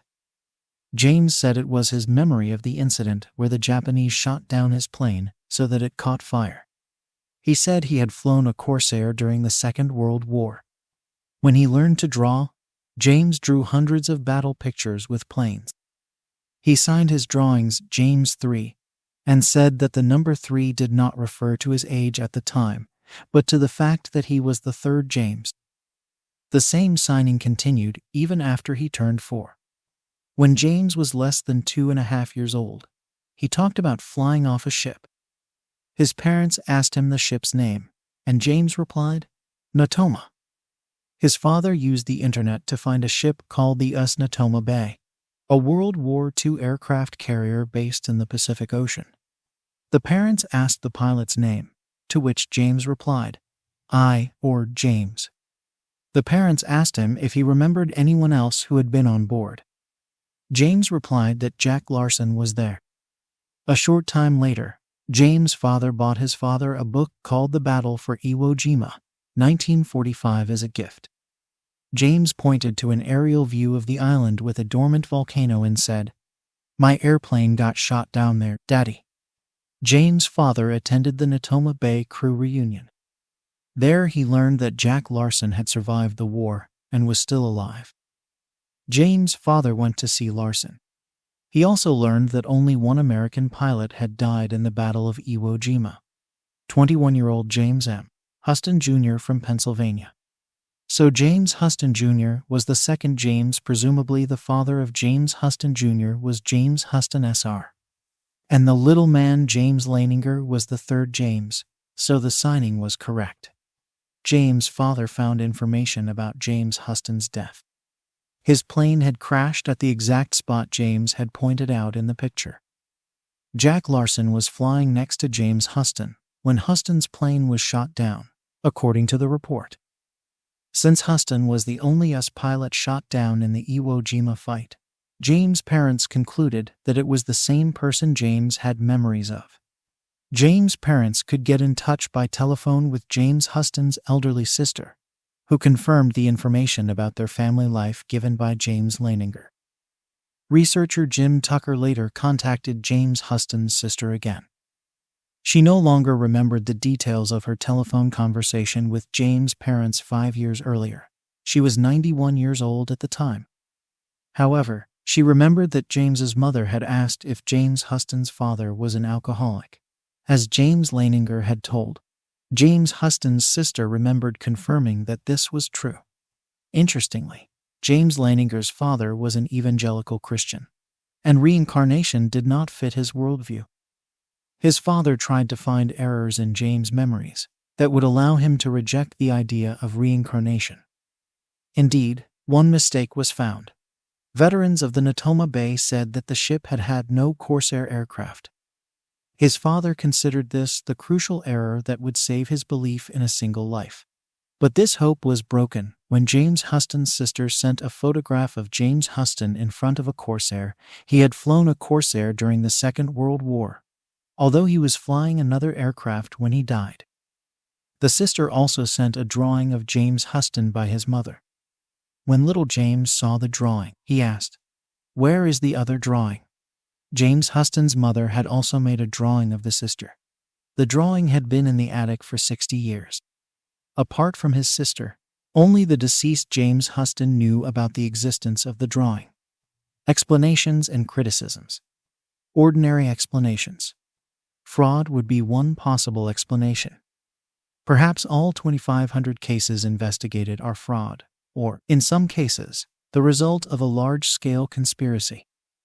But Jim Tucker states that there is no apparent reason for the families to come forward with fabricated stories, since they do not benefit financially from meeting the investigators. The reason could hardly be to spread a belief in reincarnation, since, especially in Western cases, the family often does not believe in reincarnation. One could think that the researchers have perpetrated a hoax that has been going on for 50 years. This is not plausible because non-scientists have also been in contact with some families when the cases have become public.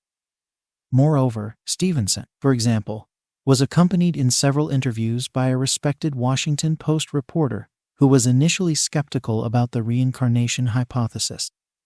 He was particularly interested in seeing whether Stevenson was in any way leading the people he was interviewing. He found no signs of such a pattern. In many cases, children have been able to provide information about the life of an earlier person, which could later be confirmed. Perhaps it is just children's imagination combined with coincidence. It could be that there are a lot of people with a certain name in a given area, which increases the probability of guessing something correctly. Even this explanation does not seem plausible, since in the cases described above, the descriptions given by the children are very specific and not common knowledge. However, we have Google and other search engines. One can find out a lot of things with a bit of Googling. Perhaps children have got their information from the internet, or, before that, from reading magazines. Even this explanation is not convincing because, in the cases mentioned above, the information was not on the internet.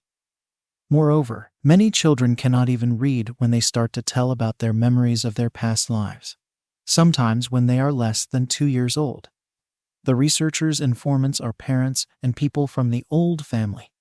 Could it be that families are misremembering? Perhaps the narrative is generated by the child recalling a past life in another village, after which the parents excitedly look for another family and find one that seems suitable. As the families meet, the story is enriched with details that have emerged from their discussions and their desire to prove the case of reincarnation. This could be possible, but there are also many cases where investigators have found the other family before the families have had a chance to meet. In many cases, there have also been many witnesses to the children's communications other than immediate family members. Moreover, identifying the second family requires detailed information. There are also cases where parents have written down the child's accounts before attempting to verify them. Christopher French argues that children's memories are false memories created through interaction with their parents. Parents may have shown their children photographs and puzzled them about who they might have been in their past lives. He says the false memories may have inadvertently been created from the parents' information. The listener can decide how well French's explanation fits the above-mentioned cases. Supernatural explanations. Perhaps the child has unknowingly acquired knowledge through an extrasensory route, such as telepathy. It has also been suggested that these children, but only these children, have a superpsychic ability at their disposal that enables them to find out anything. The explanation is suspiciously tailored to deal with reincarnation memories alone, because these children know no more about other things than other children. Moreover, this hypothetical ability is not present in any other group. Some children also have birthmarks or birth defects that appear to be related to the way the person died in the previous life. These are not explained by SP alone. The supporters of conservative Christianity have one supernatural explanation. Perhaps spirits possess these children. Tucker does not find this plausible, because the children have not undergone a personality change or lost the memories of their present lives. It's the same child who lives in the present, but remembers living in the past. Of course, this explanation will not persuade a certain type of Christian, who will remain convinced that the unbiblical concept of reincarnation is the work of the enemy of the soul in one way or another. Philosophical criticism. The philosopher Stephen Hales offers an interesting critique of the reincarnation hypothesis. Hales presents a fictional case of reincarnation. In it, a Japanese woman says she lived in the Bronze Age as a Celtic hunter and warrior. Based on her memories, she makes several predictions that archaeologists can verify. She says she wore a bronze necklace and her Celtic dress shaped like two fighting dragons. She remembers hiding the bracelet beside some particular megalith just before the battle in which she was killed. The archaeologists find a piece of jewelry that matches the place described. Their research also shows no soil was excavated from this site for 2,000 years. Hales assumes that the hoax and all other possible naturalistic sources of knowledge have been eliminated as best they can. He also assumes that there are many similar cases. Hales notes that one can never completely rule out fraud as a logical possibility, but assumes it is not the explanation in these admittedly imaginary cases. Would it follow, then, that reincarnation is a plausible hypothesis to explain this and other similar cases? Of course not. In Hales' view, there is an infinite number of other logically possible explanations. He suggests one example. It could be a hoax by advanced aliens secretly observing the Earth. They would be able to produce realistic memories using advanced psychosurgery without the person or anyone else noticing anything. In principle, this hypothesis could be scientifically tested. The aliens could one day land on Earth and reveal themselves and the technology they used. Hales points out that the alien hypothesis would not in any way challenge the materialist theory of consciousness, since the aliens were physical rather than supernatural beings. In Hales' view, it would be epistemologically more valid to consider the alien hypothesis as an explanation than reincarnation, since this would not require any changes to current scientific theories of the world and the human mind. He does not believe in the alien hypothesis, but wants to argue that even an explanation as far-fetched as alien psychosurgery is superior to reincarnation. Hales also draws on the criticism by philosopher Anthony Flew that the evidence for reincarnation is not reproducible under laboratory conditions. Thus, all evidence is anecdotal and can never reach a scientifically acceptable level. For the reincarnation hypothesis to be plausible, Hales says, a scientifically valid theoretical explanation would have to be found to explain everything we know about the mind and brain. In addition, this theory must explain how the human personality could survive death and move on to a new life. Since no one has been able to put forward such a theory, it is more rational to believe in the current materialistic explanation and agree that there is something wrong with the evidence for reincarnation. Thus, it seems that no evidence is sufficient to change the beliefs of the skeptical philosopher. Theosophical perspectives. The extensive data collected by Stevenson and others on the reincarnation of children is interesting from the point of view of spiritual teachings. Stevenson's studies suggest that rebirth occurs quickly, usually within a few years. Theosophical and anthroposophical sources uniformly describe a long process of reincarnation, in which a person is first freed from the limitations of their former personality in the various levels of the astral world, and then lives most of their life after death in the heavenly world. This process can take up to 1,000 years in earthly time. On the other hand, Theosophy suggests that humanity's helpers can be reborn more quickly directly from the astral plane. In this way, the personality of the previous life is reincarnated instead of the higher self, creating a new personality based on the old karma. This requires a renunciation of heavenly happiness. Only highly evolved people can do this. In addition, reincarnation could occur quite rapidly from the astral plane in case of infant deaths. But the cases studied by Stevenson do not appear to fit these theosophical specifications. Most of the cases involve violent or sudden death. In these cases, reincarnation memories could be explained by the fact that the person's etheric body, which preserves the previous life memories, would not have had time to disintegrate into the general etheric world, and could therefore remain in some respects unchanged. Discussion. The research produced by Stevenson and others is impressive in its scope, and very respectable in its attempt to approach reincarnation scientifically. As Stevenson points out, no perfect case has been found. Even strong cases have weaknesses. This leaves room for legitimate doubt. However, as critiques by skeptical philosophers have shown, this is of little consequence, because even a perfect case, or however many perfect cases, would not be enough to convince those for whom a materialistic philosophy of mind is an unshakable dogma. Not all skeptics are so adamant. The astronomer, author, and skeptic Carl Sagan argued that, although he does not believe in reincarnation, or what he describes as pseudoscience, the data collected by Stevenson provides at least some empirical support for the reincarnation hypothesis, suggesting that further research is warranted.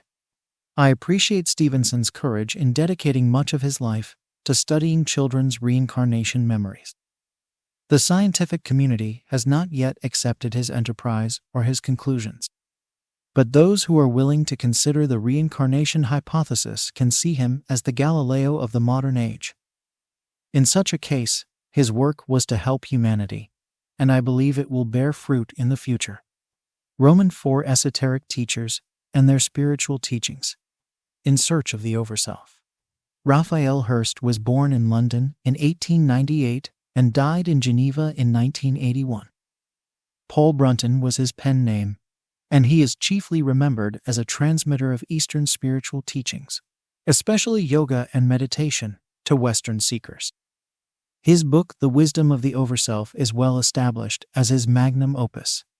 I will examine Brunton's relationship with Theosophy and his most important spiritual teacher, Ramana Maharshi, using Fung's dissertation on the science of religion. The English version was published in 2002 as the main source. I will also evaluate some of Brunton's teachings from the perspective of Theosophy. Paul Brunton's relationship with Theosophy. Brunton's first spiritual experiences in his own words. A series of mystical ecstasies occurred at the age of 16. They were preceded by the practice of meditation and a burning desire to reach the spiritual self. These experiences sensitized his mind, and Brunton experienced such a strong separation between himself and everyday life that he had the idea of ending his days. But intensive reading of spiritual teachings dissuaded him from suicide.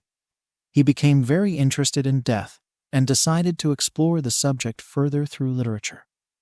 Through his readings, Brunton became acquainted with theosophical literature and joined the Theosophical Society. Brunton gave Theosophy credit for giving him his first introduction to Eastern thought. According to him, Theosophy gave the world valuable spiritual teachings in the 19th century.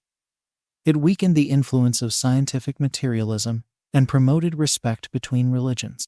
However, Brunton felt that by the 20th century, the society had lost its spiritual vitality, and that the adepts behind it had withdrawn, leaving it to its own devices. He felt he had learned a lot from studying Theosophy, but after 2 years, he resigned from the society. Brunton considered the co-founder of the Theosophical Society, H.P. Blavatsky, a genius who had not received the respect she deserved in the eyes of the world. To his son Kenneth Hirst, Brunton recommended Blavatsky's Key to Theosophy as an easy, helpful, and interesting introduction. Brunton's appreciation did not prevent him from seeing weaknesses in Blavatsky's character. Although he did not exclude the possibility that she had received instruction from unknown masters, he doubted Blavatsky's conception of the masters of the Great White Brotherhood living in Tibet. In any case, he thought he was continuing the work started by Blavatsky in his own way. One can agree with this to some extent, because both brought Eastern esotericism to the West. Ramana Maharshi. Maharshi as Paul Brunton's teacher. Brunton accidentally met a student of Ramana Maharshi on the street of Madras, now Chennai, India, who insisted that he meet Maharshi. Brunton refused, as it did not fit in with his travel plans. But he changed his mind after meeting another Indian teacher who insisted even more strongly that he should meet Maharshi. Brunton asked around Madras about him, but no one knew anything about him. Maharshi represented the Hindu school of Advaita Vedanta, which emphasizes monism. Maharshi gave little oral instruction to Brunton, and his influence was mainly of another kind. Brunton describes how he experienced an indescribable peace just by sitting near Maharshi. Brunton became aware of Maharshi's atmosphere and how it affected his being. It seems that Brunton had a profound experience of his overself under Maharshi's presence. Later on, Brunton made Maharshi famous in India and the rest of the world. Here are some excerpts from Maharshi's teachings from Brunton's book, A Search in Secret India. Quote begins, "To the one who has realized the true self, there is neither master nor disciple. Such a one regards all people with equal eye. You must find the master within you, within your own spiritual self. Every man is divine and strong in his real nature. What are weak and evil are his habits, his desires and thoughts, but not himself. Pursue the inquiry, who am I, relentlessly. Analyze your entire personality. Try to find out where the I thought begins." Quote ends. Physical contact with Maharshi was broken in 1939 as a result of an incident between Brunton and Maharshi's followers. But the spiritual link was not broken, and Brunton said he was in telepathic contact with Maharshi until his death in 1950, and even afterward.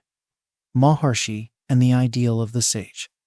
Brunton had two other teachers besides Maharshi.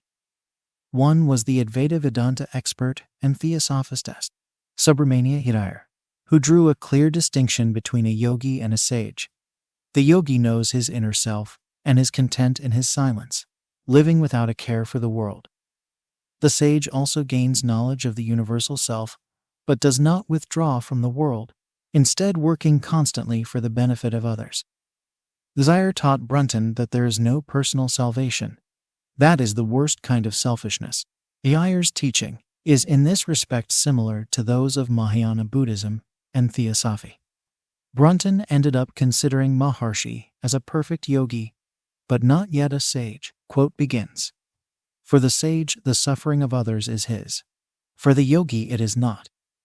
The Maharshi was an adept in mysticism, that is, yoga, but his idea of truth needs to be disputed. He says that the sage can watch with indifference the slaughter of millions of people in battle. That is quite true of the yogi, but it will never be true of those who have sacrificed every future nirvanic beatitude to return to earth until all are saved. They alone are entitled to the term sage, nor can they do otherwise, for they have found the unity of all human beings. They would never have returned if they did not feel for others. Quote ends. Despite this criticism, Brunton considered Maharshi to be of great and unshakable importance to him, even if he did not agree with all of Maharshi's ideas. On the other hand, one can understand Maharshi's position to some extent. Perhaps it is the case that in the consciousness of the higher self, individuality experiences the great life and its perfection despite all the suffering and evil in the world. Also, from a more profound point of view, everything is indeed in order. But this does not and must not lead to indifference to human suffering. On the contrary, experience of the great life can encourage the seeker of truth to realize the sublime ideal of service, the overself. Brunton arrived at the concept of the overself, which he used to describe the higher aspect of the human entity. Brunton got this idea from Ralph Waldo Emerson's essay The Oversoul. In Indian thought, the equivalent concept is Atman, translated into English as self. Brunton considered this translation inadequate. With his term overself, he wanted to clearly distinguish between the empirical self, the ego, and the divine self. Brunton's concept of the overself first appears in his book In Search of Secret India, which represents the mystical phase of his work. By this time, he had already met Maharshi. According to Fung, this book shows the influence of Theosophy, which diminished in Brunton's later philosophical phase, which, according to Fung, began in 1937, after Brunton met Yair. Brunton's characterization of the overself evolved from his concept of esoteric development. In his mystical phase, the overself referred to the human being's higher individuality. Brunton described the overself's influence as an intimate presence, a warm and soothing influence experienced in deep meditation.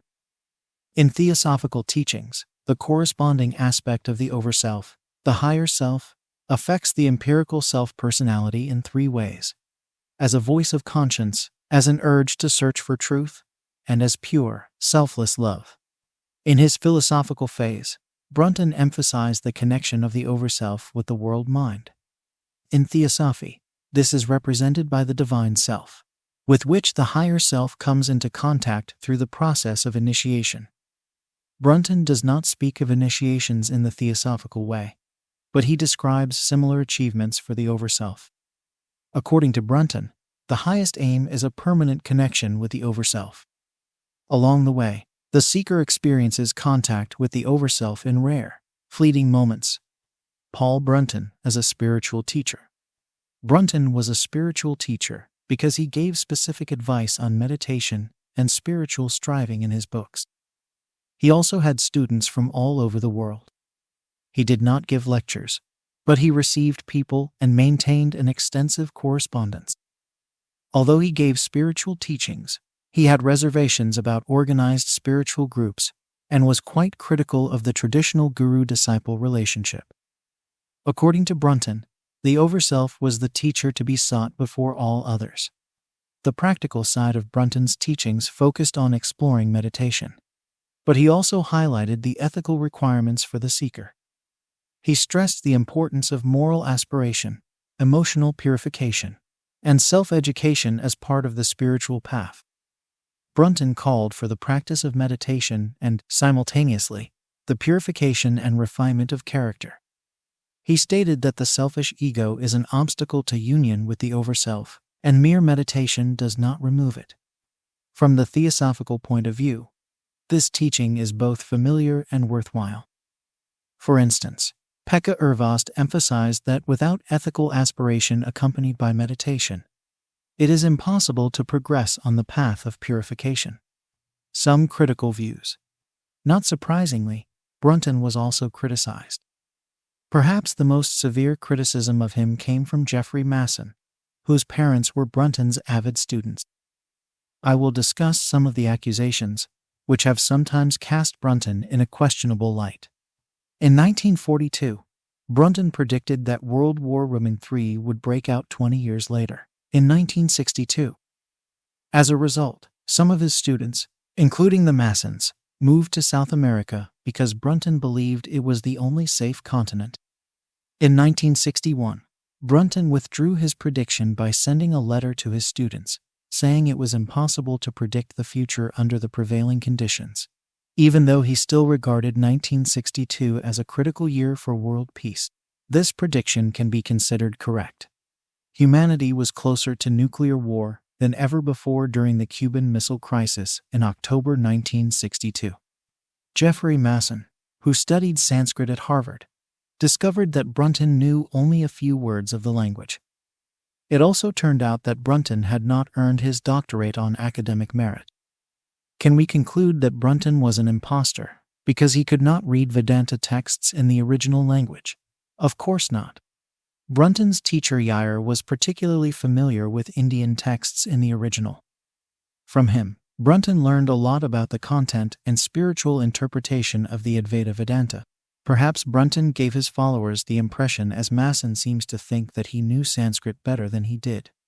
But the value of his teachings does not depend on such expertise. Spiritual knowledge does not require academic credentials or technical knowledge of Sanskrit. Furthermore, Brunton had given Masson's father investment advice, which was unsound. Brunton admitted that he had made mistakes and was upset about it. He hoped that Masson's father would have received at least some emotional help from him over the decades to compensate for the financial losses. He promised to try to make up for the trouble he had caused by promising to remember Masson's father in his daily meditations, even though it might not be of any use to him in this incarnation. The Illumination of Paul Brunton.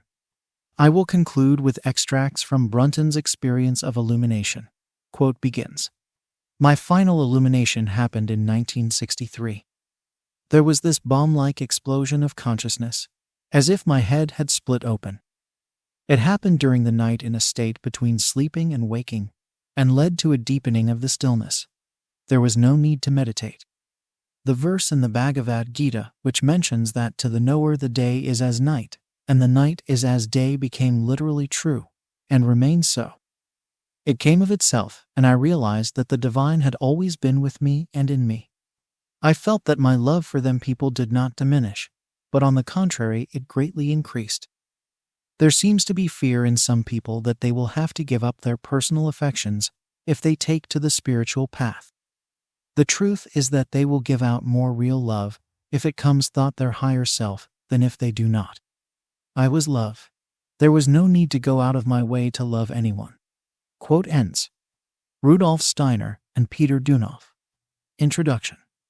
This article is based on Harry Salmon's born 1953 book Rudolf Steiner and Peter Dunoff, Anthroposophy and the White Brotherhood on the New Man. Salmon has a PhD in philosophy. He was born in the Netherlands and has taught philosophy at the University of Leiden and the University of Prague. He encountered the work of Rudolf Steiner more than 50 years ago. Salmon has also been keenly interested in the teachings of the Bulgarian magus Peter Dunoff, also known as Bainzadano, for over 30 years. Salmon speaks and writes German, Bulgarian, and many other languages as well, so he can read the teachings of both spiritual teachers in the original languages. Preparation for their missions. Salmon presents the biographies of both Steiner and Dunoff in the first part of the book. This is done with insight, and he provides perspectives and details that will be of interest even to someone with a good acquaintance with Steiner's life, as well as, I suspect, with Dunoff's. Both Steiner and Dunoff experienced turning points in their lives at the age of 19. Steiner met the herbalist and healer Felix Kagowski, which led to a contact with the Master Jesus. Later on, Steiner was inspired by Christian Rosicrucian, another master of esoteric Christianity. Dunoff fell seriously ill at age of 19, which led him to dedicate his life to following the Christ. Salmon interprets Steiner's and Dunoff's spiritual experiences in the light of initiation. Steiner started studying natural sciences and philosophy in Vienna, and he became a goat specialist at an early age. Steiner's lecture on Goethe as the father of a new aesthetics in 1888 was important because a remark made by a Catholic priest on Thomas Aquinas afterward awakened Steiner's memory of a previous life as the medieval theologian. During this time, Steiner read his first book on Theosophy ab Sinet's esoteric Buddhism, but it didn't impress him. Both in his theosophical phase and in his later anthroposophical phase, Steiner talked and wrote a great deal about the laws and conditions of the spiritual world, but he spoke very sparingly about his spiritual experiences. In his unfinished autobiography, The Course of My Life, he discloses that at the turn of the 20th century, he faced the mystery of Golgotha, the death and resurrection of Christ, in a most inward celebration of knowledge. Salmon discusses Steiner's tensions with Theosophy and its leaders. Steiner was the general secretary of the German section of the Theosophical Society and had great respect for the masters Kut, Humi, and Moria, who had inspired the founders of the society. However, Steiner broke with the Theosophical Society in 1913 over a number of issues, including its proclamation of the young Jiddu Krishnamurti as a vehicle for the coming world teacher, a view later repudiated by Krishnamurti himself in his famous 1929 speech, "Truth is a pathless land." Steiner's interpretation of the Theosophical Society's co-founder H.P. Blavatsky in his anthroposophic phase is odd, even contradictory. Listeners might be interested in Steiner's indications that HPB was under occult imprisonment by some Indian occultists even after her death. Steiner freed her, and after that HPB became Steiner's disciple. To put it mildly, not many theosophists are likely to agree with this view. Dünhoff started his spiritual preparation first by studying to become a pastor in the Methodist Church and later by studying theology in Boston, Massachusetts, even though his father was a priest in the Bulgarian Orthodox Church. As a result of his spiritual experience in 1897, he strongly believed that it was his mission to be a teacher for all mankind, a world teacher. In 1898, Dünhoff received a message from the angel Elohil, the national spirit of Bulgaria. "A call to my people, Bulgarian sons of the Slavic family." The message urged the Bulgarians to wake up and turn away from the evil path, to repent and develop pure virtues. On Steiner's and Dünhoff's spiritual work, Steiner was an incredibly prolific lecturer. Among other things, he gave 600 lectures. His spiritual science inspired many practical applications, such as eurythmy, Waldorf schools, anthroposophic medicine, biodynamic farming, and the sacramental Christian community.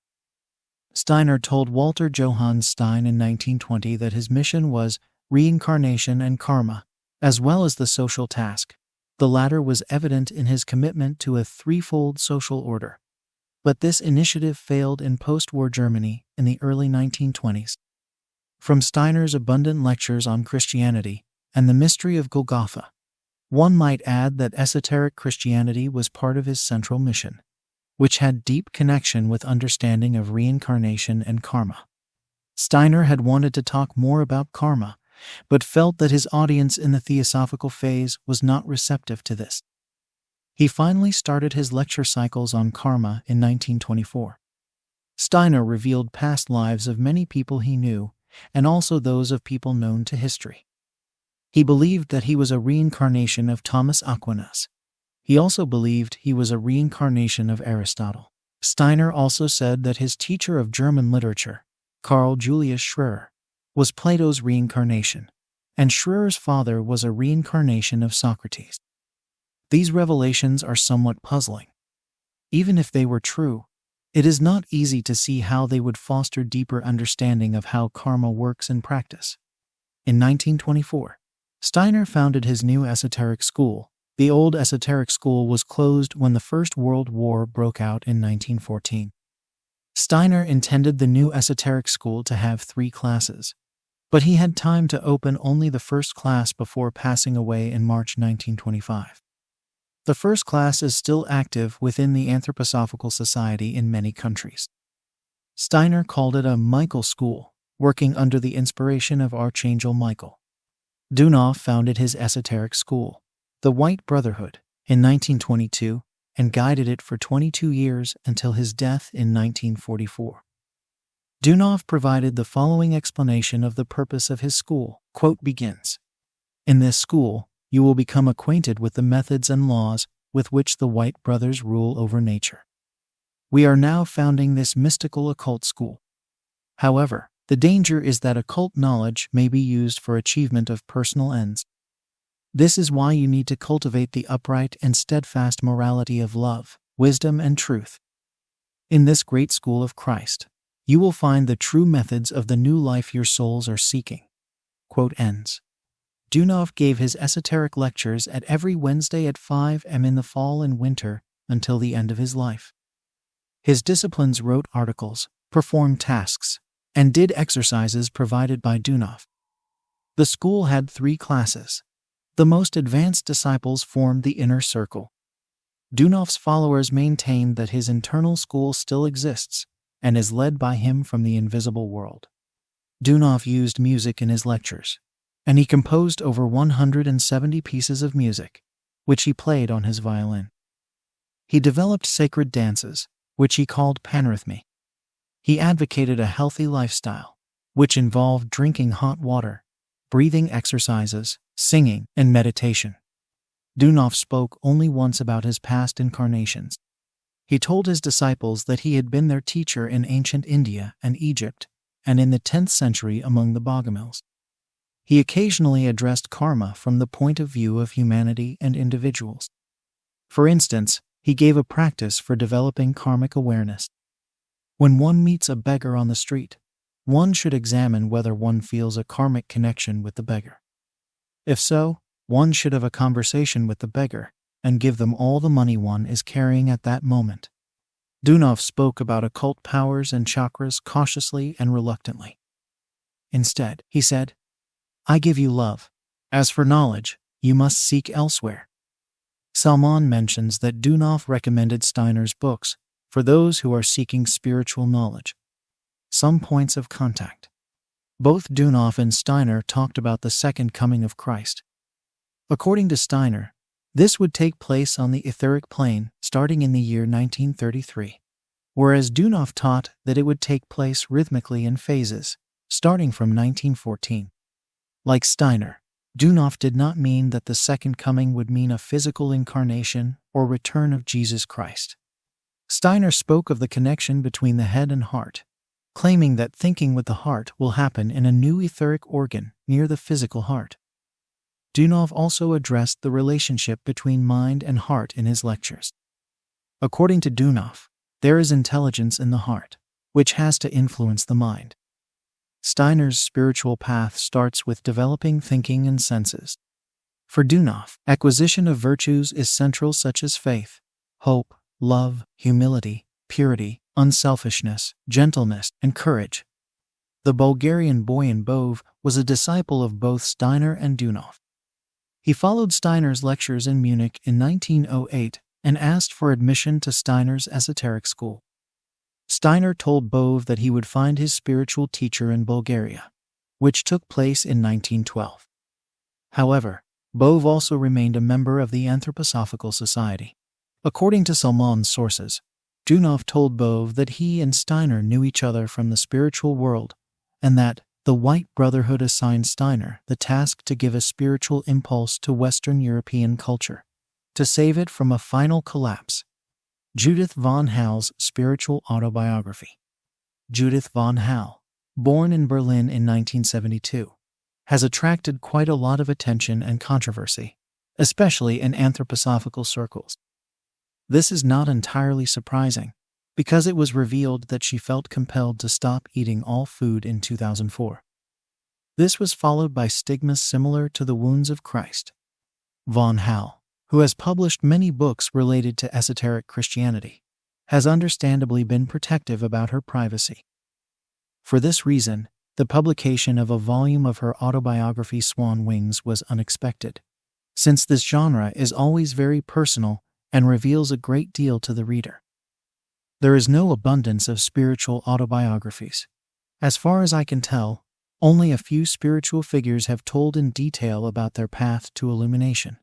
For instance, Rudolf Steiner wrote an unfinished autobiography, The Course of My Life, but it revealed very little about his inner development, awakening, and supersensible perception.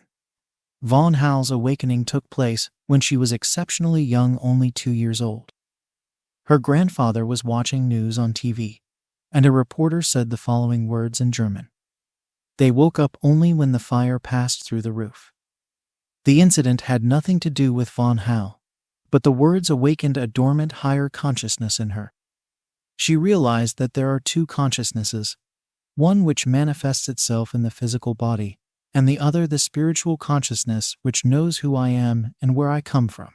In this state of I consciousness, she experienced the presence of an immortal majesty behind all existence, which has limitless goodwill toward all created beings.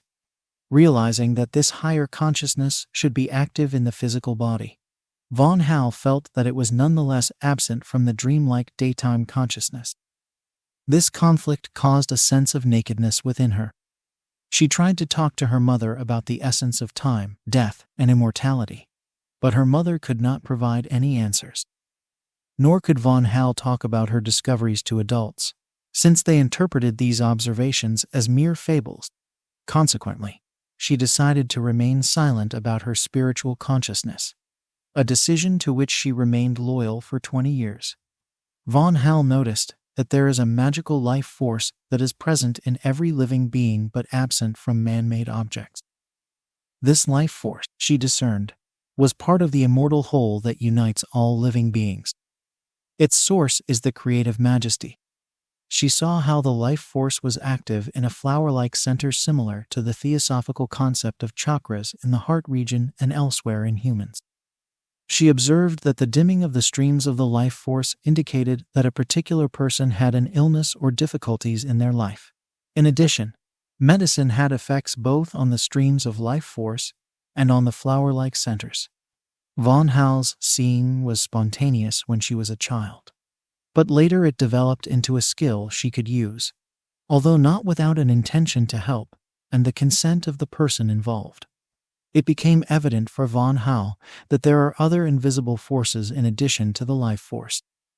She could perceive with her inner eyes the body of feeling willing forces, which is known in theosophy as the astral body or aura. She once saw a raging person whose aura was an ugly, dark, brownish-red color.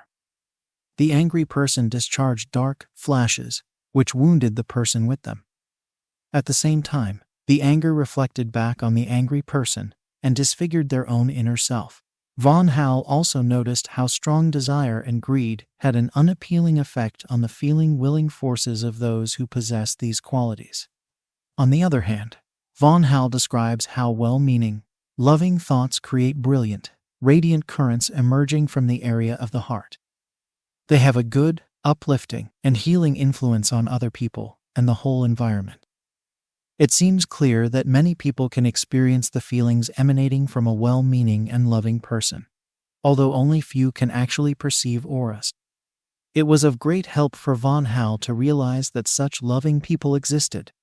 She wished that she could one day be as inwardly beautiful as they were. Von Hal calls the spiritual world the world of reality. She reminisces about how listening to the masters of classical music, especially Mozart, revealed how they had experienced this world. The noble music has its beneficial effects not only on the human aura, but also on the core human being, which in theosophical circles is known as the higher self. Von Hal learned to play piano, which brought a great deal of joy into her life. The gate of the spiritual world. Von Hal was not a particularly religious child. One night, just before entering sleep, she found herself in an intense state of wakefulness.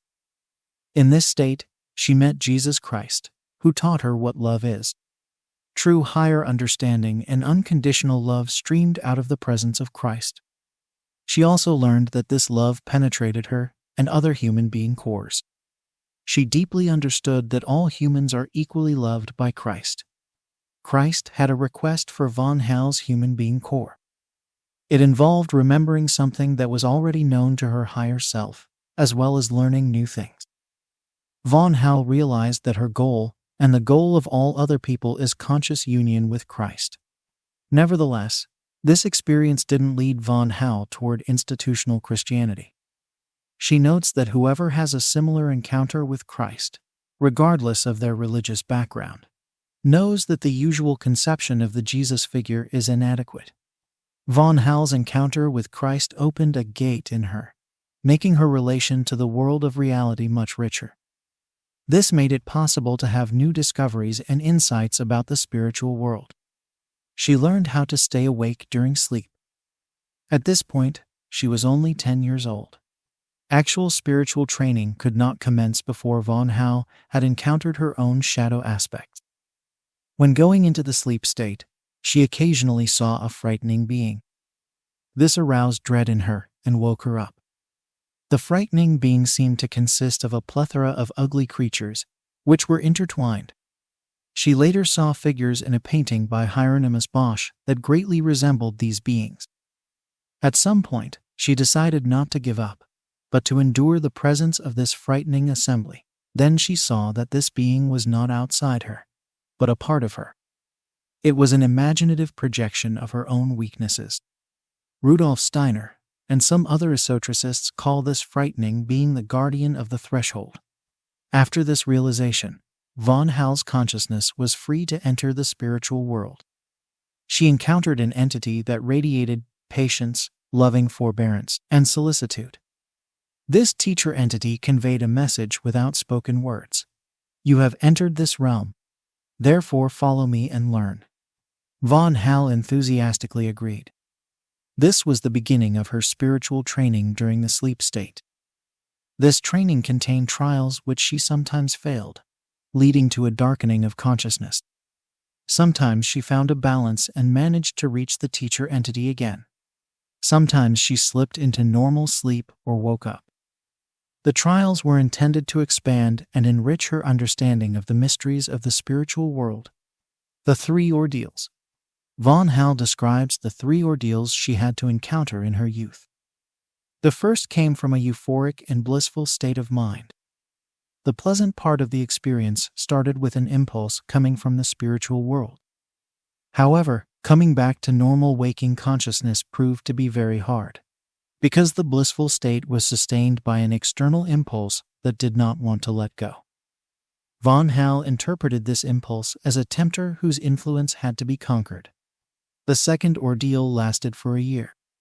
It was a prolonged experience of loneliness, despair, and a temptation towards self-destruction. Von Hall had no one to talk to about this conflict between inner experience and the spiritless outer world. In addition to internal suffering, she developed painful neurodermatitis. Her connection to the world of reality weakened, and she was no longer able to perceive life forces or auras. She felt that she had become blind to the spiritual world. Eventually, von Hall got better, after getting help and inspiration from her high school studies on literature, especially Goethe's work. Her relationship with the spiritual world re-emerged, and it was now possible during daytime, not just in the lucid sleep state. The third ordeal took place when von Hall was a young adult during her architecture studies in a university in Berlin. She started feeling depressed, which was worsened by watching television programs filled with emotionally deadening scum. She had always wanted to be one with humanity, but now she started drifting away from people, becoming more and more depressed and bitter. Eventually, she managed to pull herself together and rediscovered the forces of inner will and meaning in her life. 2 years after the third ordeal, von Hall woke up one night. An inner voice gave her the task of investigating the third ordeal. In the state of total clarity, she saw that there was a consciousness behind her depression. This being tried to separate her from the world, attempting to suffocate the living spirit and block the connection to the world of reality. Von Hall also observed that there were 2 forces behind her ordeals. One attempted to disconnect her from spirituality and join her to the dead, false earth. The other entity attempted to lift her to the spiritual world, to a false heaven. Anthroposophical literature refers to these 2 forces as Ahriman and Lucifer respectively. They have their own important role to play in the spiritual evolution of the humanity. Von Hall realized that a true human being is both earthly and spiritual. The balance between these 2 forces is maintained by Christ, as is masterfully depicted in the large statue called the Representative of Humanity, sculpted by Rudolf Steiner and the English sculptor Edith Marion, and located in Steiner's second Gothenum, in Dornach, Switzerland. Von Hall encounters Steiner's teachings. Von Hall carried on her studies on architecture at another university in Berlin and attended a course run by a respected and popular professor. She spontaneously saw the radiating soul force body of this professor, who truly loved his subject. Von Hall became close to her professor and started spending time with him after classes. One time she accidentally found a blue booklet that he had lost, Rudolf Steiner's Weekly Meditations. After reading a short passage, she could not continue. Her knees gave way, and tears started running down her cheeks. Von Hall strongly felt that she was home. After finding the Weekly Meditations, von Hall rapidly advanced on her spiritual path. She could come back to the incident that woke her consciousness when she was 2 years old. She had not known it before, but now she could clearly see that a human being is a reincarnating individuality. The words uttered by the news announcer, "They woke up only when the fire passed through the roof," awakened a memory from her previous life. Von Hall does not say so directly, but the reader has the clear impression that this memory is related to the fire that destroyed Steiner's first Gothenum on New Year's Eve, 1922. Later on, she could see the essence of her past lives, all of which were beneficial for the growth of the higher spiritual human being. Von Hall returned the blue book to the professor and inquired whether there were more books by the same author. He gave her Steiner's Theosophy, an introduction to the supersensible knowledge of the world and the destination of man. In this book, Von Hall found everything that she had learned about the invisible constitution of the human being and spiritual world through experience. It gave her great joy to learn that there was a spiritual movement, anthroposophy, and people interested in questions she had investigated from early childhood. With the help of her professor, Von Hall found her way to an anthroposophical study group. Although she didn't meet other clairvoyant people in that circle, there were some who in her estimation were close to the threshold of the spiritual world. It does not come as a great surprise for the reader that Von Hall eventually married the professor. Discussion.